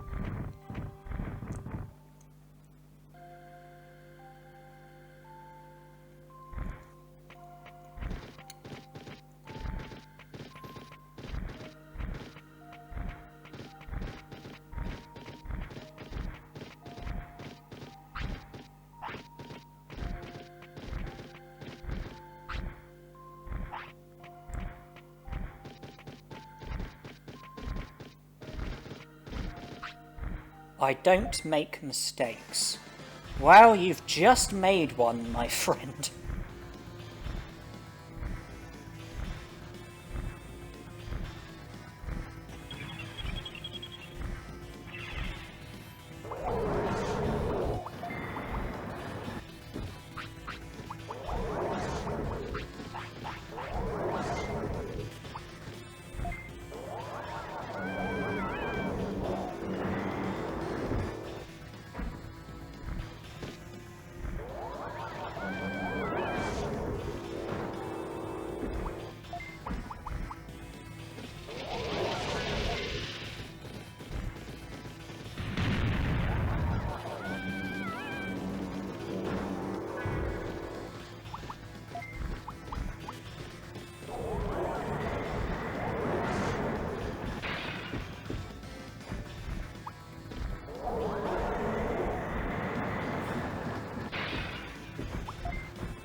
with the Vegiemons, I think it's just 3 items left to be traded.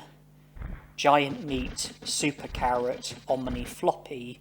I did obtain an Omni Floppy in this room, but it's not compulsory because the Vegiemon who you give a Super Carrot to actually gives you an Omni Floppy in return, which you can then trade with the other Vegiemon that wants an Omni Floppy.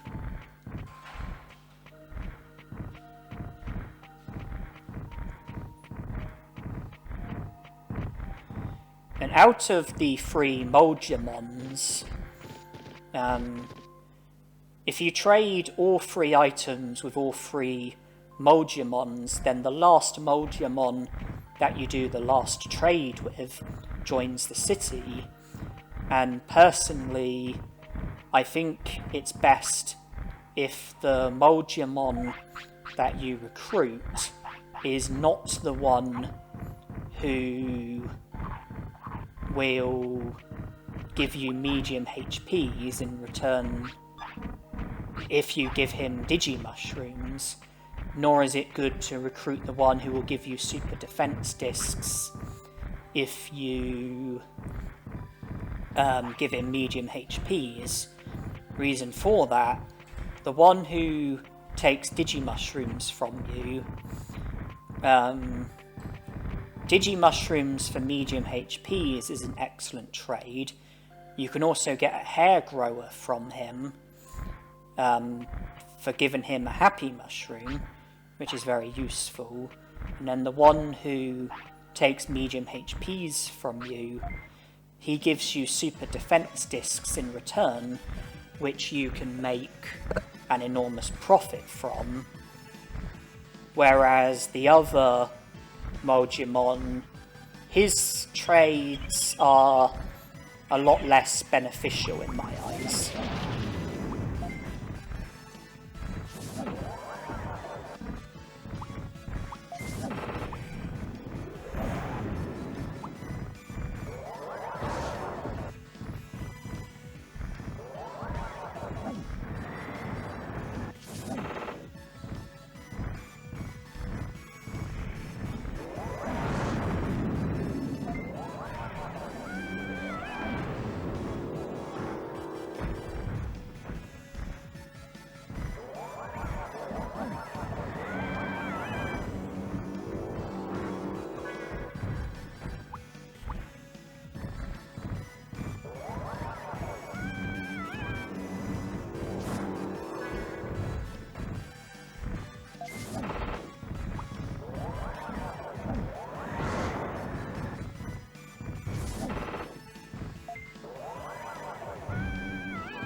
So if you're going to recruit Vegiemon, my advice is to do the trades with the 2 Vegiemons that you don't want to recruit first.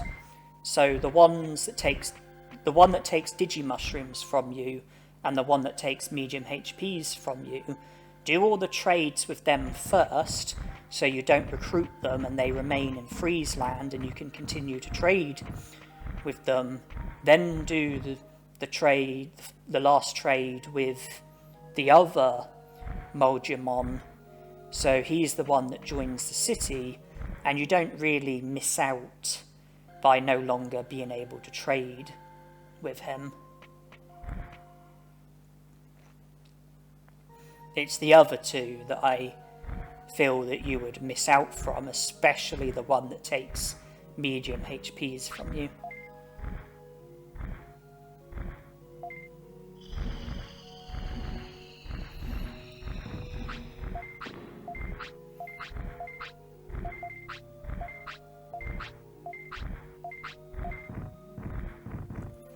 So this brings us up to 85 prosperity points. Still 2 days until day 15. So still 2 days before I can get a rain plant, recruit Vegiemon, get a super carrot, recruit Moldiamon. There is still the dreaded Monochromon.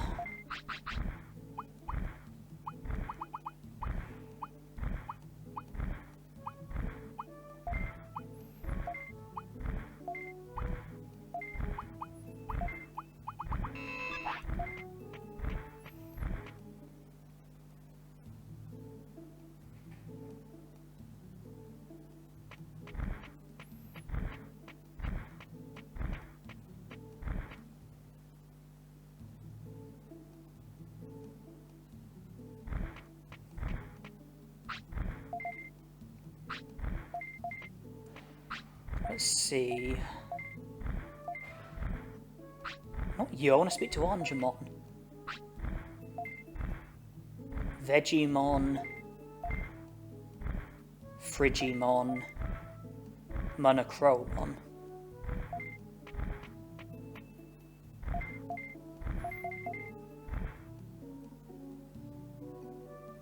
And as much as I despise the Monochromon shop, since I've got a couple of days on my hand, it occurs to me that it would be a good idea to try and try and recruit Monochromon. So in other words, try to do good enough at his shop in order to recruit him. And before that, I'm just passing time until the point where Piximon is ready to sleep. Reason for that is because I would like to sleep outside the Monochromon shop. That way it will enable me to save outside the Monochromon shop. So if I don't succeed, which I probably won't, then I just have to reload and the Monochromon shop will be right next to me, so I don't have to travel far in order to try again.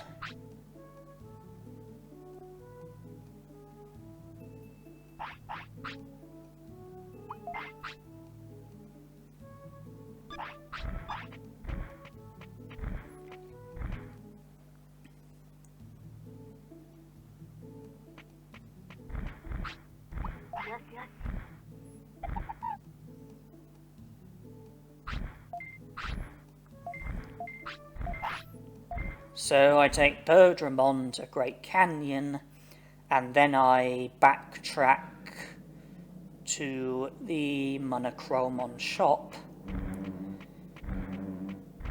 And when that's done, the only remaining requirements to do with Piximon are Vegiemon and Moldiamon. After that, it's time to move on to the next bit. I'm just going to speak to Monochromon just to get all this text out of the way.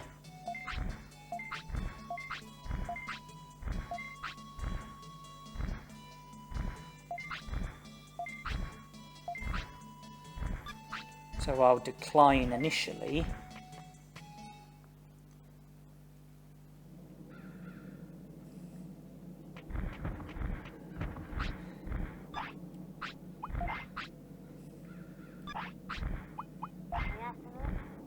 And once I wake up, I'm going to have the worst part of the game ahead of me. Worst part in my opinion, anyway.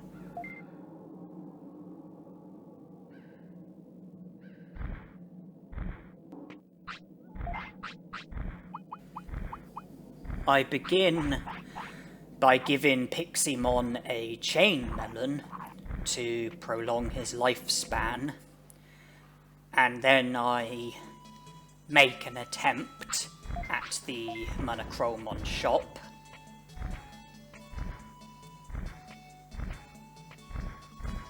Which ends in failure.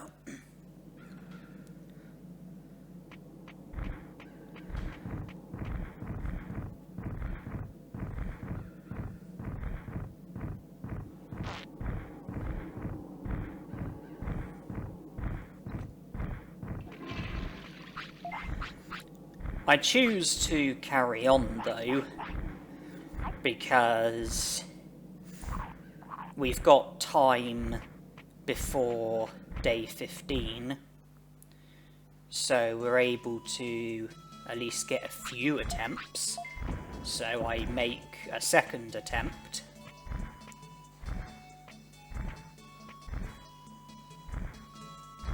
Which also ends in failure.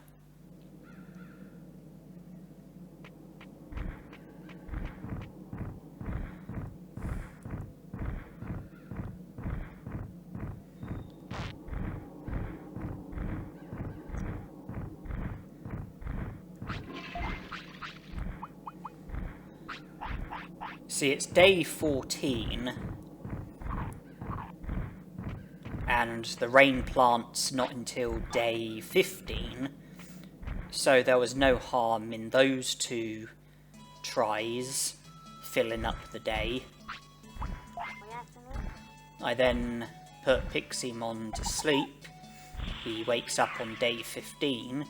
I don't save though. I choose just to sleep, because if I was to foul, then if I had saved then, and then I had fouled at the Monochromon shop, then I would, if I was to reload, then I'd carry on from here. But by only sleeping and not saving, if I was to reload, it would go back by a day, and I would be able to get those extra 2 attempts again before being where we are now. And I'm giving Piximon 6 sea basses so that he'll be able to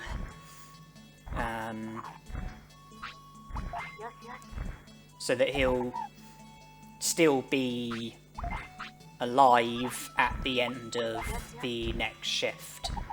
If I was to do, at the end of me doing the next Monochromon shop minigame, Piximon will still be alive, thanks to the sea basses that I just gave him there. And we begin with a Gotsumon, who wants a portable potty. Well, are you not aware that there's a toilet just outside? I mean, it would save spending money on a portable potty, but if you're willing to feed me revenue, then by all means, buy from me. The fact that I haven't cut this try out is probably enough for you viewers to conclude that this try ends in success. But I'm not going to give anything away. I mean, maybe this ends in success. Just have to watch and see. So, there are 4 different customers that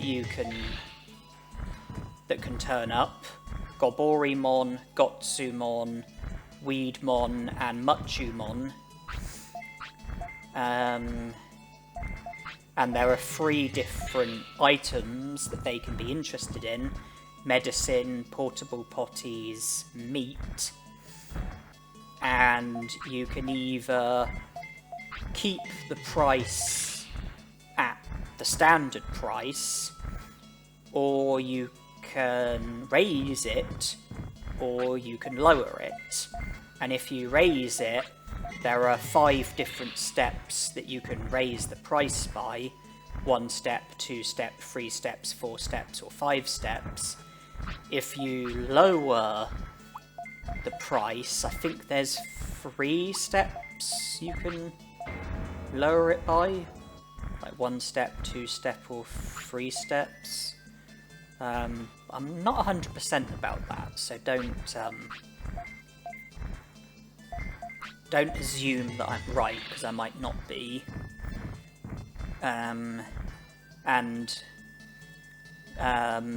The higher you raise the price, the more money that you will make if you make a sale, but there's also a bigger risk of the Digimon walking out and refusing to pay the price that you're asking for. When it comes to meat, I always keep the price the same, because meat earns such little money that I don't think it's worth the hassle of trying to raise the price. With medicines and portable potties, I do like to raise the price. When I have Weedmon as a customer, I keep the same price regardless of the item, because Weedmon is very fussy and doesn't like to pay above the average. With Goborimon, I try to raise the price by 4 or 5 steps, because Goborimon is one of the more easygoing Digimon and is usually willing to pay higher amounts. Gotsumon is sort of in the middle, like easier than Weedmon but not as easy as Goborimon. I aim to raise the price by either 1 step, 2 steps, or 3 steps when I have him as a customer. As for Muchomon, I find that, well, in my experiences, the chances of him paying for the product, the item, and the chances of him storming off seem to be equal regardless of the price that you ask for. And so with him, I always raise the price by 5 steps. It makes sense if the chances of him buying the item are the same regardless of what you're charging. The profit that you need in order for Monochromon to join the city is somewhere between 3,000 and 3,100. In this case, I managed 4,860, which is the highest that I've ever managed before. Normally, once I get past the threshold, I then take it easy. I take the view that there's no point in straining myself over trying to make more money, but in this instance I chose to carry on with the intention of trying to make as much money as possible, just to see what profit I could make it up to, and I made it up to 4,860, which is my personal best. And I do actually... I have actually taken that clip and made a separate video with it. Just a video of me doing the Monochromon shop minigame and making a profit of 4,860, and I plan to upload that video the day after I upload this video.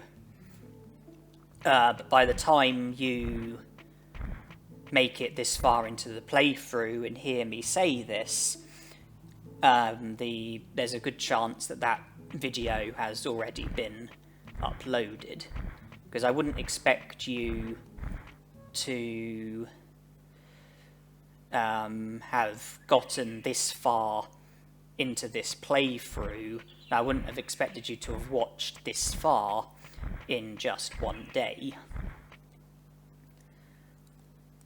So I've got the rain plant, so I'm now going to the plant that you have to give the rain plant to in order to recruit Vegiemon. Then I can get the super carrot and recruit Moldramon. And I think now is probably a good time to advise you as to what's going to be happening once I'm done with Piximon. So after I recruit Vegiemon and Moldramon, I then decide to let Piximon fade away so that I can then take necessary steps to put myself into a position where I can recruit Frigimon, Muncimon, Nanimon, and Myotismon. So after recruiting Moldramon, I then let Piximon fade away. I then do grinding off screen. So this is grinding that you don't see, but what I do is I choose the green egg, which Bottomon hatches from. I Digivolve from Bottomon to Coromon to Agumon to Numamon to Muncimon. When I have Bottomon and Coromon, I intentionally praise and scold my Digimon until their happiness and discipline falls to the minimum, or virtually the minimum.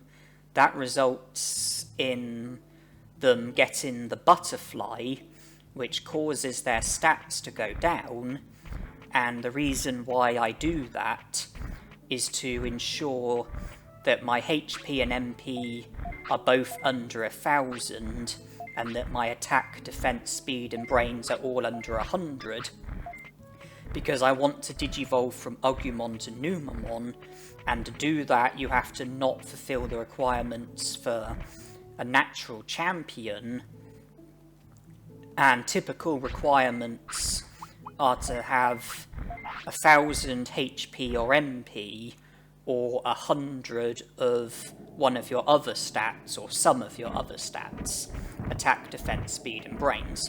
By getting HP and MP under 1,000, and attack, defense, speed, and brains under 100, I wasn't fulfilling any of the stat requirements for any of the Digimon.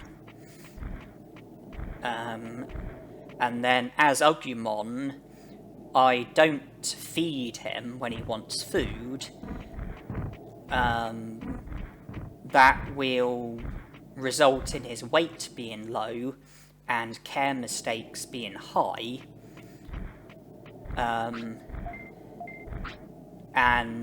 I believe that having very low weight and very high care mistakes also rules out. It means that you don't fulfill the requirements for natural champions. When I have Agumon, I take him to Friesland and make him sick with the mouldy meat so that I get rescued by Vegiemon.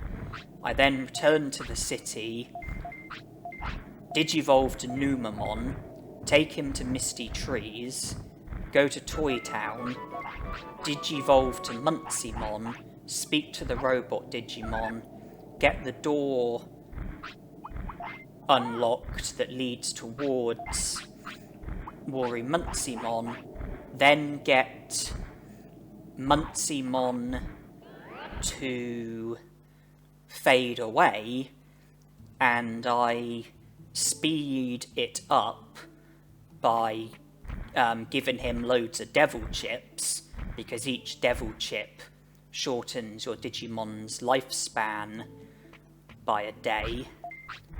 And you'll see that I'm going into the item bank.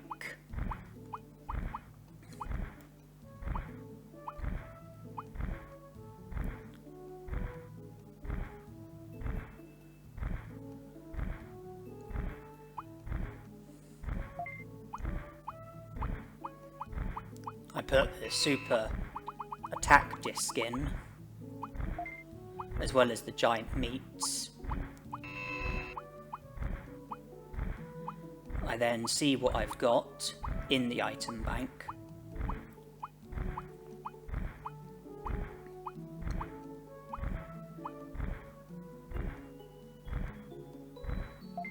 I take out the spiny green, because that might come in handy. I take out the mouldy meat, which is needed for making Agumon sick. And I also take out the ray gun. Why would I do that?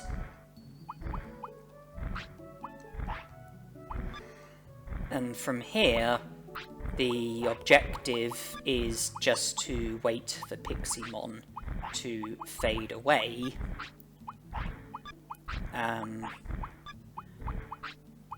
When I get Piximon to fade away, when I speed it up by giving him devil chips, that does result in my Tamer level dropping down by 2.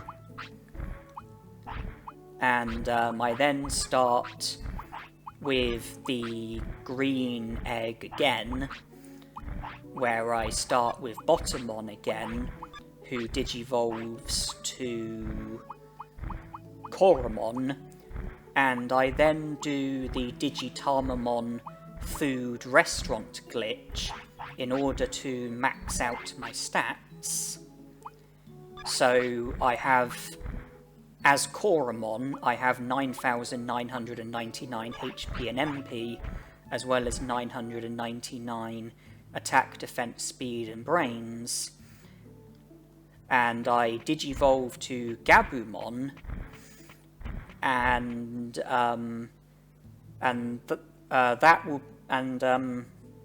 I then stop with the off-screen grinding, and I carry on recording with the Gabumon that I've just mentioned,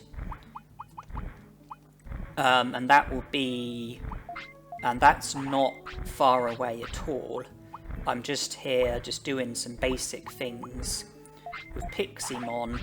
When he fades away, you see me pick the green egg, then I cut forward to when I've got Gabumon, and so all of the grinding that I just mentioned happens off screen, as does me being rescued by Vegiemon and speaking to the robot Digimon in Toy Town.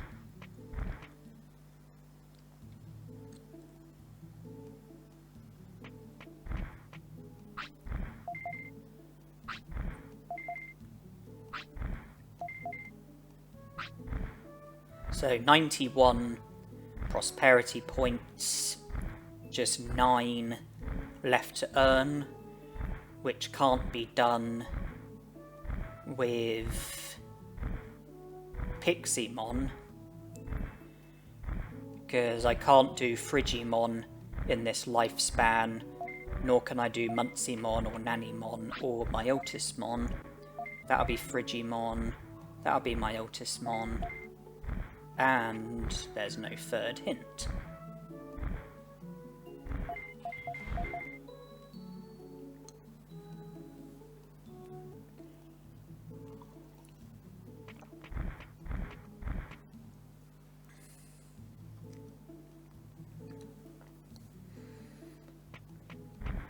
So I've still got Piximon at the moment, but I'm going to the green gym just to quickly pass time to speed up his death.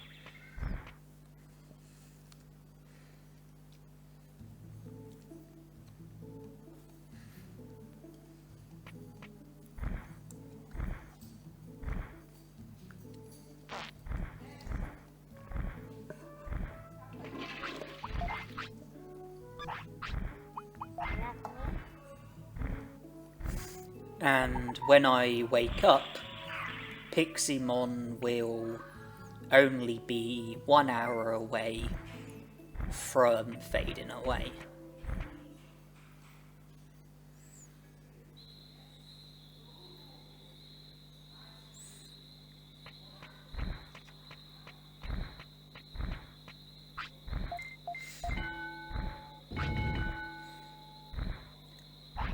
There you are. That is the end of Piximon. With him, we managed to achieve 91 of the 100 prosperity points. Can't be grumbling at that.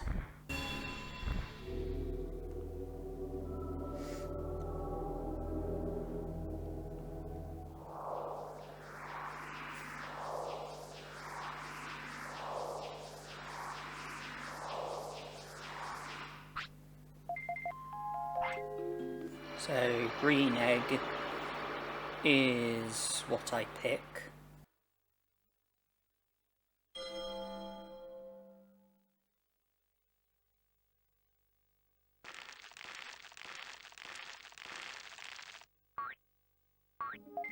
And here we skip to the bit where we have Agumon. And you can see how my items are currently looking. You can see I've got maximum stats, like I said, despite being a rookie and only being 1 day old.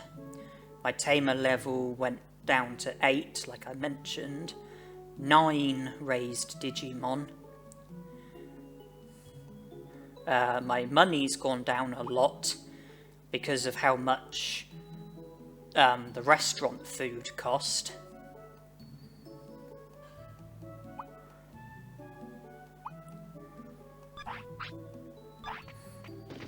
And when I showed you the chart of Digimon, you were able to see that Numamon, Muncimon, and Gabumon had been added.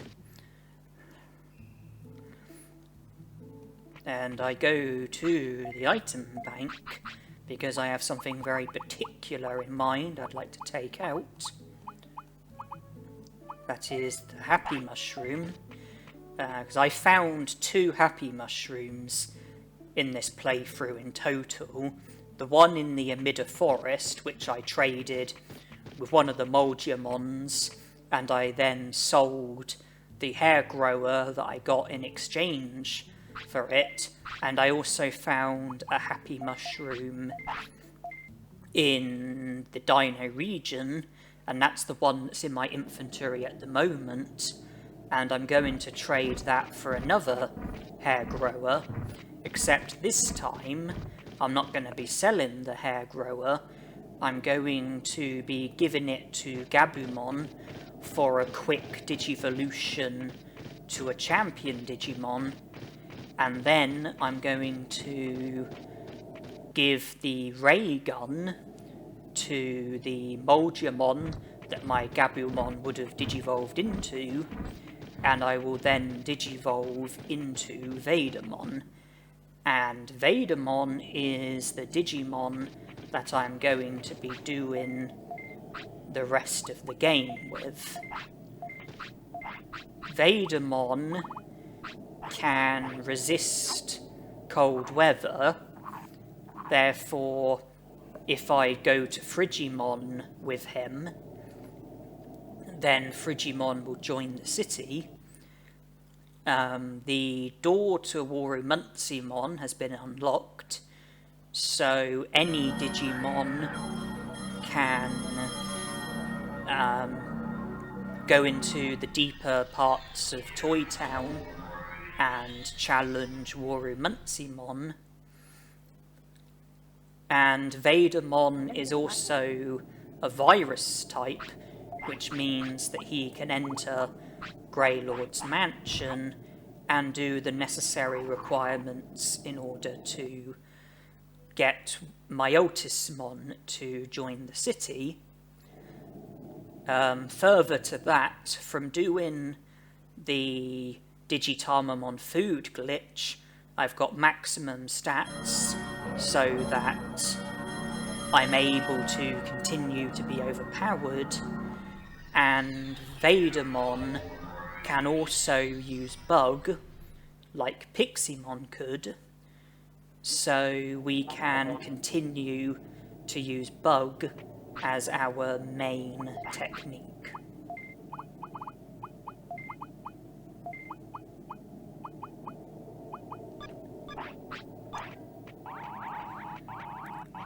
That, combined with the fact that I had a Digivolution item for Vegiemon, thus creating the opportunity for a very quick and easy Digivolution to Vegiemon, those are pretty much the reasons why Vegiemon was my first choice of the Digimon to do the rest of the game with after letting Piximon fade away. So I'm on my way to where Frigimon is, and once I recruit him, I then take the short journey to Toy Town so that I can battle Warumunsimon, which creates the opportunity to recruit Munsimon and then Nanimon.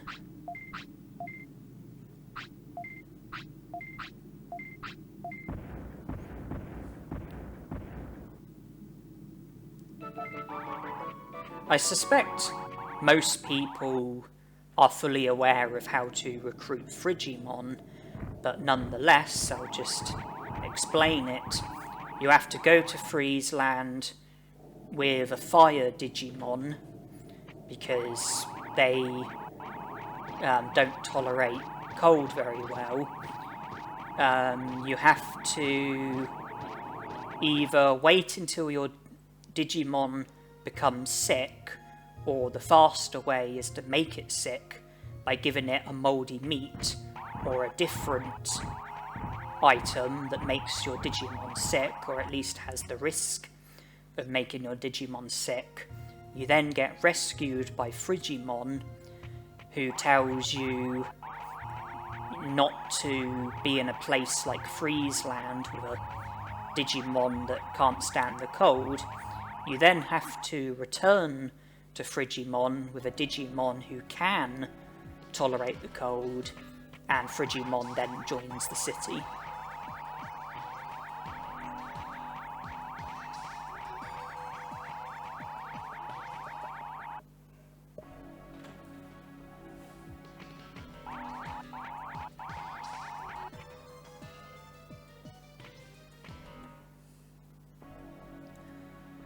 So in this room there are toy Agumons and 3 doors, only 1 which you can use.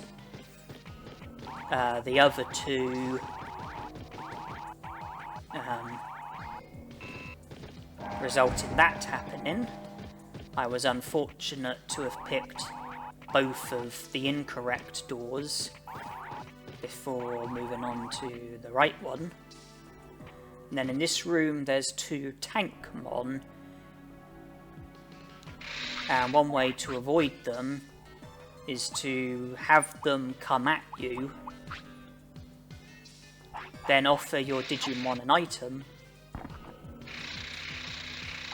and then you can just go on like that.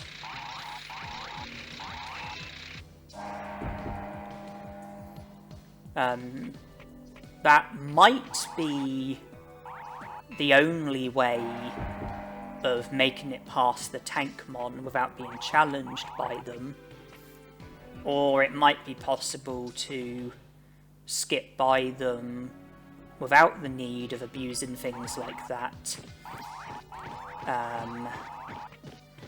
But if it is possible to dodge them, then it is very hard to dodge them, so I do things the way that you saw. This room has clear Agumons, not toy Agumons, and I'm sensing that that one's about to run into me, so I go to produce an animation, and I then pick the correct door. So, in all 3 of those rooms, I picked both of the incorrect doors before picking the correct door. And then the final room, the small box is always the correct answer. The doors that I went through to get to here, it's random which ones are the correct ones and which ones are not. But with this, it's the same every time. The small box is always the one that Piximon is in.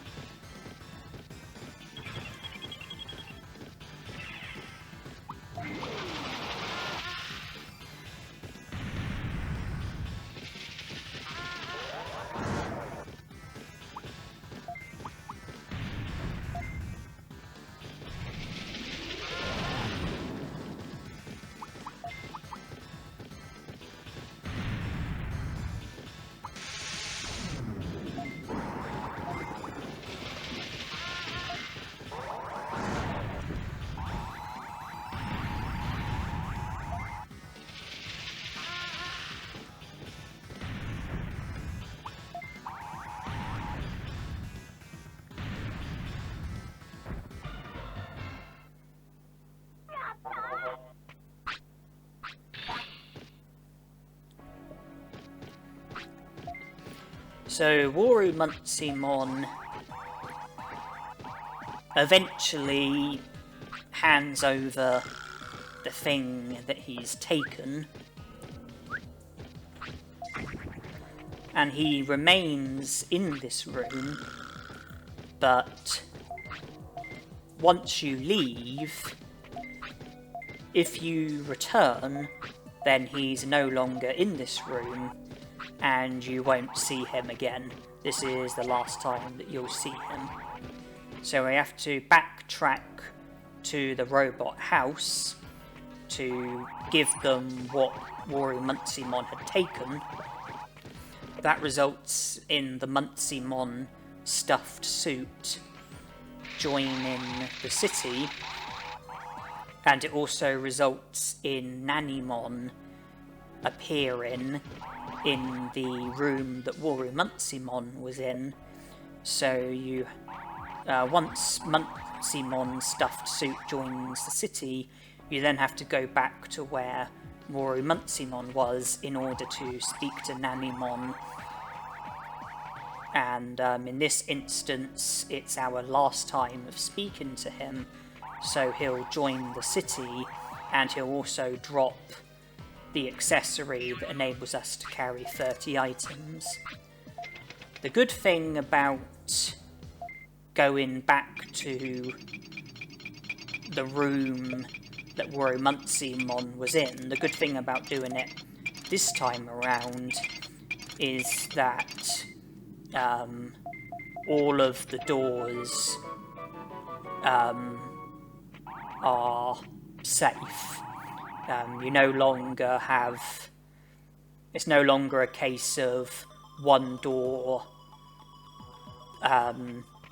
is the right one and the other two result in you being the victim of a booby trap. You know, all the doors will work and you can proceed without any hassle. The only potential hassle is the Digimon who feature in the rooms.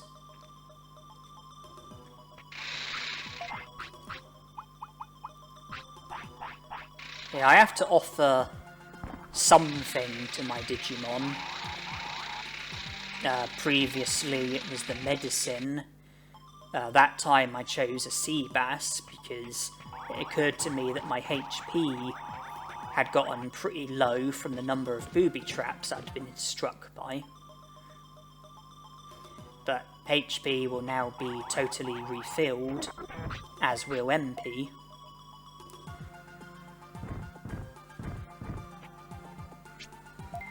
And Tanemon has now joined the city, and that just leaves my Piximon left to recruit. But you have to make a total of 2 visits to Greylord's mansion in order to recruit him.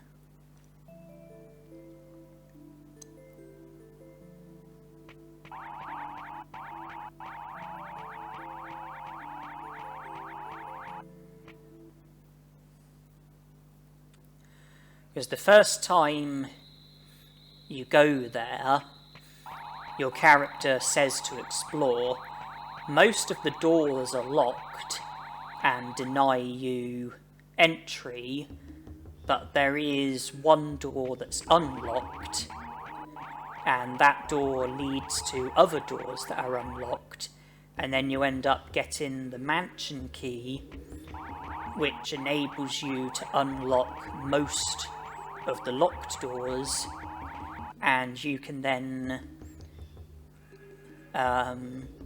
proceed and make it to where my Piximon is, and he's in a sorry state. He's on the floor, he looks like he's very weak and drained, and he gives you a refrigerator key and asks you to bring him meat.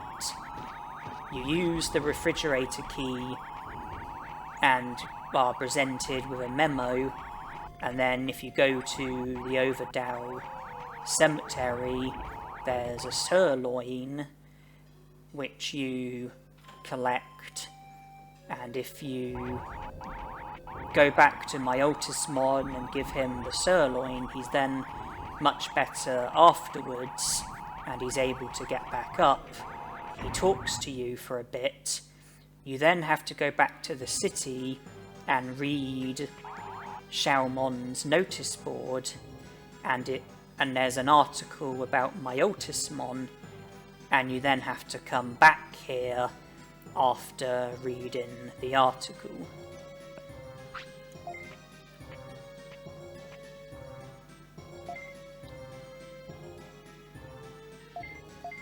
So of all these doors, the one up here is the only one that's not locked. There are 2 doors in this room that I'm entering. One of them is locked and requires a key, but the one that I just went through was unlocked and doesn't require a key. There are a fair few items in this mansion which I will be collecting.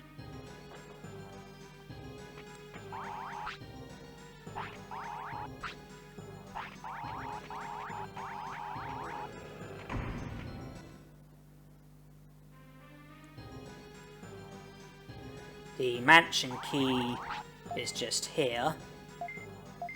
So I can now unlock most of the locked doors.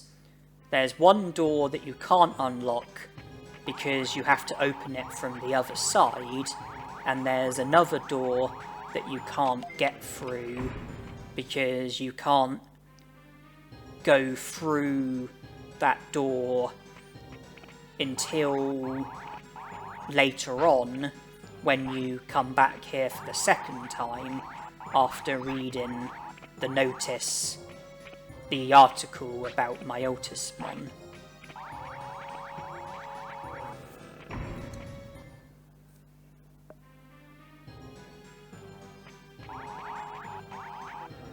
So now I'm going back this way, but I'm going to go through the locked door just here that I wasn't able to go through a few moments ago.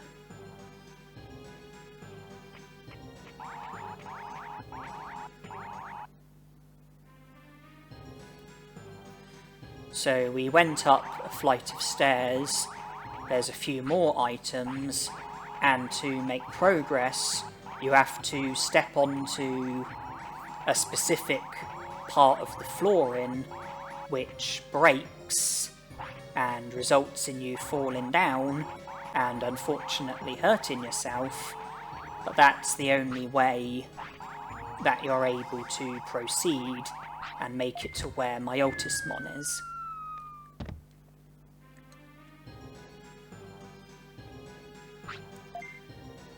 I do wonder if the dialogue here would be different if you were to fall with a Digimon that can fly, you know, a Digimon with wings. Vegiemon doesn't have wings, and I didn't mean to go back out like that. Yeah, I'm not sure if the dialogue would be different.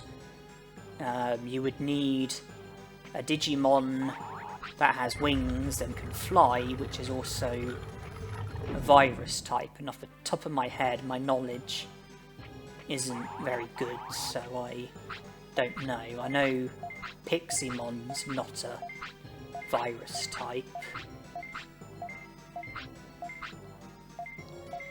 I'm not sure about Phoenixmon. Well, I'd rather not think about it. My knowledge isn't very good. So, having been given the refrigerator key, I am now going to be heading back. This takes me to a part of the mansion I was previously at.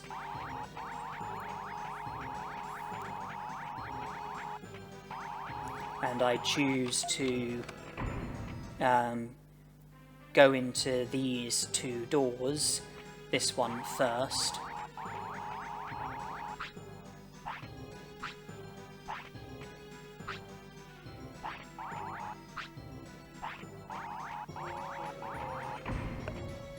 Then I go into the other room. There's nothing useful in this other room, but there is a trap where you fall down, but it takes you to a bit of the mansion that you've already been in.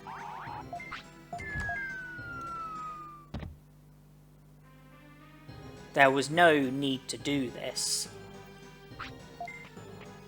but I just wanted to show you what happens.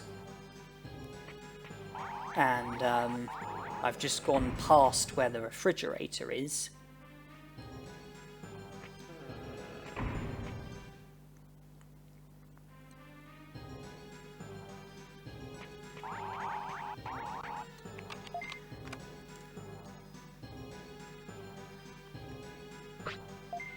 So there's a memo which roughly says, return to where you got the points from the dumb one. I think it's referring to Palmon. So it's telling you to return to the Overpowered Cemetery.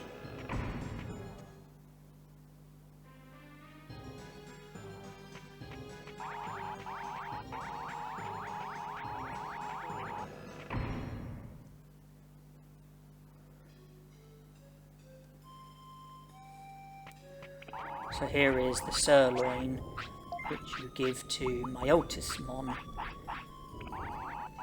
I feed Vegiemon a Digi-Seabass to recover the HP that was lost from those falls.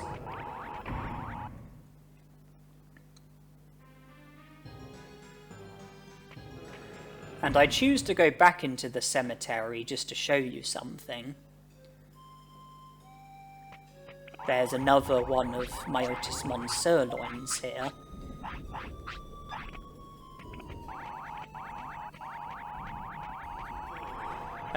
Interestingly, as I demonstrated there, if you collect the sirloin, go back into the mansion, go back outside, there's another sirloin, and if you keep going in and out, then you can keep collecting more and more of the sirloins. The sirloins don't stop spawning until after you go back to my Piximon and give him the sirloin, which results in him being able to get back onto his feet.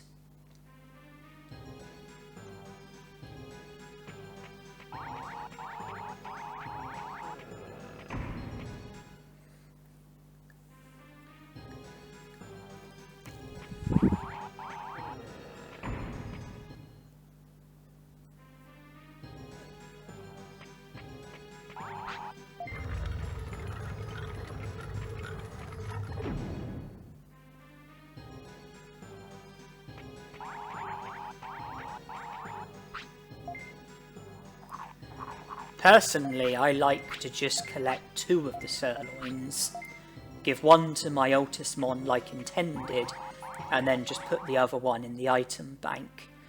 It's just so that I am able to have an item that you're not meant to be able to have. Because I think you're meant to just collect 1 sirloin and give it to my Piximon and leave it at that. We've now done all that needs to be done for now, and we have to now go back to the city and read the article about my Piximon before we return to Greylord's mansion to do the rest of what needs to be done.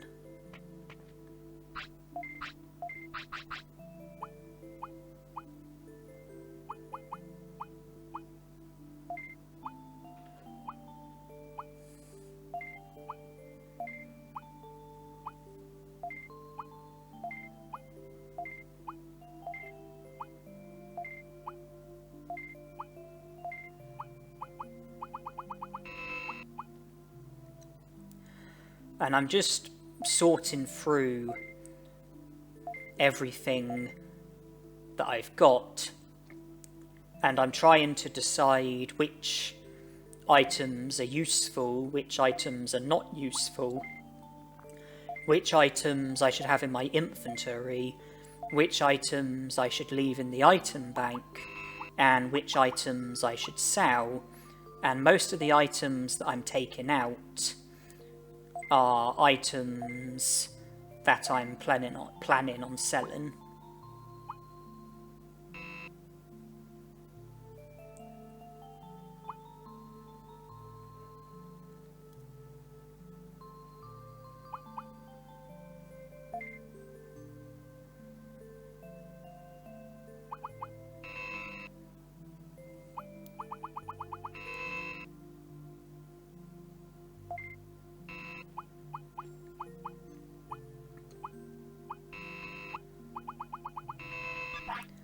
I don't want the item bank to be a mess. I don't want it to be full of useless items, and having spent loads of money in the restaurant, it wouldn't hurt to get a bit of money back from selling stuff that's not needed. So I decided to have a bit of a clear out in the item bank, leave in the stuff that I want to leave in the item bank, taking out everything that I don't want to leave in the item bank, and then either keeping it in my inventory or selling it. Most of it I choose to sell.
So there's an article about my Ultisamon.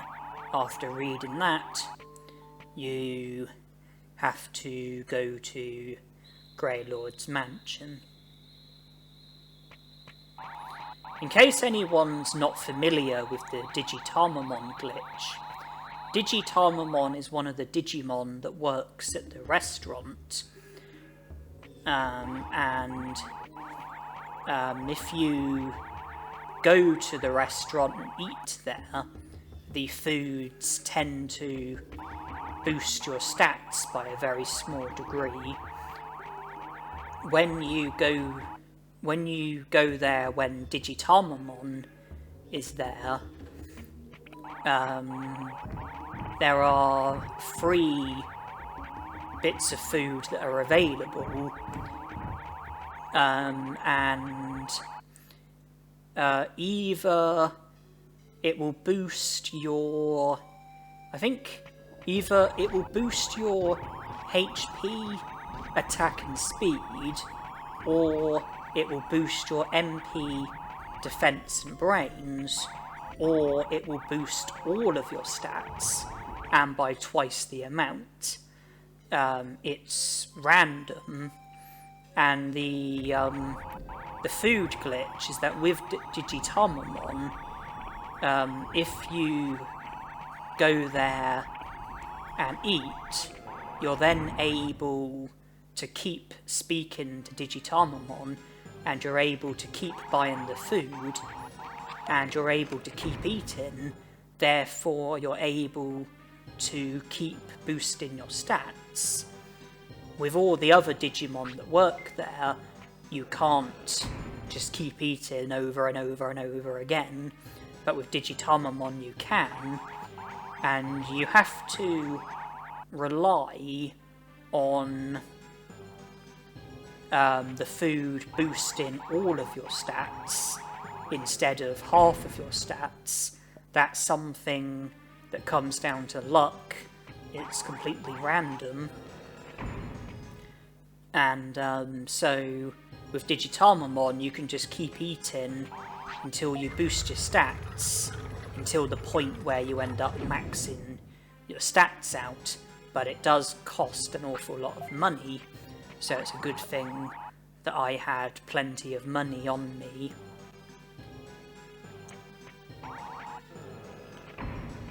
Having gone to the room that my Ultismon was in and seeing that he's not there, and then return and then go into where he was when you first found him and realising that he's not there either, you then have to attempt to leave Greylord's mansion and Vegiemon will show up.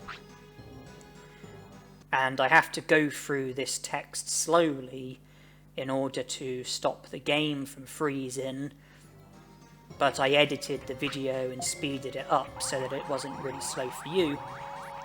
And you can now enter into here.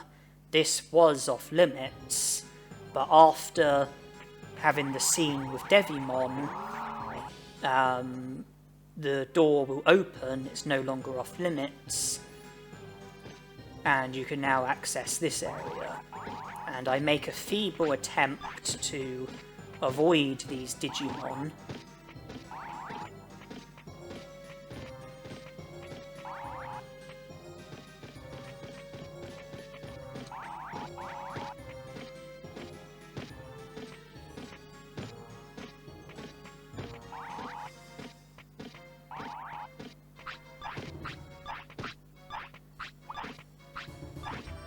Which ends in failure.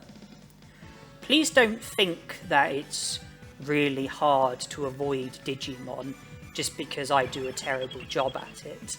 It's not that it's difficult, it's that I'm simply hopeless. I'm terrible at avoiding the Digimon, that's all there is to it. It's not that it's difficult, it's that I'm just terrible at it. And I make it look difficult because of how terrible I am at avoiding Digimon.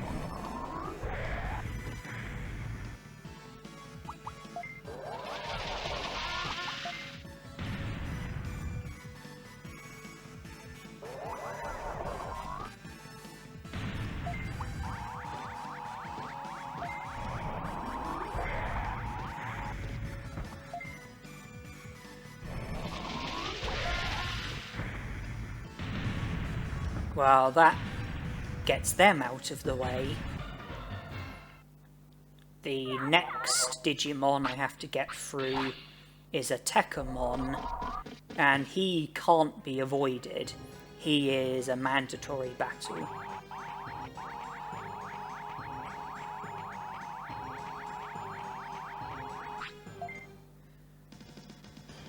I was talking earlier about the different, playthroughs that I've done for this game, the different challenges that I've taken on, the different videos that I've done. I have also done videos for Digimon World 2003. I did a no gym, no equipment challenge where I had to complete the game while not being allowed to use the gym and not being allowed to use any weapons or armors or accessories. Because of that, my stats were very much restricted because of the fact that I wasn't allowed to have any weapons, armors or accessories to boost my stats, nor was I able to use the gym to boost my stats. And more recently I did a no gym, no equipment, no items, no counters, Coatmon solo challenge, where it was the same sort of challenge but with further restrictions, and it proved to be an awful lot more difficult. But that was the idea. The reason why I took the challenge on was because I wanted a challenge. I wanted to complete the game with an added challenge, and I wanted to share the videos with people who would be interested in checking out such videos, with the hope that those that do check it out end up enjoying it. I do enjoy the gaming that I do, of course I do. I love the gaming that I do. I love watching other people game. I particularly love watching speedruns.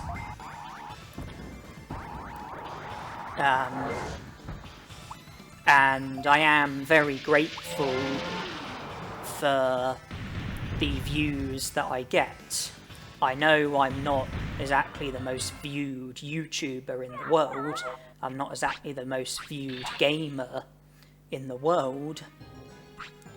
But I do enjoy doing what I do, and I am very grateful for the feedback that I do get, the attention that I do get. I'm very pleased that there are people who do enjoy watching me do what I do, and that, you know, it's not just me that gets enjoyment, but other people as well. I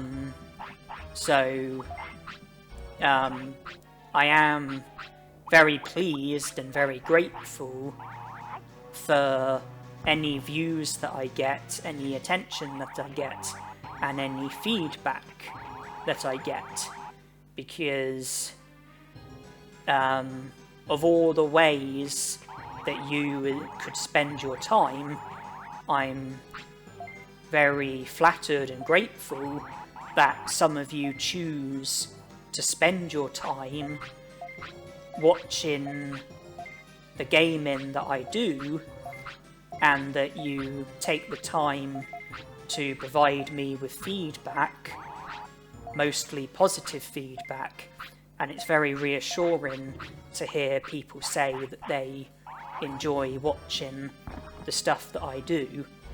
So, to repeat myself, I am very grateful, and I'd like to thank you all.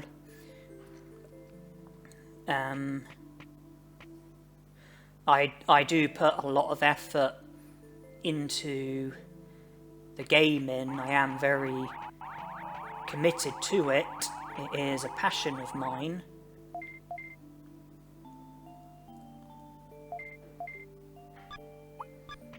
And I might not be the best in the world, I might not be the most entertaining in the world, but I am very dedicated.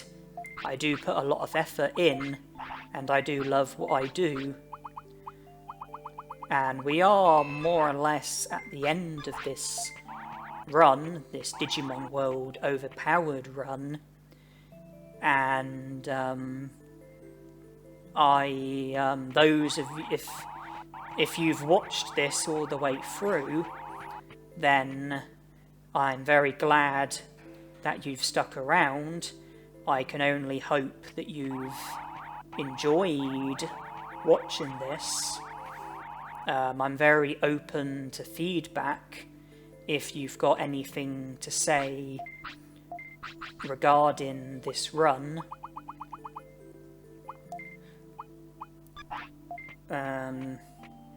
It's only taken me 2 days to add the commentary, but I have done it in a total of 6 sessions. I've done about an hour each time.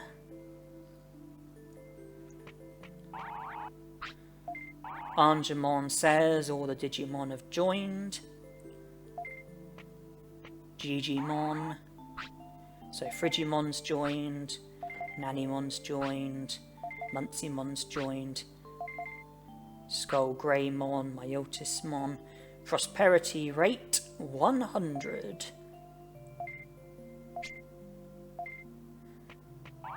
And that's pretty much us done.